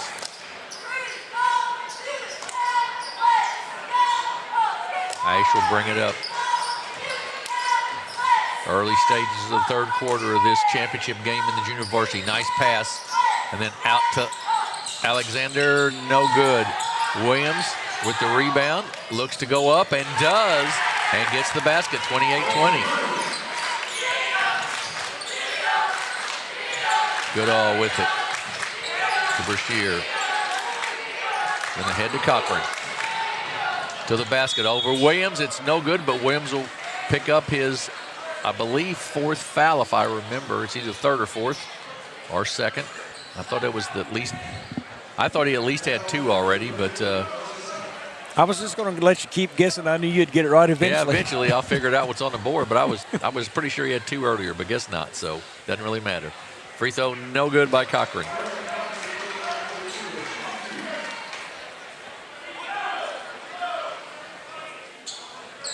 got a second.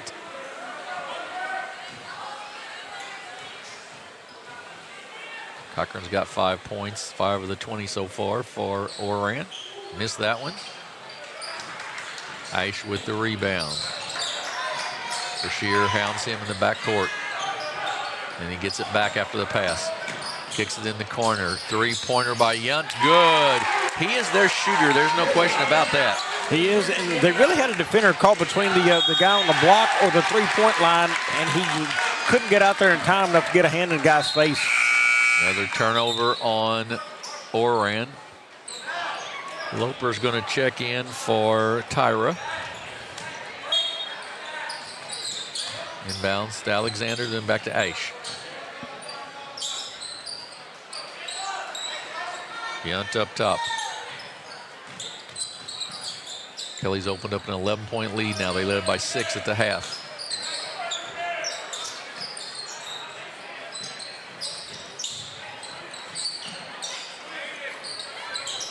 Screen being called for. Aish will take the three. It's a little long, no good. Rebound by Cochran. Brashear gets double teamed, but gets it off to Goodall. Inside, Loper goes up and no good. Rebound, Williams. The size of Kelly is really bothering Oran right now, I think. Yeah, offensively and defensively right now, and especially defensively, they can get out and guard. The physicality, too, not only the size, but the thickness of the body, you can tell. Shot is no good. Rebound taken down by Loper to Brashear. He brings it across the timeline.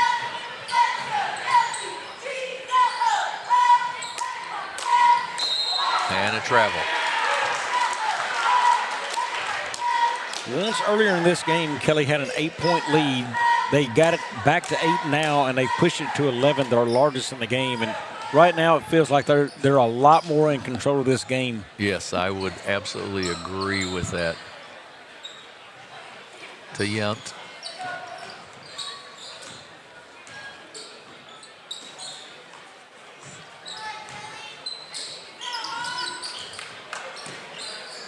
Williams up top. Backdoor to Yunt. He's going to be fouled. Ooh, and just about made it on a very difficult shot. Did not, but he'll shoot 2 free throws.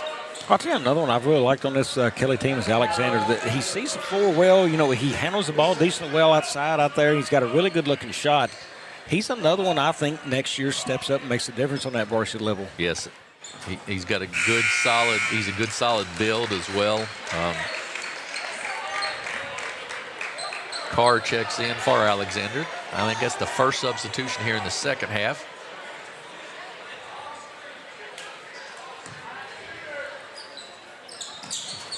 Yeah, with 14 now, and it's 33-20. Loper with it to Goodall.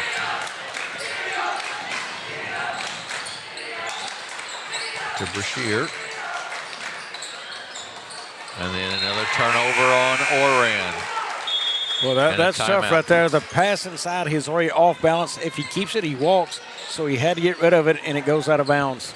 30-second timeout, so we will keep it here. It's 33-20 for the Kelly Hawks. So let's talk about tomorrow a little bit. We'll talk, of course, about the championship game a little later. What's your of those games tomorrow? Which one do you think is your favorite of the teams that are playing? You know what? I like the Sykes and Charleston game just because it's local. That is a rivalry in itself anyway. I think getting a look, though, at Principia, you know, number 1 state-ranked team, seeing who they're made of.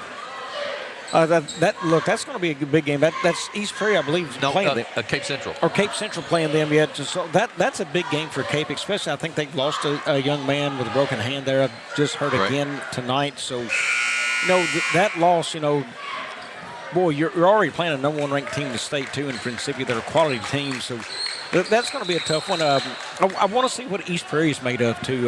Back-to-back games in short-hour turnarounds.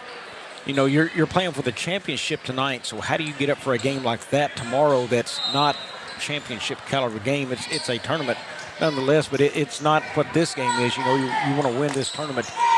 So I really want to see how East Prairie rebounds for that, is able to get themselves back up and motivated for that game. We've got a technical on Oran. I'm not sure exactly why.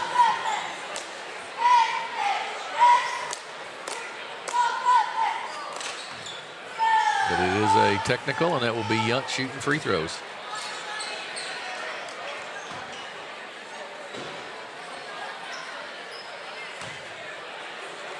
Free throw up and no good. He'll have a second one.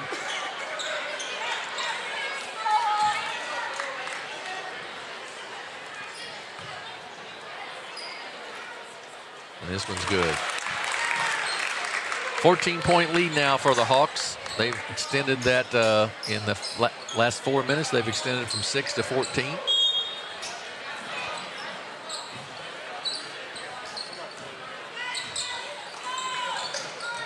Off to Yunt. Carr to Yunt. Good catch inside. He goes up off the glass and good. I really like the way he plays. Yeah, and they did a good curl from the wing out there all the way underneath, and they got that pass into him. Good, clean look. Loper with it for Oran. Gets double teamed. Now kicks it out to Brashear in the lane. Cochran loses it, gets it back, goes up off the glass high over Williams and good. 36-22. Ash with it. Yunt once again. Boom. Boy, he is feeling it here now. He is. He's got 20 now. McCoy in the game. He's got it to Loper to Cochran. Once again, high off the glass. A wild shot that time, though. No good. Carr with it quickly down. He's going to take it, kick it off, and then they give it to Ash inside. He gets it blocked. Williams comes away with it. He gets it blocked as well by Cochran. Gets double teamed and then kicks it out to Yunt, who drives to the basket, up and good. Some kids just play at a different level and way, and Yunt had to go high up in the air to get that pass first and then go scores. Yeah, you're exactly right. Brashear with it. Bounces off of Woolsey and out of bounds. And right now for Oran, this game's kind of gotten a little out of control offensively. They just can't seem to find a rhythm or controlling tempo any at all, and a little bit out of control everything they go after him with. Dernberger checked in for Kelly. Three-pointer, short, no good. Rebound inside Cochran, up and good. Brennan Cochran. He's got 9 now, and it's 41-24. Woolsey with it. Guard out there by Goodall to Yunt. He gets double teamed. That's going to be a foul on, that will go on Tyra. His first. They really like that little curl play to Yunt. Yeah, they do. Jason Hiring checks in, giving Woolsey a break. Carr, nice spin move, and kicks it off. Nice pass, shot was missed. Cochran with the rebound to Goodall. And he's going to be fouled there by Carr. Carr just jumped in the way, and it'll be his second team foul.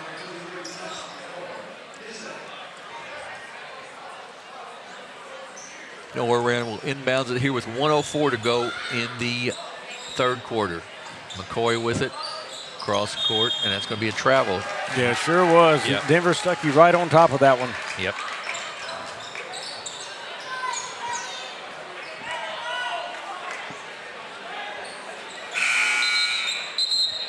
In the ball game, Kobe Popst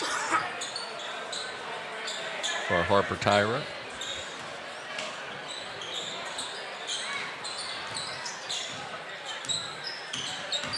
Dernberger to Yunt. Carr, nice spin move, left-handed up, no good, but he'll be fouled and will shoot 2. Good move in there by Carr. Yeah, sure was. Good, strong spin move. Just couldn't get the left-hander to get to fall. It's the third foul on Dane Loper. Tyson Carr will shoot 2 free throws. One thing I've really loved about Kelly's JV tonight is the speed and intensity they've played with. Both sides of the ball, offense and defense, they go hard. Yeah, you're right. they don't give up on any play, that's for sure. Second free throw coming by Carr. That'll be a lane violation, but it'll go away since he made the free throw. And it's a 19-point lead now for the Hawks. Cross to Loper. And a foul on Kelly.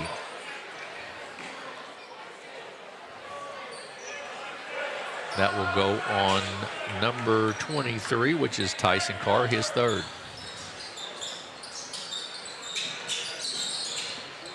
Loper with it. 30 seconds to go in the quarter. To Popst.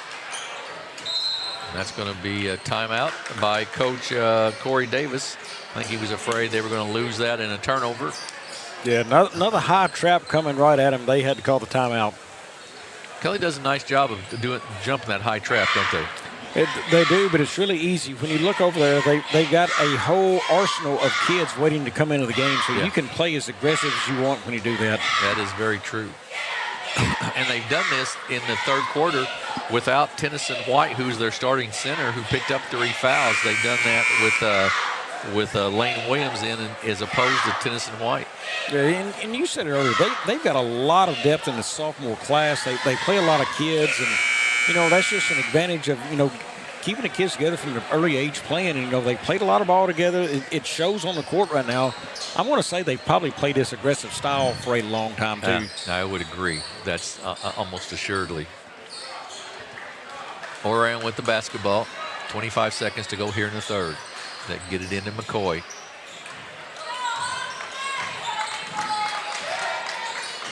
Into Goodall, he gets double teamed there. It's knocked out of bounds. Will stay with Oran. Well, they are trapping every time they get the chance up there in that high court. To Loper. Now to McCoy. He'll take the jumper off the mark, no good. Nice rebound, though. Shot is no good. Loose, and Oran comes away with it. Kelly comes away with it. Carr at the buzzer. Makes the 3 at the buzzer. Why not? It's been all Kelly. That's exactly right. Huge, long 3 there at the buzzer. And it's a 46-20 Kelly lead as we head to the fourth quarter. We'll take a break and be back here on Aycorp Sports.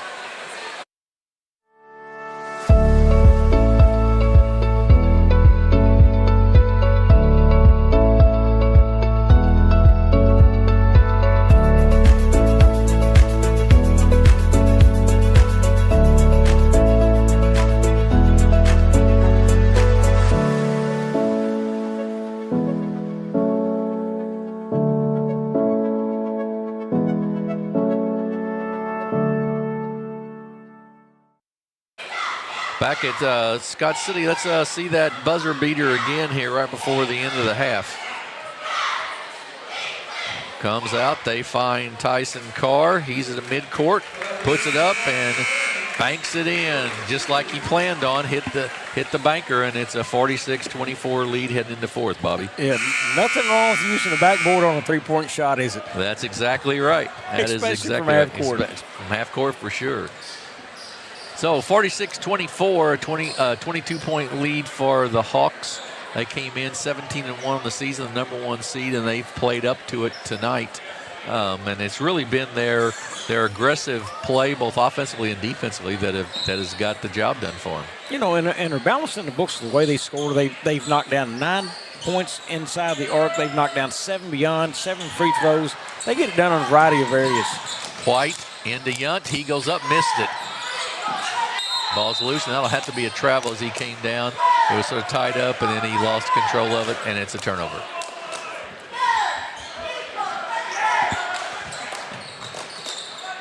When you're up 22, what do? You full court press them. Sure. They do not let off. Goodall loses it, gets it back. It's going to go to the basket, and he's going to be called for a travel. There's a thing as a jump stop, but you can't do a Euro stop and a jump stop together, I don't think, like that was. So it's a turnover. Yunt brings it up, or Dernberger brings it up to White. Yunt, top of the circle, 3, off the mark, no good. Rebound, Hiring to Carr.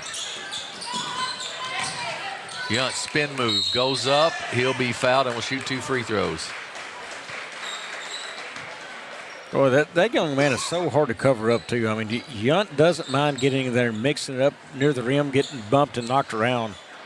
Shoots it from outside. I mean, he's a player, no doubt. There's no question. Roberts with the foul there. Yunt will shoot 2 free throws. Up and good.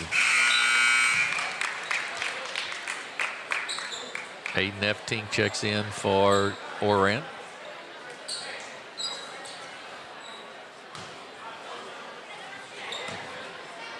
Yeah, shoots a second. Free throw up and short, no good. Rebound taken down by Cochran. Brashear with it, double teamed to Goodall. And then a steal by Carr. Gives it off to Yunt, right through his hands and out of bounds.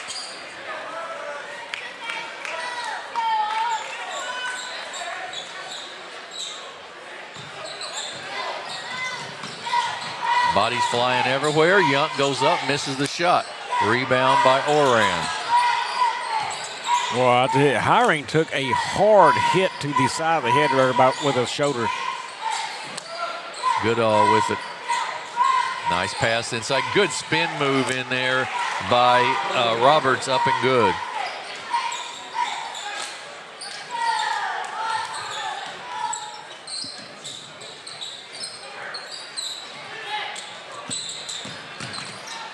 Up by Yunt, no good, but he'll be fouled and go to the line to shoot 2, I believe.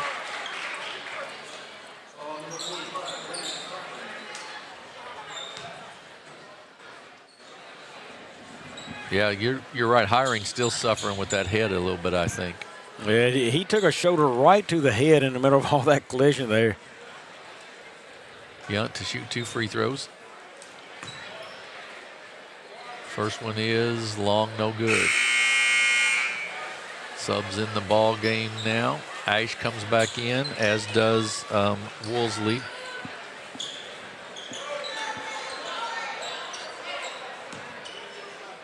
Second one by Yunt coming. It's long, no good. Rebound taken down by McCoy. Cross inside, way over the top and out of bounds. Be a turnover. 21-point lead here, 47-26. 5:13 to go in the ball game. To Carr, and then to White.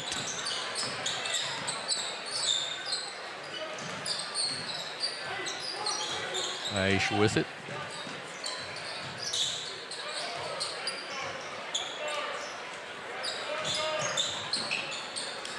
To Carr. Lane opens up. He takes it to the basket, up and good. Tyson Carr for 2.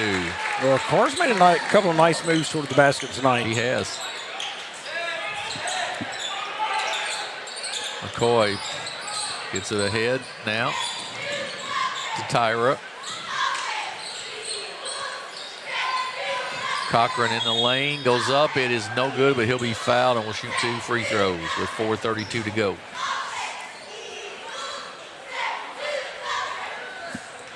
.23 lead for the Hawks.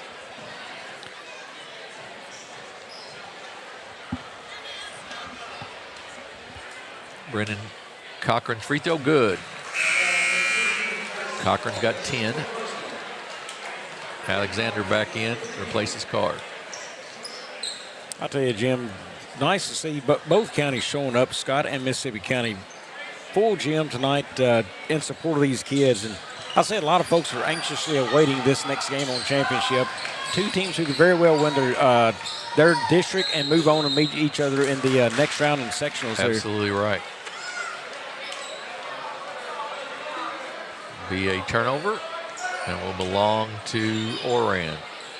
Which is no gimme. I believe Scott City, they have Woodland in their district, and then Crothersville also is in East Prairie, and I'm trying to think of who else is in that one, East Prairie as well. But I do know there's about 2 or 3 teams in that one I thought have a chance. Cochran kicks it off, loses it, goes right back out, and White's going to pick up an excuse me foul. It'll be his 4th.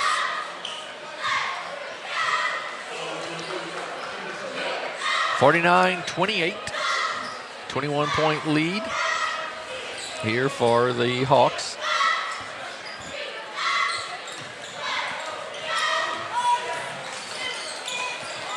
McCoy with it. Puts it on the floor. Kicks it off to Cochran. They try to force it inside. It's going to be a kick ball and will go out of bounds. Back to Oran.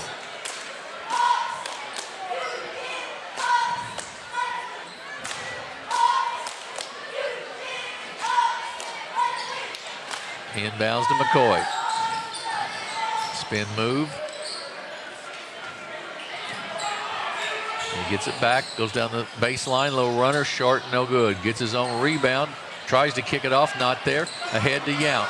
He goes up for the layup, up and good. 51-28. We've got a player down for Oran on the far end of the court.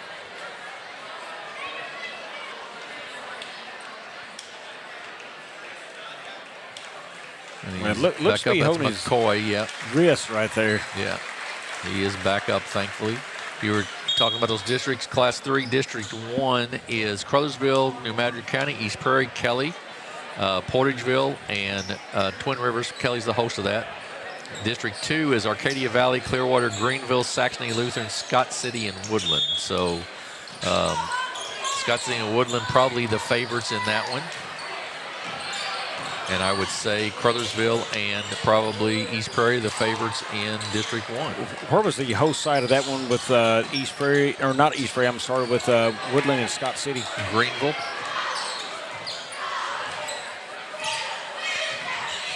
(51-28) here in this JV championship game. It's been all Kelly here in the second half. It was a 6-point game at halftime, 26-20. Alexander to White. To the baseline, gets it blocked out of bounds, and will go to Kelly. One of the few times we've really seen Kelly take their foot off the gas was that offensive possession. They wasn't just trying to score right out of the gate right there. Content with taking a little time off the clock.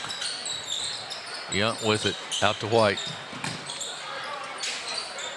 To Ash with 2:57 and counting.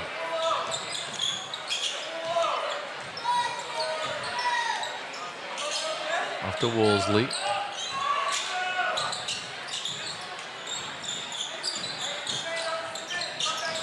Alexander drives down the lane, goes up. He's going to get it blocked, but that'll be a body involved on that. And that'll be a foul, I believe. We'll see who they call it on. It was on Roberts. And here's a development part of the game right there. I don't think they're wanting Alexander to drive toward the rim and contest it to learn how to burn that clock off. Look, you're trying to train to play at the varsity level next year. Keep that ball moving right there. Right. You're doing a good job burning the clock, and then he wants to go to the rim. Probably a situation, just see what the purpose is of the game right here. You've got to learn how to eat clock, especially moving it up to the varsity level. Second free throw, no good. Got 1 of 2, and that's going to be a foul on Ash on the rebound. And we'll go back to Oran. 3 team fouls on each team here in the fourth quarter. Inbounds. Oran with the basketball and then loses it off of Kelly and out of bounds. Oran, somebody's got to bring it in. That'll be F. Tink. Gets it in to Tyra. And then good hands by Woolsey and out of bounds. Jim, I cannot help but be distracted by the 3 or 4-year-old there just walking down the side of the court. I saw that same thing. Thought she was going to get into the action there for a second. Actually walked right through the inbound right there. They had to hold it up for her. Yep. Up top to Tyra to Popst.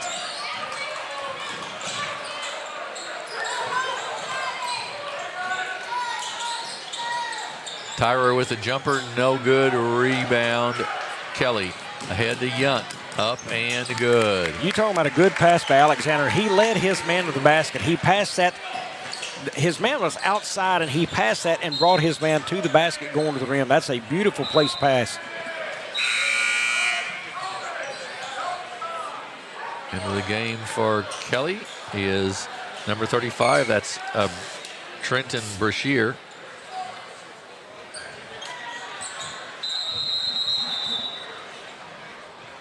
And a sub in the game for Oran as well. Dean Morgan in.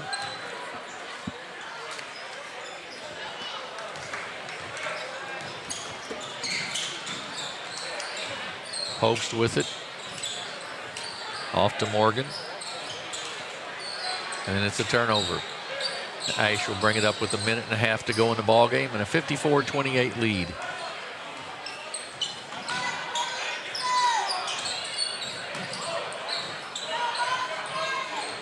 Ash to Yunt. White, bad pass, turnover. Loper with it to the basket, goes up and good. 54-30. Subs in the ball game here for both teams. Gonna have a timeout called to get them in the ball game, I think. I don't know that there was a. Well, there'll be a full timeout here with 1:14 to go. 54-30. East Prairie and Scott City. I'm interested. We've seen East Prairie, of course, a few times this season at the Christmas tournament. I'm interested to see Scott City. Not seen them yet this year. Yeah, myself as well. Talking to somebody backstage, they had told me, I think this game was played at East Prairie earlier this year. They played each other. They said it's back and forth the whole time. Really good game. So I'll tell you, I'm really looking forward to it to see what they've got. We know East Prairie from the Bloomfield Christmas tournament. Boy, that they were so red hot at the beginning of that tournament and then cooled at the back end of it. So, we know we can get two different styles of East Prairie, but well, when they get out and run, they are a really tough team. But I think it's going to be a fantastic game tonight. Yeah, absolutely. I think in that first matchup, it was 59-52, Scott City with the win. And I have to believe they were able to slow East Prairie down that night a little bit. So we'll be interested to see how that all plays out as we get to the next game after this. Kelly with the basketball. Subs in for both teams here.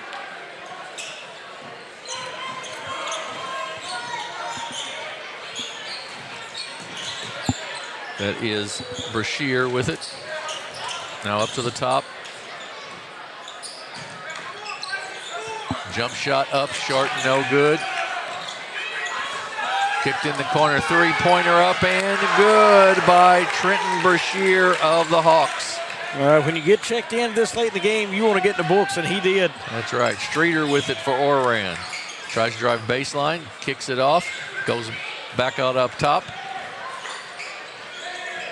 Streeter will take the three off the side of the backboard and out of bounds. Goes back to the Hawks with 34.3 seconds to go and a 27-point lead. LeGrand brings it up. Knocked away, but run down there by Vetter. He drives in the lane, up and no good. Rebound by Becker of Oran.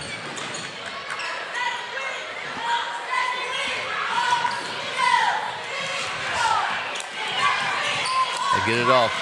Vetter goes up and good. Noah Vetter with the basket. 59-30. That's going to be final shot at the end of the ballgame. No good. So we have a champion in the junior varsity bracket, and it is the Kelly Hawks with a convincing 59-30 win over the Oran Eagles. And let's take a look at some quick numbers here, Bobby. And the books for the Oran Eagles, it goes like this. It is Connor McCoy with 5, Tyler Brasher with 2, Keaton Goodall with 4, Rowan Roberts with 4, Harper Tyra with 2, Darren Loper with 2, and Braden Cochran with 11, their leading scorer. They were 30 points, 10 of 30 shooting the ball, 33%, 8 of 22 inside the arc, 36%, 2 of 8 beyond at 25%. 8 of 12 from the free throw line at 67% with 27 rebounds on the game. They were led by Connor McCoy. And in the books for the Kelly Hawks, it will go like this. It is Tucker Dernberger with none. He did not register. Sorry about that. Avery Woolsey with 5. Caleb Yunt, 27 points on 9 of 13 shooting. He had a really good night, 6 of 12 at the free throw line. Also, Tyson Carr with 10 points. Landry Alexander with 6. Lane Williams with 2. Noah Vetter with 2. Trenton Brasher with 3. And Tennyson White with 4. They had 59 points. They were 21 of 46 shooting at 46%. 13 of 29 inside the arc at 45%. 8 of 17 beyond at 48%. Jim, that is a really nice number out there, shooting threes at 48%.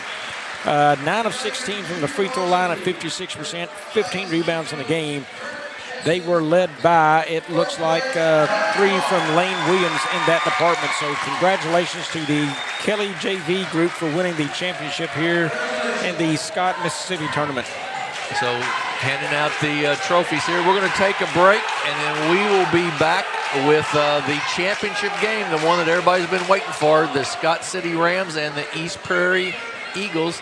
We're going to take a break, and we'll be back here on Aycorp Sports.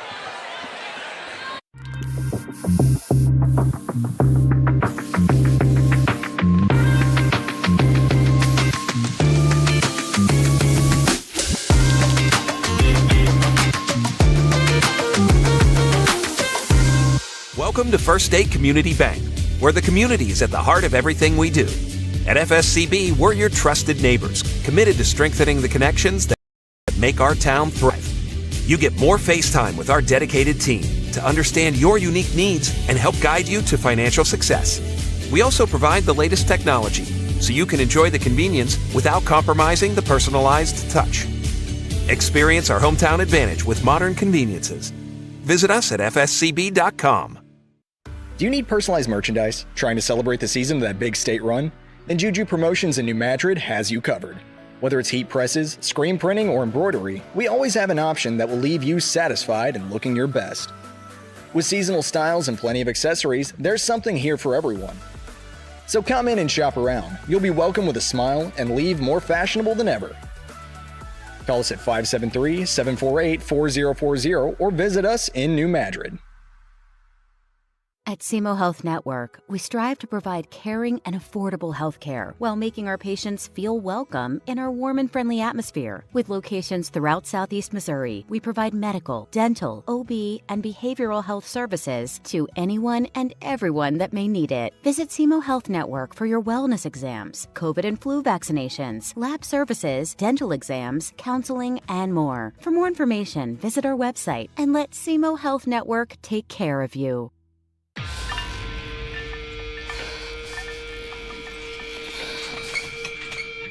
At Southern Bank, we're never not helpful.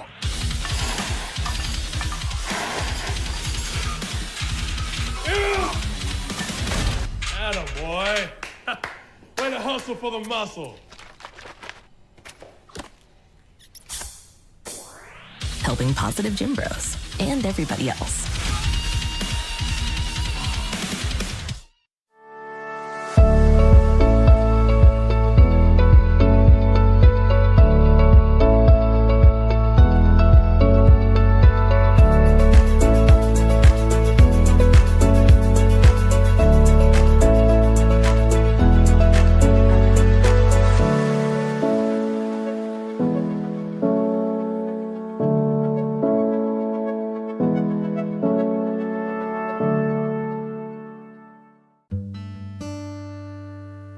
Thank you. Thank you for letting us be a part of your family and for trusting us with the ones you love the most. Thank you for allowing us to be a part of those lifelong memories. Thank you for taking us on the job and for putting us to work. Thank you for choosing us for your first vehicle and for every vehicle after. Thank you for trusting us for 70 years. In football, every play starts with one goal: protect the ball. It takes strength, teamwork, and focus to keep it safe. At First State Bank and Trust, we protect what you worked hard for, your finances. With us, you'll have a team that's always alert, keeping your money safe from every angle, through every challenge. We're here to protect your finances, because at First State Bank and Trust, your financial security is our game plan. First State Bank and Trust. Strong, secure, trusted. Member FDIC, Equal Housing Lender.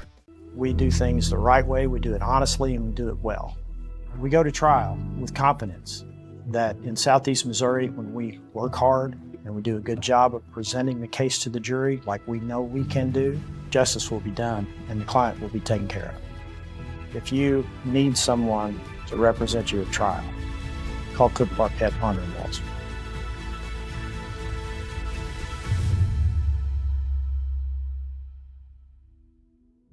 My name is Kevin Rossville. I'm a farmer from Prairie County, Arkansas. Been farming since 1991. Started farming with my father-in-law when I got married. We've been raising rice ever since. We've all been looking for something for a change for years. And I think this 263L is going to be the next and up and coming thing for us. It's really going to work well on a lot of different ground and a lot of different farms around here. Dynagro 263L, available exclusively at Nutrien Ag Solutions.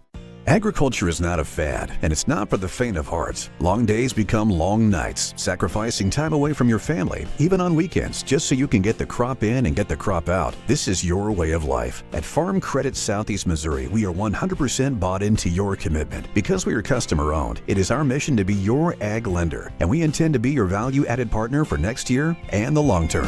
Your ag lender will always be there.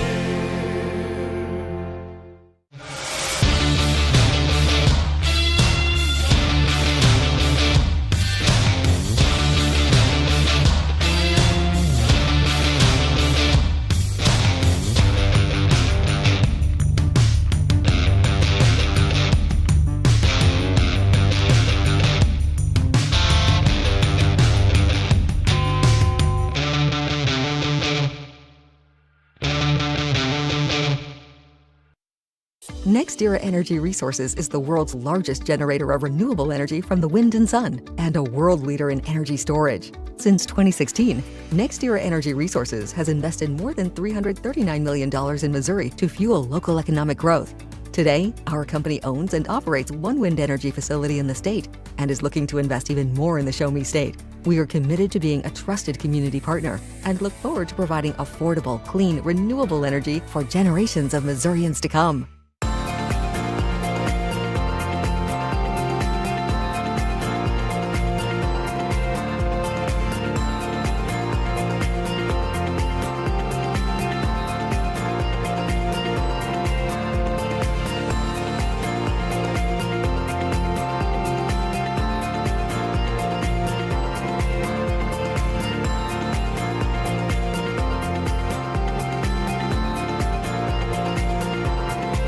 At Focus Bank, we understand your community because it's our community too. With branches across Southeast Missouri and Northeast Arkansas, Focus Bank offers services such as fraud protection, really free checking, and mobile banking that lets you bank simply and securely, anytime, anywhere. Stop by any of our branches or visit us online to open an account today. Plus, you'll receive an awesome free gift just from opening your really free checking account. And when you refer someone who opens an account, you'll both receive a gift. Focus Bank, member FDIC, Equal Housing Lender.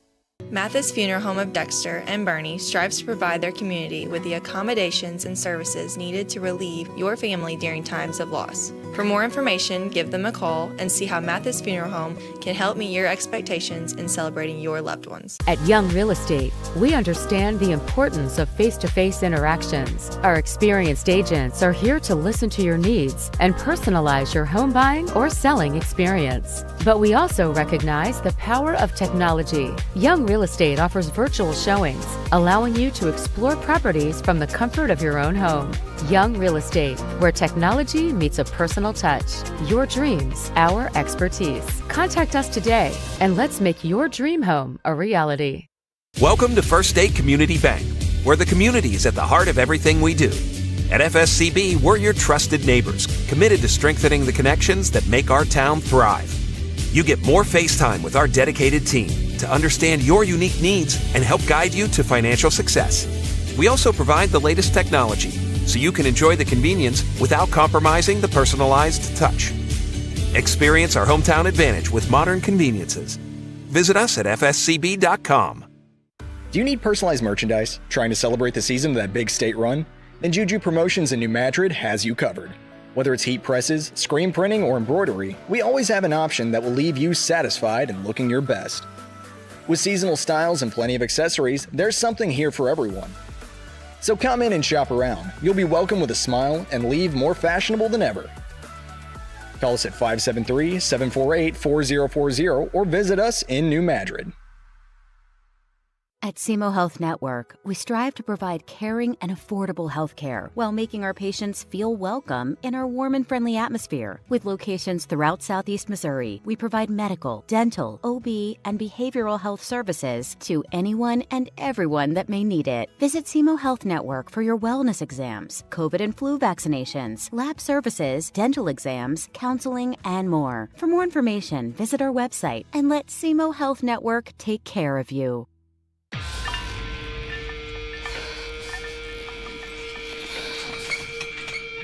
At Southern Bank, we're never not helpful.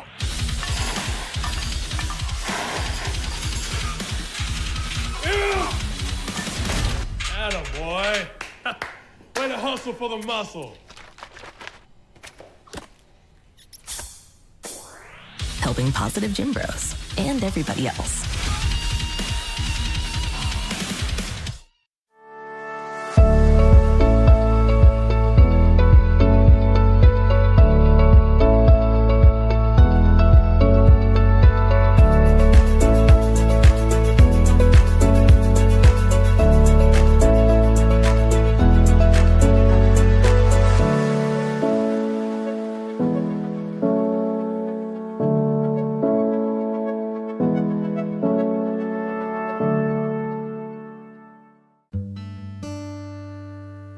Thank you. Thank you for letting us be a part of your family and for trusting us with the ones you love the most. Thank you for allowing us to be a part of those lifelong memories. Thank you for taking us on the job and for putting us to work. Thank you for choosing us for your first vehicle and for every vehicle after. Thank you for trusting us for 70 years. In football, every play starts with one goal: protect the ball. It takes strength, teamwork, and focus to keep it safe. At First State Bank and Trust, we protect what you worked hard for, your finances. With us, you'll have a team that's always alert, keeping your money safe from every angle, through every challenge. We're here to protect your finances because at First State Bank and Trust, your financial security is our game plan. First State Bank and Trust. Strong, secure, trusted. Member FDIC. Equal housing lender. We do things the right way, we do it honestly, and we do it well. We go to trial with confidence that in Southeast Missouri, when we work hard and we do a good job of presenting the case to the jury like we know we can do, justice will be done and the client will be taken care of. If you need someone to represent you at trial, call Cook, Barkett, Ponder, and Walter.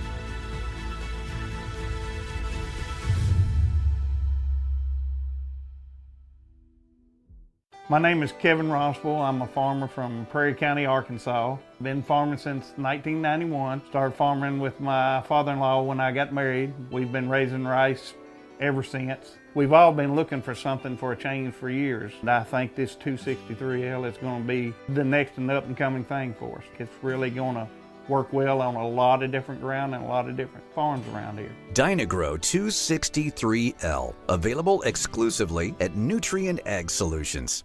Agriculture is not a fad, and it's not for the faint of heart. Long days become long nights, sacrificing time away from your family, even on weekends, just so you can get the crop in and get the crop out. This is your way of life. At Farm Credit Southeast Missouri, we are 100% bought into your commitment. Because we are customer-owned, it is our mission to be your ag lender, and we intend to be your value-added partner for next year and the long term. Your ag lender will always be there.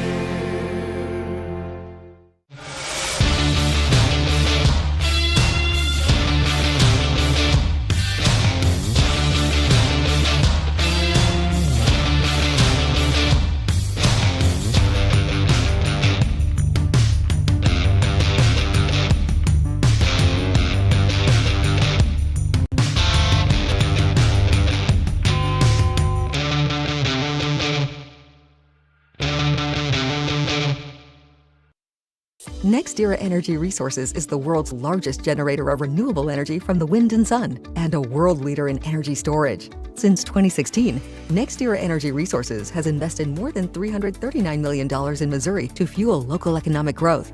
Today, our company owns and operates one wind energy facility in the state and is looking to invest even more in the Show Me State. We are committed to being a trusted community partner and look forward to providing affordable, clean, renewable energy for generations of Missourians to come.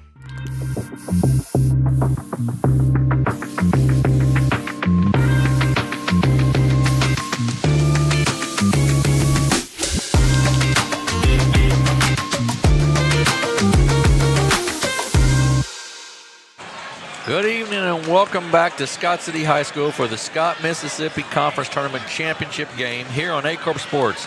Our evening of basketball has led to this varsity championship game between the number 1 seeded Scott City Rams and the number 2 seeded East Prairie Eagles. I'm Jim Riker alongside Bobby Alford. For the second week in a row, we have gotten the championship matchup we were expecting, with many people hoping for. The number 1 and number 2 seeds in this tournament are both excellent teams. The Scott City Rams claimed the number 1 seed, coming in with a record of 17-3 and winners of 6 in a row. The Rams' 3 losses came into the Jackson Indians and the Woodland Cardinals in the semifinals and third place games of the Southeast Christmas Tournament. And in the regular season game, they lost to Cape Central by 2 points. The East Prairie Eagles sport a record of 16-3, exactly like the Rams. 2 of the Eagles' losses came in the semifinals and the third place games of the Bloomfield Christmas Tournament. The Eagles have won 9 of their last 10 games. The sole loss came to the Scott City Rams by a 7-point margin of a 59-52 score just a couple of weeks ago. Both of these teams, Bobby, have really nice size. As we were looking there, as our first look at really Scott City for us this season, Kobe Watson and Braden Walton, both really big kids. And of course, we know East Prairie's got good size in Schumacher and in Johnson. So it may be that those sort of secondary players are the ones who will decide the game tonight. Well, and I think one difference you're going to see is the thickness in the bodies of these kids. Scott City's a much stronger built team right there. So I think the athletic play of East Prairie is what needs to shine for them tonight. You know, they are really lengthy and long. They've got good speed on them. I think Connor Markham's key, you know, that they will be played. Probably Scott City's going to come out and show them a man early on in this game. I think Markham has to be better off the dribble than his man, get some good clean looks, make that defense collapse where he can throw it to Noah Johnson for the jam. I think Markham will be tremendously key early on in this game. And if East Prairie is going to walk away with a victory, he's going to be a big reason why. So this is the championship of the Scott Mississippi County Conference Tournament. Of course, last week here on Aycorp, we had for you the Stoddard County Activity Association Tournament. Here this week, this tournament with Scott Mississippi County. So good conference basketball tournaments here. First for East Prairie, who are the visitors, and they're black. A 6'1" senior, number 1, Ty Wallace. A 5'10" sophomore, number 3, Jay White. A 6' senior, number 5, Connor Markham. A 6'4" senior, number 11, Noah Johnson. And a 6'3" senior, number 22, Tripp Schumacher. They're coached by Gary Scott, assisted by Dylan Lingo and John Austin Ling. And the home team on the scoreboard in their home whites, the number 1 seed Scott City Rams. Big crowd on hand here for both teams. Full house here at Scott City. And they will start like this. A senior, number 1, Jalen Rulo. A sophomore, number 10, Caden Lowry. A junior, number 11, Jackson Gloff. A sophomore, number 23, Braden Walton. And their big scorer, a senior, number 24, Kobe Watson. They are coached by Mark Dannemuller, assisted by Robert Vasquez, Nicholas Hillman, and Travis Switz. And should be a good one, Bobby. I'm looking forward to this. Should be a good one. I love the atmosphere in small gyms. You can already hear the crowd noise, the energy. It's a small gym in here, so it's going to trap in well. of note, the student section of Scott City is directly to our left right here. They have been loud all through pregame, and they were all in Noah Johnson's ear. They are trying to make their presence known to him already. I wonder how he's going to play affected by that, but I can tell you, no doubt this place is going to be loud all night tonight. Ball is tipped, and it comes away to East Prairie to start the ball game. Jay White will have it. He'll be guarded by Jalen Rulo. Off to Wallace. Back out to White. Markham, baseline, kicks it out. Wallace for three, no good. Rebound taken down by Lowry. He kicks it off. That was a good look for East Prairie right there. They reversed floor and had an open shooter. Shot no good inside, up and put back in by Jackson Gloff, and it's 2-0 Scott City. A lot of people remember that name, Jackson Gloff, quarterback from the Scott City team this year in the football program. 1-3-1 zone defense to start off with for the Rams. Noah Johnson inside, kicks it back out to Wallace. He drives to the basket. He'll be called for a charge. And Jackson Gloff, the quarterback, does not mind taking that contact and draws the charge. I think that is one thing that East Prairie's going to be careful of. Against the 1-3-1, trying to drive through the basket, you're going to have open shooters in the corners. Don't be afraid to take advantage of those. Rulo up top. 2-3 zone for the Eagles of East Prairie. Rulo with it, screen set for him. He'll take the 17-foot jumper and knock it down. 4-0 for the Rams.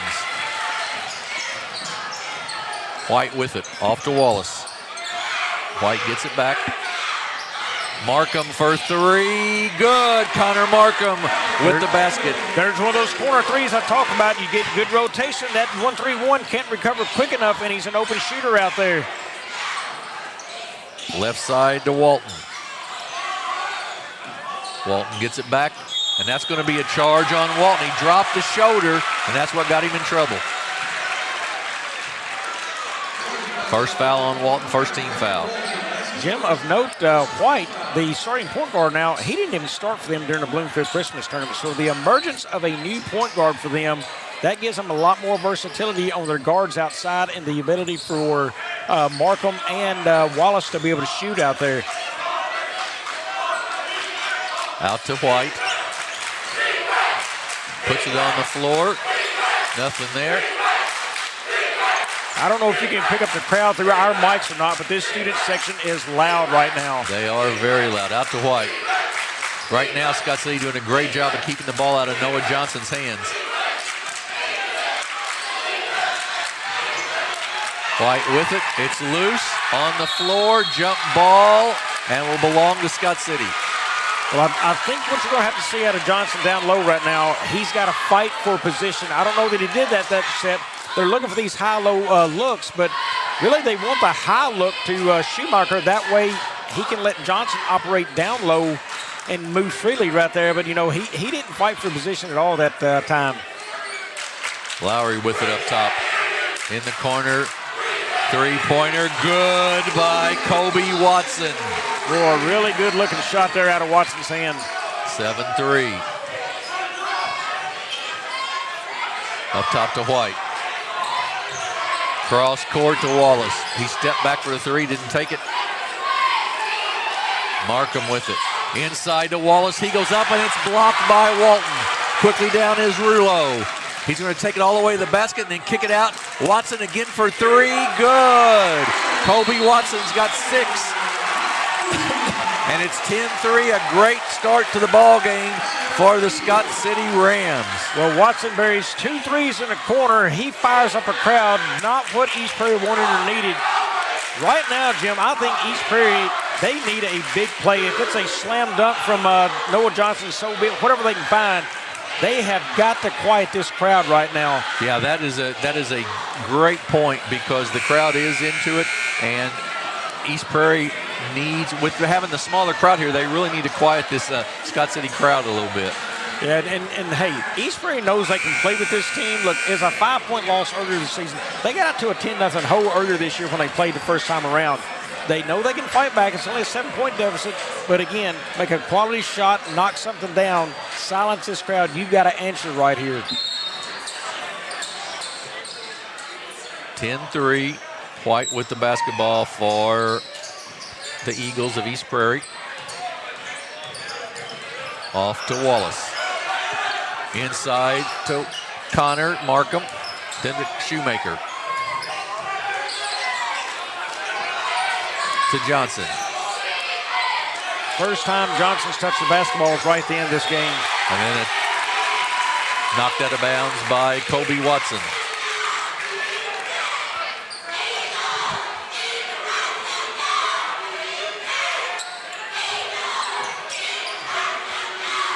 Jay White with it to Schumacher at the free throw line. It's taken away by Gloff, and he kicks it off to Rulo.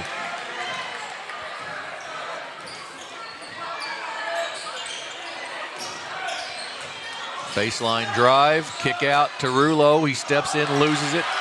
Schumacher comes away with it.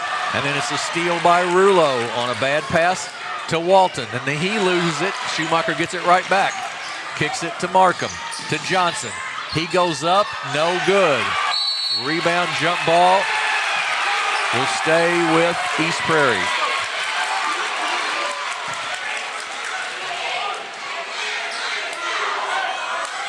I believe I answered my question that I asked you off the air if it'll be a physical game. I believe the answer to that will be yes. And right now you get the feeling like Scott City's winning that physicality matchup.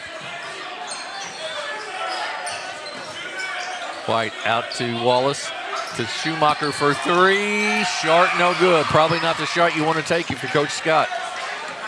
Yeah, in this zone look right now, there's no opportunities for them to drive or use screens off of those. They've just got to knock down some outside shots. Lowry with it off to Walton, inside to Watson. Goes up short, no good, but he'll be fouled and will shoot 2 free throws. That's going to be on Trip Schumacher.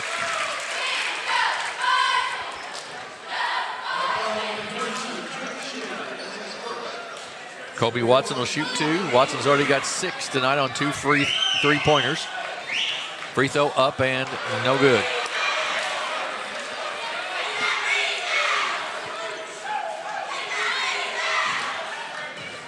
Second one coming.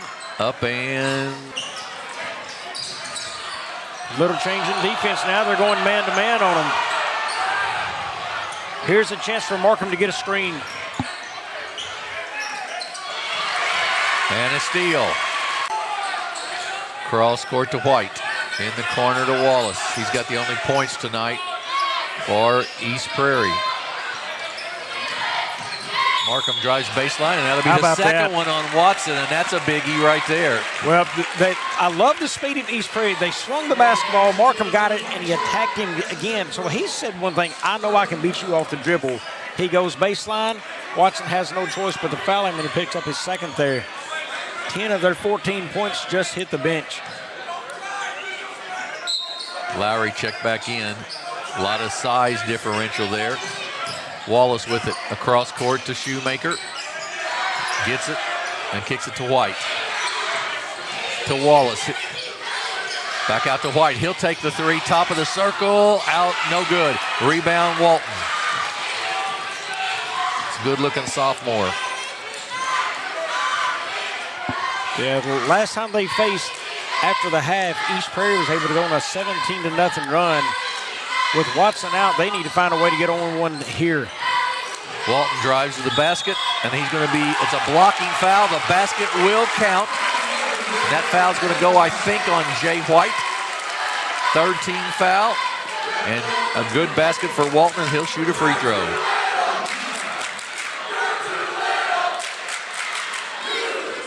Well, you saw on the replay there, White's just a little bit late identifying and moving over. He needed to get over sooner to get the charge picked up. Free throw is good, makes it 17-3. And A.J. Hayden checks in. And look at the size and just keeps checking in for these guys. Yep, absolutely right. They just big and thick. Every single one of these kids, maybe outside of the guy guarding the ball right now, know exactly where the weight room is at. Yeah. White with it. Only 3 points for East Prairie, and a steal by the Rams once again. Walton with it to Rulo.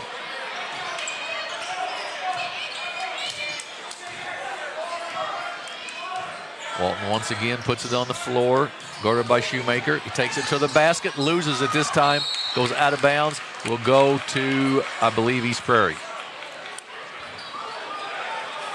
East Prairie scored on, I think, their first possession or second possession, and they have not scored since then. Yeah, the three in the corner, and it's been a long, cold drought. To Johnson. He's going to try to drive to the basket. He'll be fouled. That's going to go on, I believe, we'll see for sure, I believe A.J. Hayden.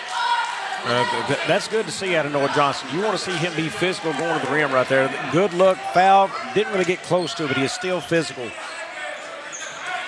White with a good catch there in the corner to Johnson to Wallace with 34 seconds to go in the quarter.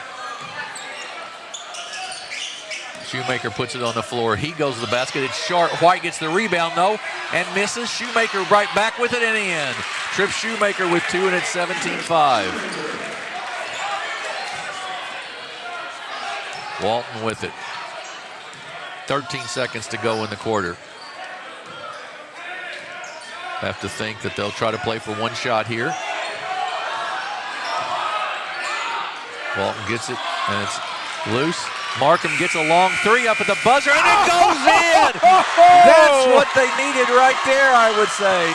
Connor Markham from three-quarter court for the basket. 3/4 of the way down, and he rattled that in. Here it is again.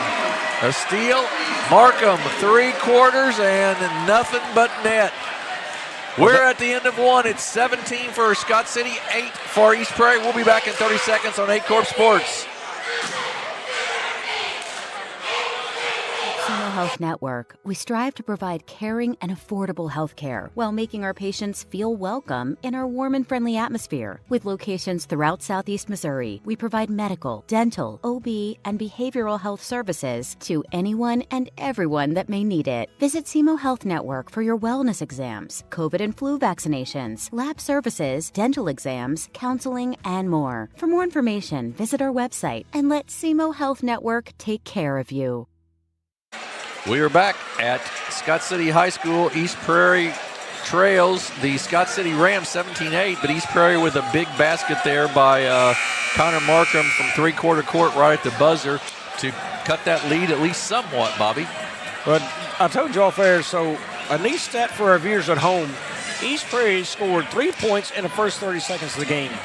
They went another 7 minutes almost or so and did not score again, and they scored 5 points in the last 30 seconds. So all their scoring was done in the first 30 and the last 30 seconds of that quarter. Stepped out of bounds and turnover on the Rams.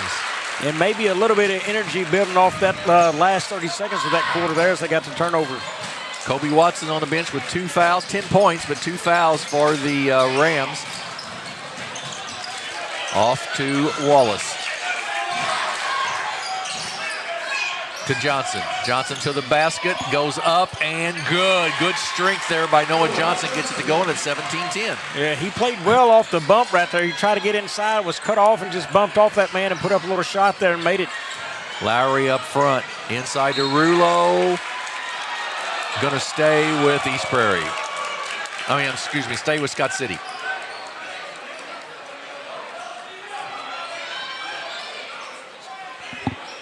Be Gloth to trigger the inbounds pass. He gets it in up top, and it's knocked away, and then we'll have a foul. That's going to go on Markham, I believe. I would have been just fine seeing no whistle there and let him play through that loose ball. I guess he had to call him on a little hook trying to keep him away from the basketball. Kobe Watson going to check back in for the Rams. He's going to give Hayden a break. With Watson checking in, he's got the biggest target on his back of anybody on the floor. If East Prairie is smart, they're going to go right at him. Markham picked him up twice on the baseline down here with fouls. And a foul on Ty Wallace out front, his second.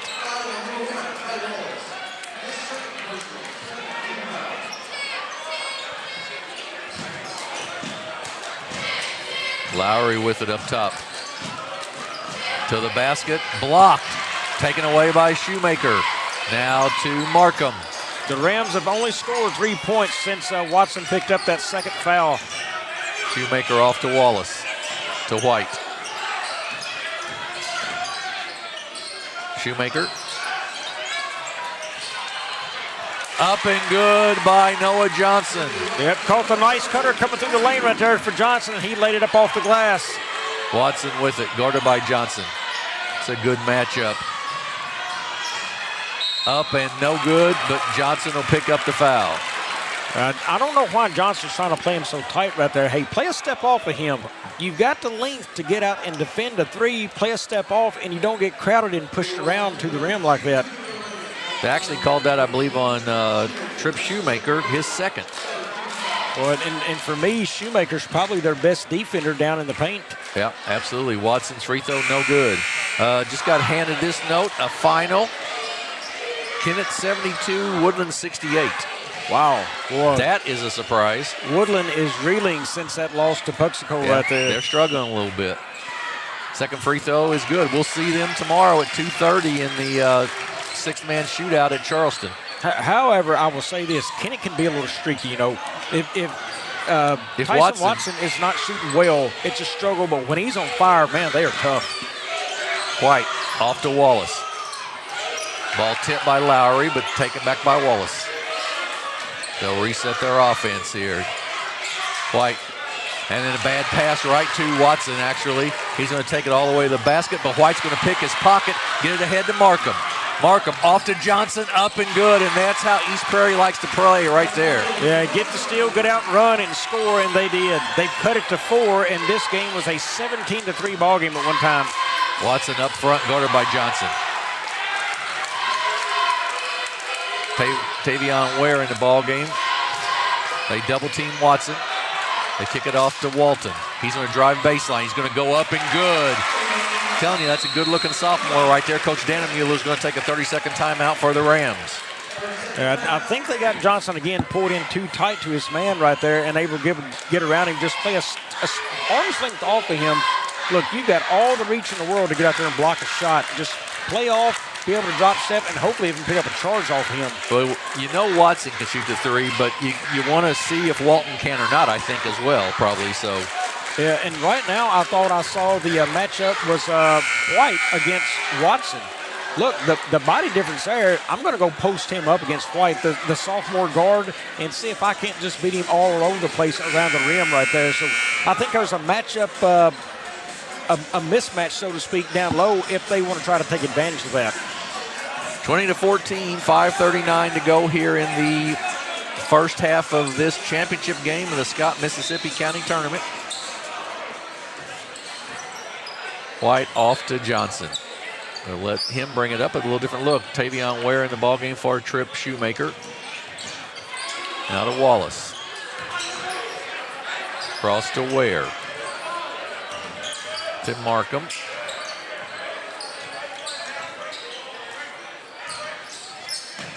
Johnson loses it, but it goes right to Ware. Then Markham drives down baseline. Goes all the way through. Carried the basketball. And it's a turnover.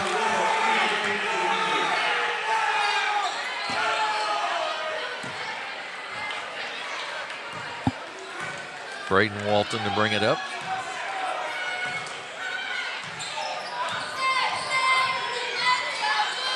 There's a matchup. Yep. It was against Ware, but it was a good matchup for him. Nice back door up and good. And he Block on the finish. Split 3 East Prairie defenders to make that basket. 22-14. White up front. Rulo on him. Back to Johnson. Then to Ware.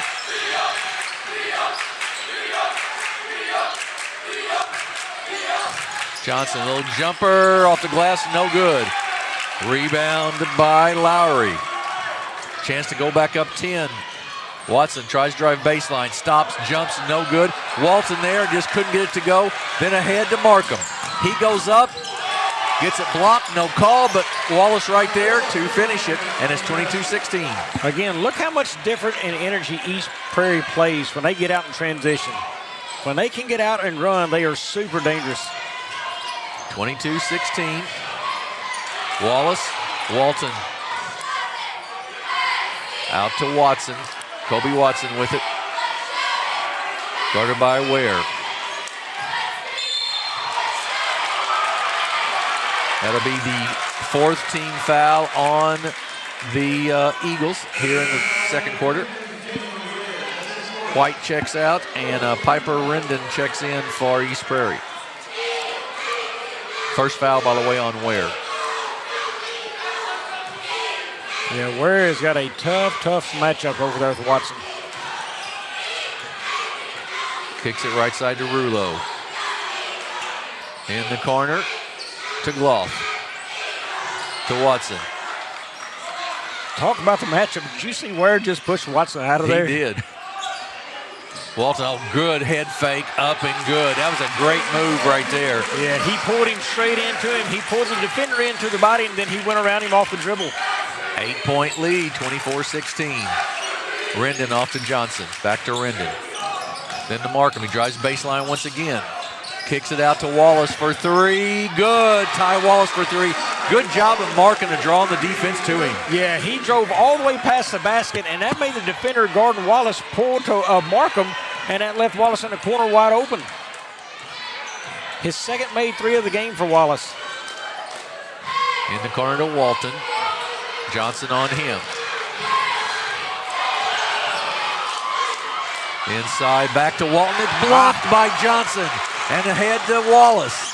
He gets it off. Bad pass, steal by the Rams and Gloff.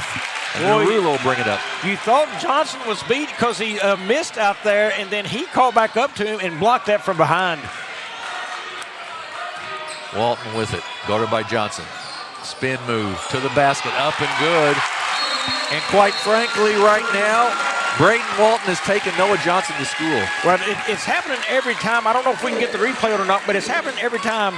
When he spins, Johnson wants to close out on him on defense. When he closes out, that's when he goes right by Johnson. You know, he just, again, he needs to keep his distance because they wait for the closeout and they blow past him. Just a follow-up on tonight's previous games in the Consolation Championship. Kelly with the 2-point win over Delta in the third place game. It was Chaffee over Oran by 6. In the Junior Varsity Championship, it was the Kelly Hawks with a big win over the Oran Eagles. And of course, we've got this one here, which is a 7-point game, 26-19. Tomorrow we'll have 5 games for you from Charleston. The 6-man shootout starts at 1 o'clock with New Madrid County and Richland. And we'll end up at the end of the day with the Sykeston Bulldogs and the Charleston Blue Jays finishing the day at starting around 7 p.m. So some 5 more games for you here on Aycorp tomorrow. East Prairie with the basketball. 1-3-1 zone still now for the Rams. They give it to Johnson out on the wing. And then to Wallace. He picks up his dribble. Boy, he was in an awkward spot too there. Back to Wallace. To Rendon. To Markham for three. Good. Great ball rotation again. They reverse court, and there's Markham wide open. 4 of 7 for East Prairie now shooting a 3. 3 of 3 for Scott City shooting it. Watson. And a steal by Rendon. He comes down. He's going to try to kick it off. Great hustle by Rulo. Then knocked out of Markham, comes away with it. What have we got? I think that was knocked out by Markham. It bounced off the padding, come right back into Markham's hands. Right, I think that's right. And Markham said, hey, that's fine, we'll play it. Yeah, absolutely. Walton checks back in, and A.J. Hayden checks in. Watson out for the Rams. East Prairie's cut it back to 4 once again. Rulo with it. 1:22 to go in the half.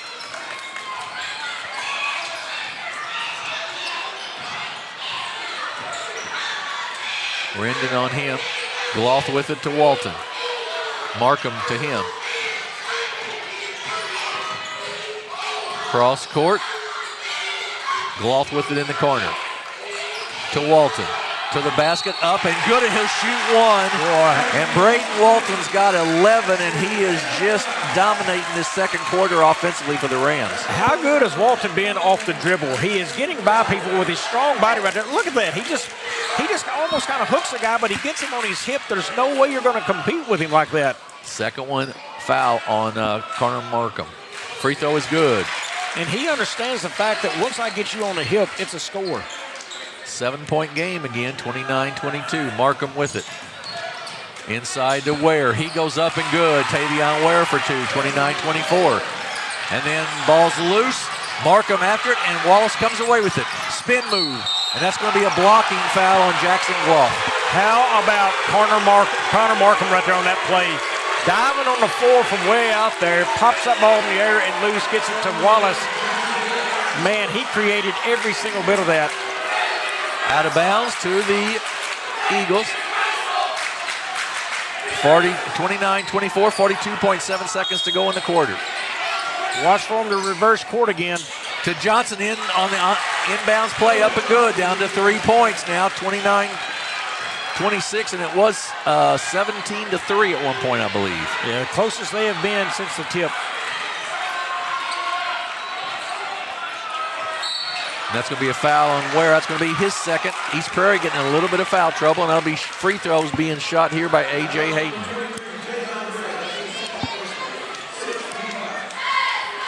Hayden, a senior for this Ram team. Free throw, good. 30-26. So 2 fouls on Shoemaker, 2 on Markham, and 2 on now Ware for East Prairie. Free throw, misses it. Long rebound though. Hayden comes away with it, kicks it out to Rulo. That's a big rebound here at the end of the half. Walton with it, guarded by Johnson. To Rulo in the corner, 12 seconds to go. And an offensive foul going to be called on A.J. Hayden with 11.2 seconds to go in the half. Well, that's big. East Prairie could cut it to a one-possession game right here. Markham with it. And that's the kid I think Scott City's got to guard is Markham. To Johnson. Kicks it back out to Wallace. At the buzzer, good! 2 buzzer beaters for East Prairie here in the first half, and they've cut it to a 1-point game. It is 30 for Scott City, 29 for East Prairie. We'll take a break and be back in about 7 minutes with the second half of this championship game on Aycorp Sports.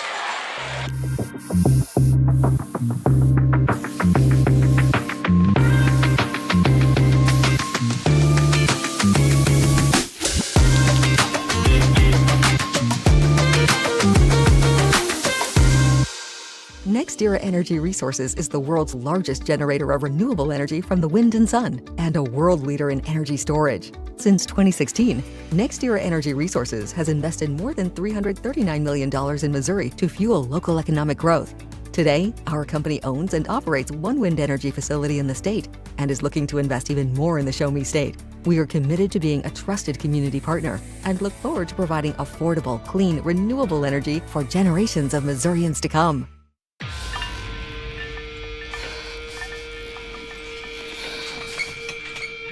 At Southern Bank, we're never not helpful.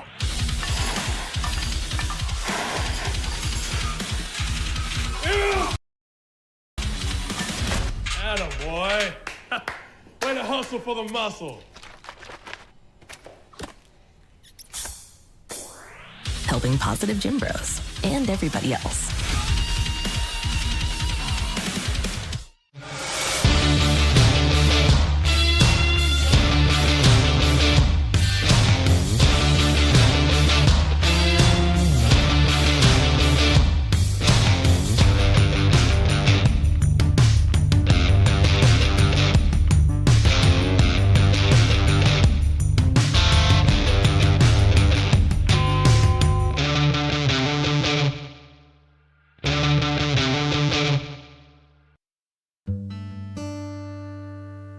Thank you.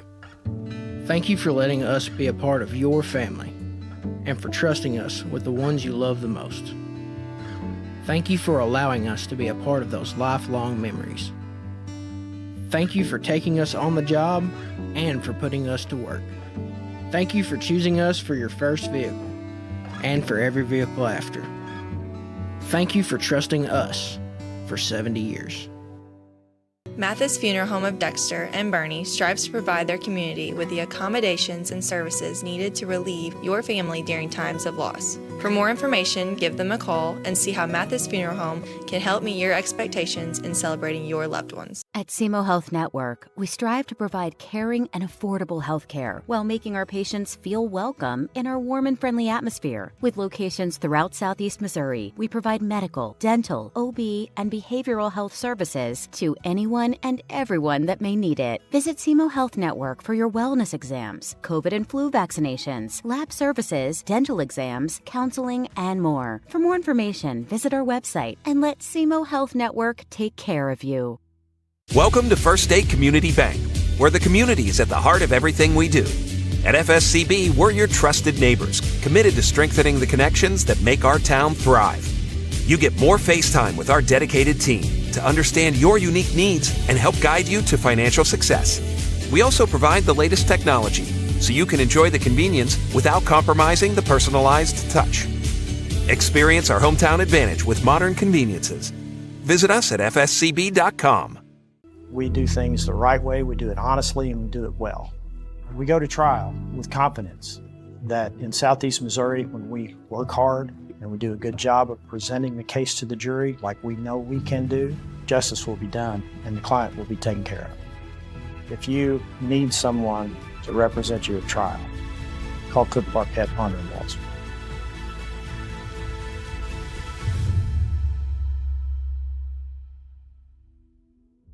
My name is Kevin Rossville. I'm a farmer from Prairie County, Arkansas. Been farming since 1991. Started farming with my father-in-law when I got married. We've been raising rice ever since. We've all been looking for something for a change for years. And I think this 263L is going to be the next and up and coming thing for us. It's really going to work well on a lot of different ground and a lot of different farms around here. Dynagrow 263L, available exclusively at Nutrien Ag Solutions. Agriculture is not a fad, and it's not for the faint of heart. Long days become long nights, sacrificing time away from your family, even on weekends, just so you can get the crop in and get the crop out. This is your way of life. At Farm Credit Southeast Missouri, we are 100% bought into your commitment. Because we are customer-owned, it is our mission to be your ag lender, and we intend to be your value-added partner for next year and the long term. Your ag lender will always be there. Do you need personalized merchandise? Trying to celebrate the season of that big state run? Then Juju Promotions in New Madrid has you covered. Whether it's heat presses, screen printing, or embroidery, we always have an option that will leave you satisfied and looking your best. With seasonal styles and plenty of accessories, there's something here for everyone. So come in and shop around. You'll be welcome with a smile and leave more fashionable than ever. Call us at 573-748-4040 or visit us in New Madrid.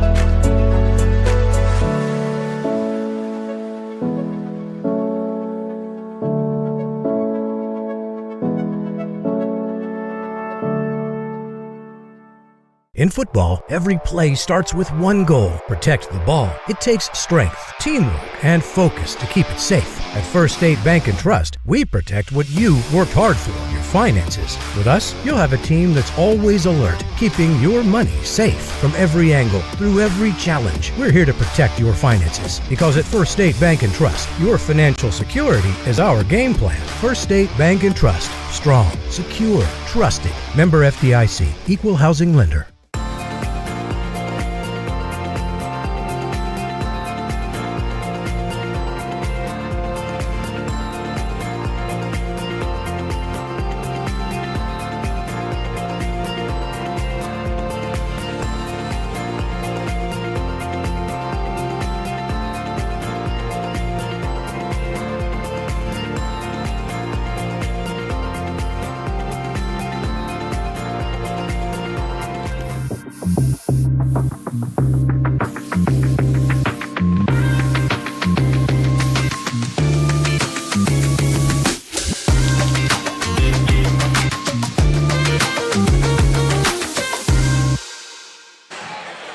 Riker and Bobby Alford back with you at Scott City High School. We're at halftime of the championship game of the Scott Mississippi County Tournament, and it's 30-29. Scott City leads East Prairie.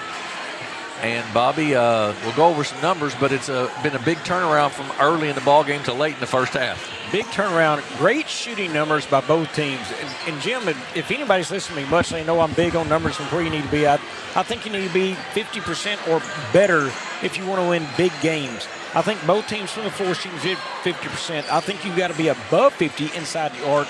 You need to be 30% and above from three.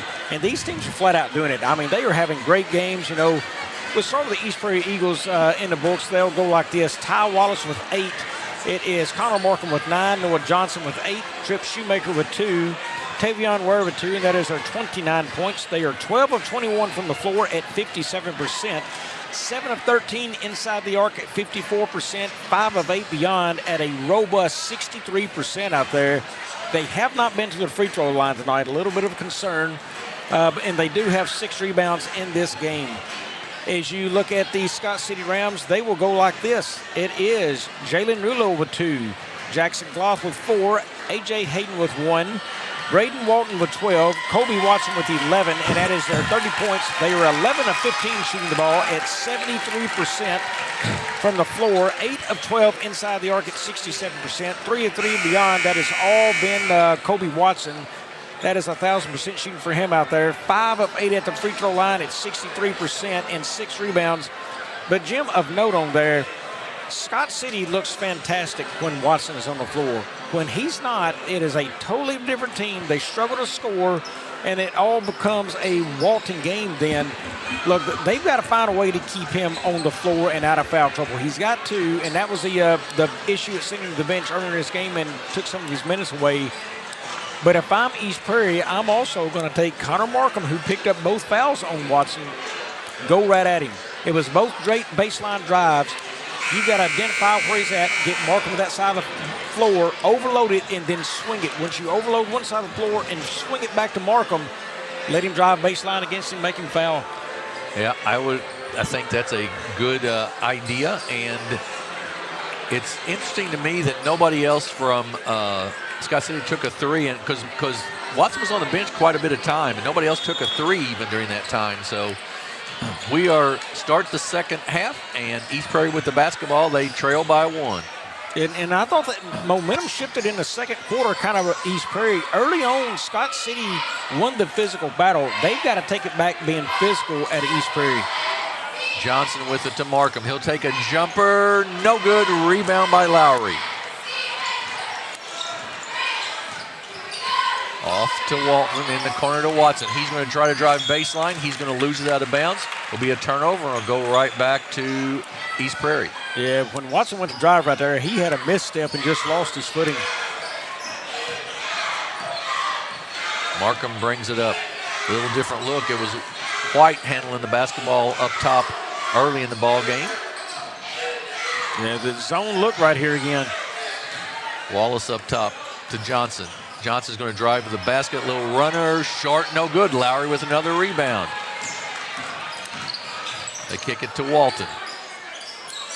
They swing it around to Rulo. Back up top to Walton.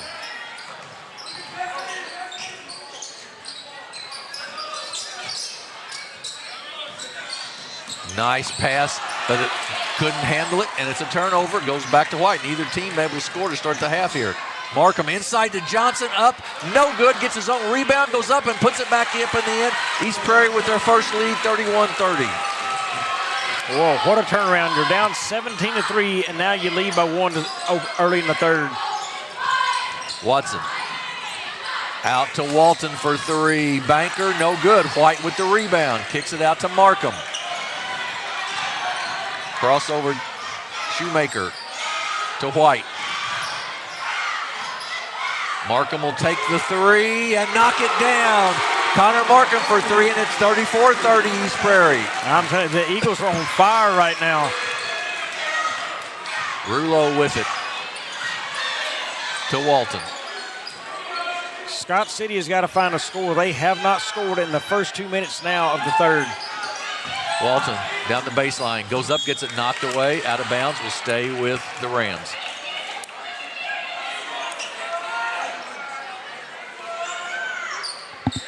A lot of heavy breathing here in front of us with both teams, a lot of energy being expended. Gloff to inbounds. Gets it in the corner to Rulo. Nice kick back to Gloff. It's good, and Markham's going to pick up his third. Yeah, that's the right call. He had Markham on his back right there. Get a good look at it on the replay. Good inbounds play, and Markham picks up his third, and a chance to cut it to a one-point game here for Jackson Gloff. Free throw up and off the mark. Shoemaker with the rebound, then gets it ahead to Markham. That'll be a foul on Jackson Gloff. He just ran over him. Nothing on purpose there. Yeah, he thought that Markham was going to drive baseline, and he was coming for help, and Markham checked up. Second foul on Gloff. Gloff takes hits in football, but he knows how to deliver them as well. That's exactly right. Out to White.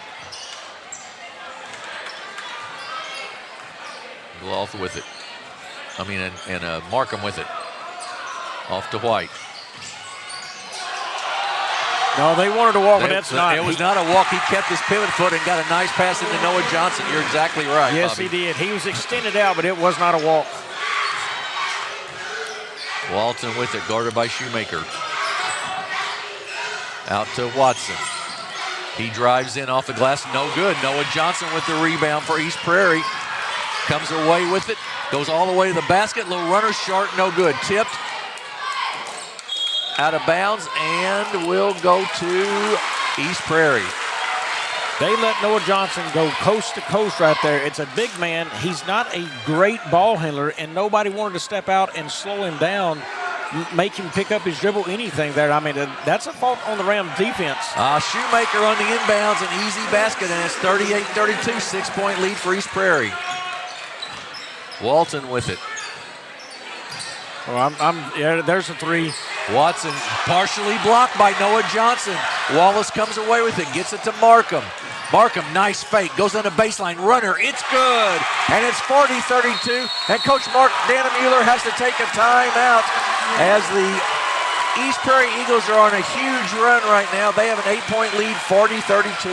Well, it was a right play right there. He got the ball screen for Watson where he could get the three off, but the length of Johnson just got out there and got the block on that. I'm going to tell you, Jim, I wouldn't be afraid to go right back to that play. You need an answer right now. It's been Walton or Watson, and Watson hasn't taken a three since early in the, or somewhere along the way, midway maybe of the first quarter. They need a big shot to fall right now. Their student section's out of it, their crowd is out of it, and this is their home gym. And they're down 8. I mean, they're reeling right here. And you mentioned it in the first half. You talked about how East Prairie needed something big to happen. Well, they hit that three-quarter shot right before at the end of the first quarter, and Scott City's in that same spot right now. They need something really good to happen here to get the momentum back a little bit. Yeah, well, Watson is generally a corner three. That was a wing three. I don't know if it's a big difference from him, but he's knocked down those corner threes very strong. But right now they got to do something. Also, look at the matchup here. Shoemaker against Walton. Walton likes to drive. If he can get Shoemaker on his hip, he needs to go. Rulo with it up top. They give it back to Watson for three. Short, no good. Rebound by Shoemaker. Kicks it out to Markham.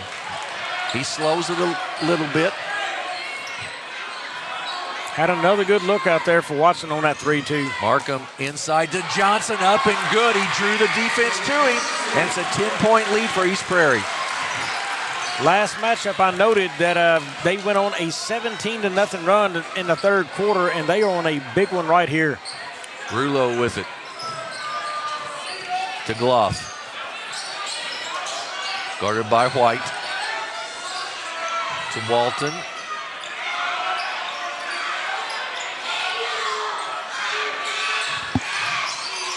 Snyder with it up top. East Prairie is on a 13-2 run right now to start this third quarter.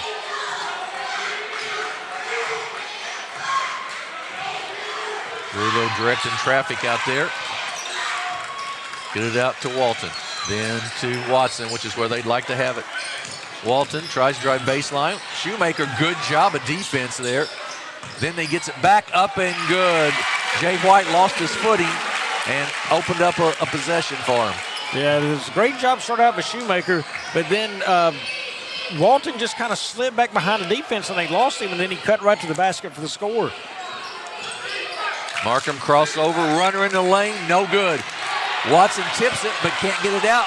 Markham tries to force it inside and Walton gets the steal. Out to Gloff. To Rulo. Watson to the basket, up and good. Yep, good no call, good no call. Yep. He was off his footing right there with Johnson. He didn't have his feet under him, and that's why he fell. Markham walks it up, 42-36. We talked about in the Christmas tournament, East Prairie doesn't enjoy playing in the half court. No, their sets are usually a little bit of a struggle. They like to run, but and Markham just takes it down the lane, up and in. He said, I don't need a whole lot of a set, I just need a lane. That's true. He's got 16 now, and it's 44-36. However, this game, East Prairie has had some decent half-court sets.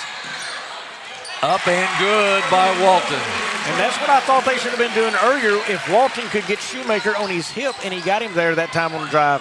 6-point game, 44-38. 1:43 to go here in the ball in the third quarter. Cross court to Shoemaker. Now back out to Wallace. White thought about it. Markham will pull the trigger on the three. It's no good. Rebound by Watson. Chance to cut into it. I was going to say, somebody better stay with Watson. If they didn't, he would run down the court and have an open look. Rulo with it.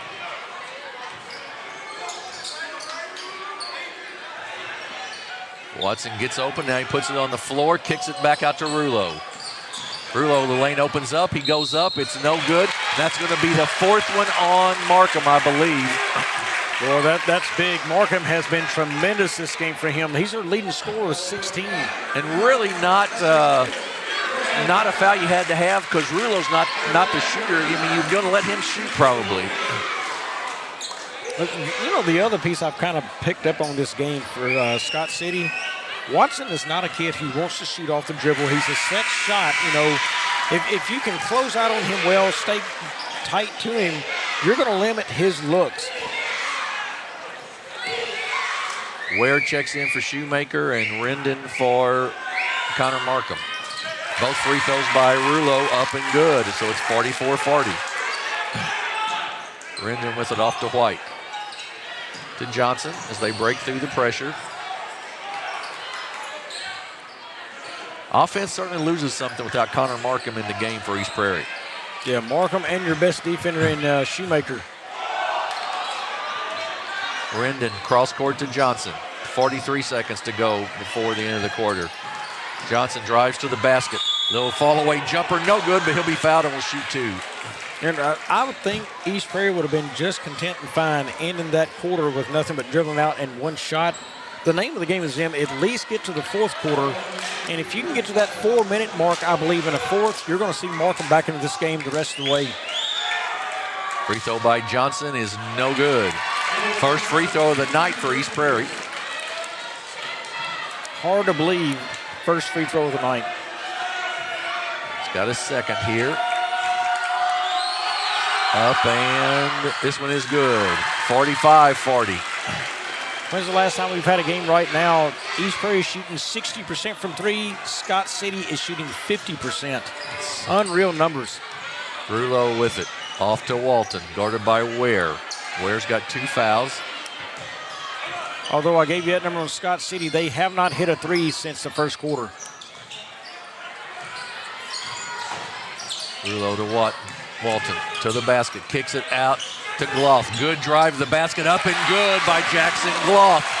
Man, that's tough to do from the corner, but he had the guy Walton sitting right there kind of screening on the baseline on that guy. Blocked by the three, so we're at the end of 3 quarters, and it is a 45-42 East Prairie lead. We've got 8 minutes of basketball left to see who the champion is in the Scott Mississippi County Tournament. You're watching it on Aycorp Sports. At Young Real Estate, we understand the importance of face-to-face interactions. Our experienced agents are here to listen to your needs and personalize your home buying or selling experience. But we also recognize the power of technology. Young Real Estate offers virtual showings, allowing you to explore properties from the comfort of your own home.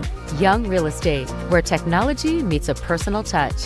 Your dreams, our expertise. Contact us today and let's make your dream home a reality.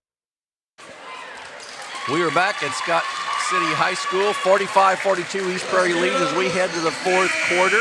Scott City will have the basketball to start the fourth quarter here with a chance to potentially tie it with a three-pointer, but they haven't shot. I don't know if they made any in that quarter. I don't believe they did. They did not. Watson hit all three of them in the first quarter. Watson is 3 of 5 shooting threes. The only other kid to take a three for them is Walton. He is 0 of 1. If this game stretches out any in East Prairie's favor, that's got to be a concern for Scott City. Walton with it. Good off ball to screen. Watson. So spin move in the lane, goes up. It's no good. Good defense on him there. And it's ahead to East Prairie. And Wallace walked. He did. He took off before he put it on the floor. Good call. Back to the other end, when Watson had that ball, they had a ball screen for him up top. Pull up and shoot that thing. We've got a wet spot on the floor. We're going to try to clean that up here real quick, if we can find it.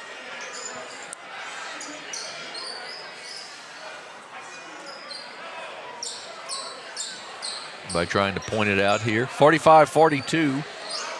While we've got a second, just a reminder, tomorrow we've got 5 games for you, and then Monday, Thursday, and Friday next week, we will have games that include state-ranked teams. On Monday, it's the girls, Jackson and Principia. On Thursday, Campbell and Bernie. And on Friday, it'll be Sykeston and Cape Central. So lots of basketball coming up for you here on Aycorp Sports as we head toward the district time. Glouth with it for the Scott City. Off to Walton. He's had a very nice game for him tonight. Watson with it. Down the baseline, Walton. He gets double teamed and puts it up and in. Strong move, and it's 45-44. That's over both guys down there. That was over 2 men, and he scored. Walton with 18 now. White with it. Bad pass, bad decision. Watson with the steal. A chance for Scott City to come back and take the lead. Just a while back, it was a 10-point lead for East Prairie. Off to Rulo. Drives down and that's going to be an offensive foul. Boy, good job there by Ty Wallace to draw that charge. Yeah, that's just hustle play right there by East Prairie. First foul on Rulo. Out to Johnson. I'm not so sure if I'm Scott City, I wouldn't try to press right here some without Markham on the floor. Yeah, I think that's not a bad idea. I think it's a great way to speed this team up and cause turnovers, and there's an opportunity. White picks it up after the loss. Gets it off to Wallace. Wallace cross court to Johnson. They're a little out of sync right here.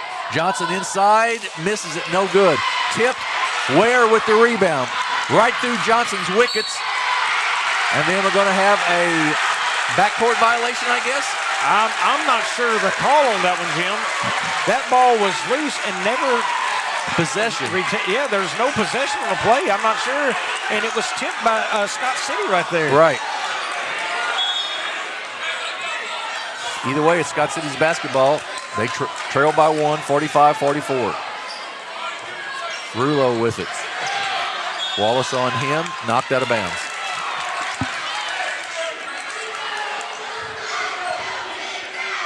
Watson will inbounds.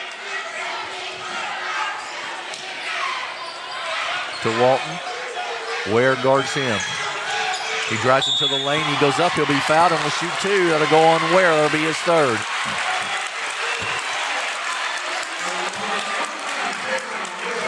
Well, if Ware can hold on just a little bit longer and get probably another 2 minutes off this clock, Markham's going to come back in. I'm going to say he's going to gamble at the 4-minute mark and not the 3.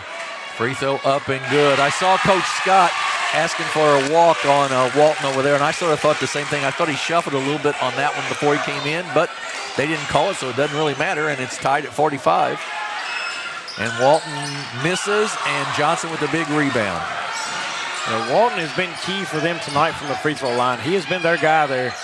Johnson with it, puts it on the floor, goes all the way to the basket. Bad shot off the glass, no good. Rebound by Scott City. Chance to take the lead. Johnson forced that one just a little bit. We've got time and the action in the net right there. And Markham's going to check in, not the 4-minute mark, but the 5:50 mark. Yeah, a little bit more of a gamble because you still got a lot of basketball to play right here. And Jackson Gloss looked at Walton immediately and said, he's got 4 fouls. Don't forget he's got 4 fouls. Yeah, he's saying, come, give me the ball, let me go at him. Right. Look at him trying to post him. Gloth up front with it. Kicks it back to Walton.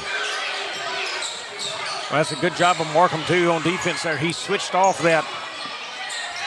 Three-pointer, good! Max Snyder with a 3, and it's 48-45 Scott City.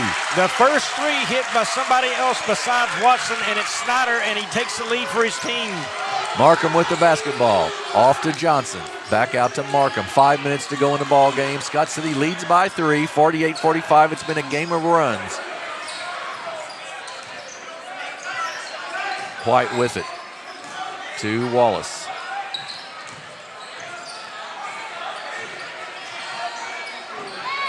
Inside to Johnson, tipped away. Shoemaker comes away with it though. Gets it back to White, then to Wallace. They'll reset the offense. Markham, spin move, jumper, blocked by Kobe Watson. Tremendous play by Watson on that block. Rulo with it. Corner, Snyder again. Good! Max Snyder with 2 straight threes. Snyder explodes this place right here with his second 3 in a row in 2 possessions and sends us to a timeout for East Prairie. East Prairie up by, trails by 6 now, and there's the 3 again as it rolls around and falls. We'll take a 30-second break and be back here for the last 4:23 here on Aycorp Sports.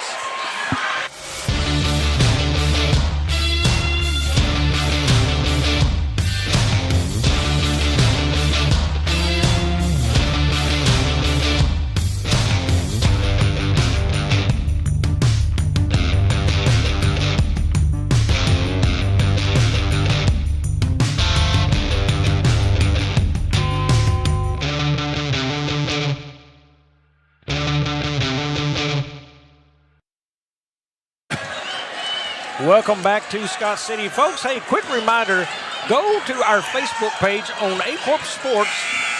Hit that like button. You'll see all the Facebook feeds come through. There will be all kinds of pictures from tonight that they will post at some point, whether it's tonight, tomorrow, or beginning of next week.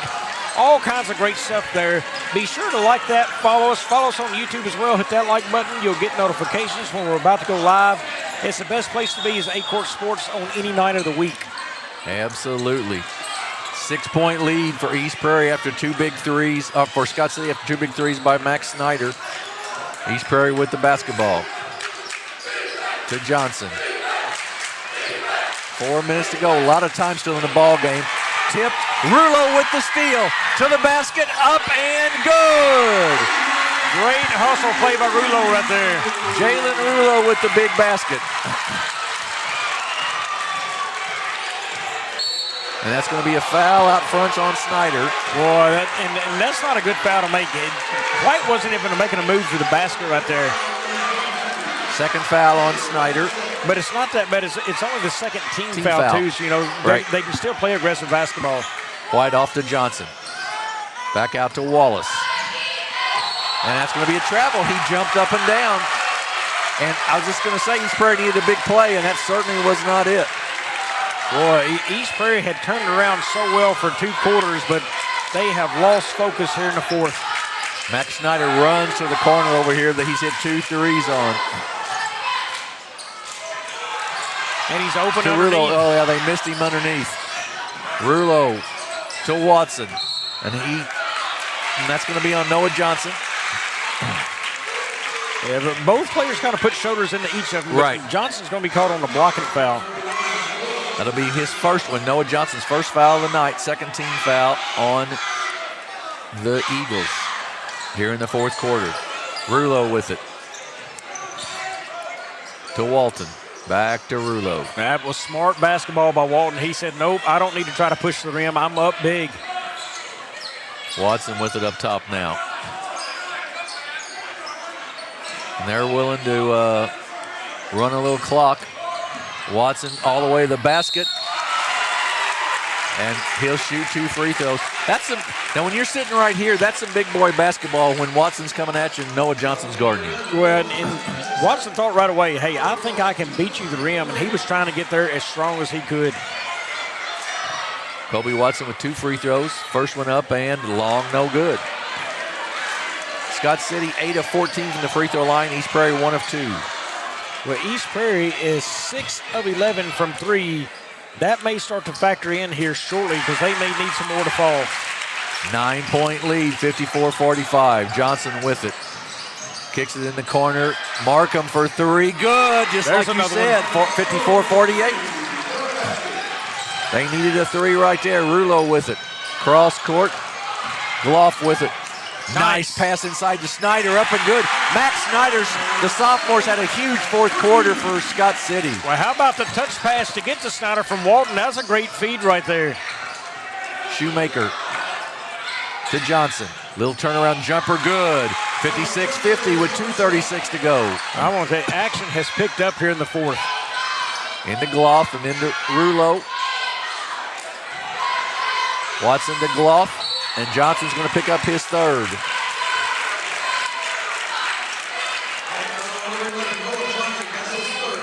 Fourth team foul, so Scott City will shoot free throws the rest of the game.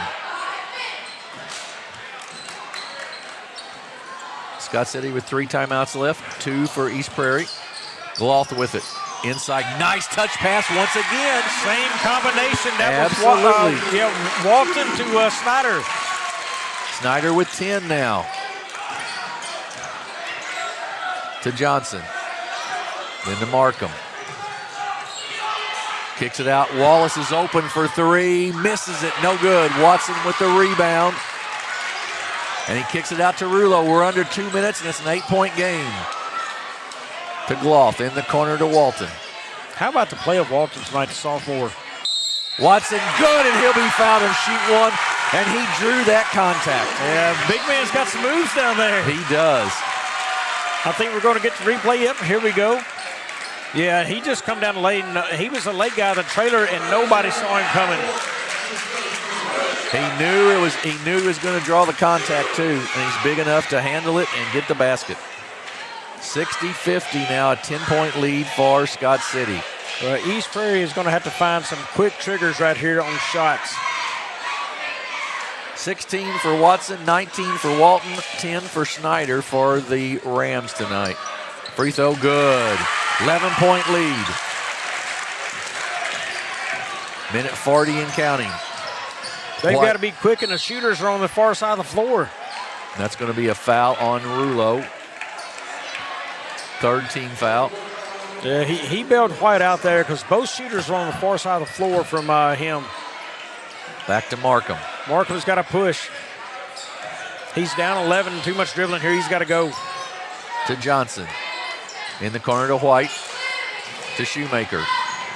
Shoemaker puts it on the floor, loses it, and it's a turnover. Out to Walton. Then to Watson. Rulo gets double teamed, manages to split it. To Watson. That'll be a blocking foul on Jay White, and that'll be free throws coming for Kobe Watson.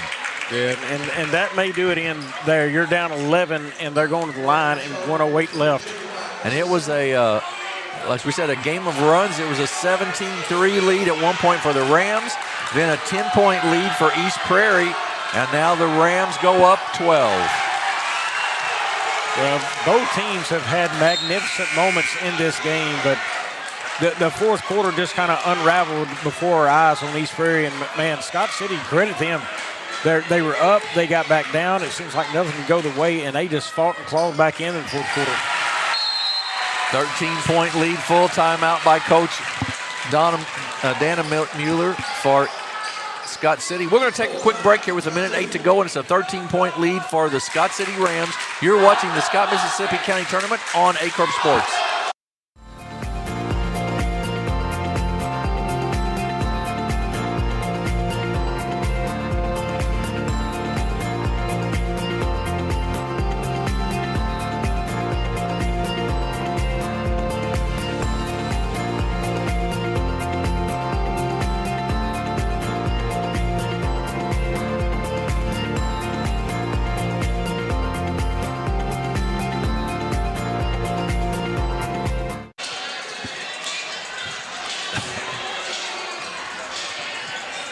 We are back. It is 63-50 with a 1:08 to go here in the basketball game from Scott City, the championship of the Scott Mississippi County Tournament. And it's been a game of runs. It's been a good one, but Scott City has just gotten hot in the fourth quarter here and really handled things. Markham up the floor. It really sort of went south when Connor Markham picked up his fourth foul a little bit. Yeah, started to get away from him after that a little bit, and there he is again with he another knocks big a three shot. down. 10-point game. He is a shooter. He did get his 1,000th point earlier this year. Gloff with it, gets it off to Walton, who breaks through the pressure, kicks it back out to Gloff. We're going to have an official's timeout.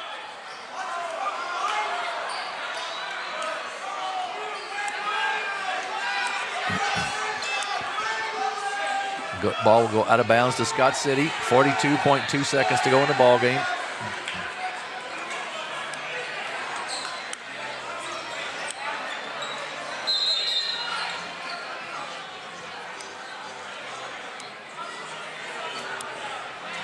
Interesting to see that Scott City coach was pointing over here to a spot on the floor, and the ref stops play and goes and talks to the East Prairie coach. Yeah, I'm a little confused as to what. I know that he's asking for a ball on a certain spot maybe, but really I'd prefer to have the bigger side of the court probably here to run some time off. Yeah, and it still could be a game. If East Prairie could get a steal here and a quick shot, you can cut into that lead. But it's got to happen quick. Gloff with it. He gets double teamed and kicks it out. And then they get it out to Rulo. And he's fouled by Rendon and will shoot 2 free throws. Jalen Rulo, who's got 6 points tonight for the Rams. The chance to pretty much ice it here if it's not already iced with 33 seconds left.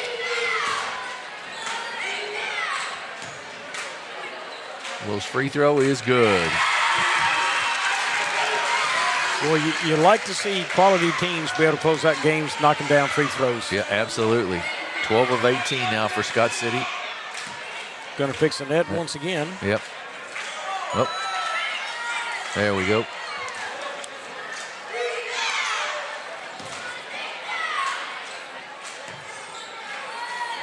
Up and good. 65-53, 12-point game here. Johnson with it for East Prairie. Going to try to drive the basket and gets it stolen by Gloff. Gloff's been sort of a silent presence tonight, but done a lot of nice things. Yeah, played really good defense. The whole team has. I mean, they come out the fourth quarter, they really owned it, and a midway through they just put it on and are going to win again against East Prairie. But what a game it was for most of this thing, back and forth. Clock's going to run out, and that's going to be the final. Final score is Scott City 65, East Prairie 53, and let's look at some numbers, Bobby. For the East Prairie Eagles, it will go like this in the books. It's Ty Wallace with 8. Connor Markham with 22 on 8 of 13 shooting. Noah Johnson with 17 on 8 of 14 shooting. Trip Shoemaker with 4. Tavion Ware with 2, and that is our 53 points. They were 22 of 41 from the field at 54%. 14 of 27 inside the arc at 52%, 8 of 14 beyond at 57%, 1 of 2 at the free throw line. and they did have 16 rebounds in the game. Jim, a fine shooting night for East Prairie, especially from beyond the arc. Really impressive numbers there, but just not enough to overcome Scott City, as they will look like this. Jalen Rulo with 8. It was Jackson Gloff with 8. A.J. Hayden with 1. Max Snyder with 10. He was 4 of 4 shooting the basketball tonight. Braden Walton with 19 on 8 of 10 shooting. Kobe Watson 19 with 5 of 10 shooting. That is our 65 points as they are awarded the first place trophy there, as they will now join our student section. From the field, they will look like this. They were 23 of 32 shooting at 72% from the field. 8 of 24 beyond at 75, or inside the arc at 75%. 5 of the 8 at on at 63%. 14 of 20 at the free throw line, 70%, and 11 rebounds. Jim, those numbers, 72% from the field, 75% inside the arc, 63 beyond, and 70% free throw shooting. That's championship caliber basketball. Absolutely. That's fantastic shooting. Just unbelievable, really. So congratulations to the Scott City Rams on their varsity championship victory here, 65-53. We hope that you've enjoyed these 4 games from us tonight. There'll be 5 on Aycorp tomorrow starting at 1 p.m. with New Madrid County Central and Richland. The second game will be Woodland and Confluence Prep. The third game of the night will be Principia and the Cape Central Tigers. Game number 4 will be these East Prairie Eagles that you just saw taking on. Actually, they're taking on St. Mary's, I believe. And then the 5th game of the night will be Sykeston and Charleston. So you want to join us for all 5 of those tomorrow on Aycorp. Any final thoughts? Great tournament so far right here. We covered this one today, man. Very enjoyable. I'm still interested to see East Prairie lost a tough one right here. How do they battle back tomorrow? It's a big game, a good showing they can have, but they've got to find a way to go to bed tonight, wake up in the morning, and motivate themselves to win that basketball game. That's going to be a tough one, I agree. So, final score here, Scott City 65, East Prairie 53. From my partner Bobby Alford, this is Jim Riker saying good night and God bless from Scott City, Missouri.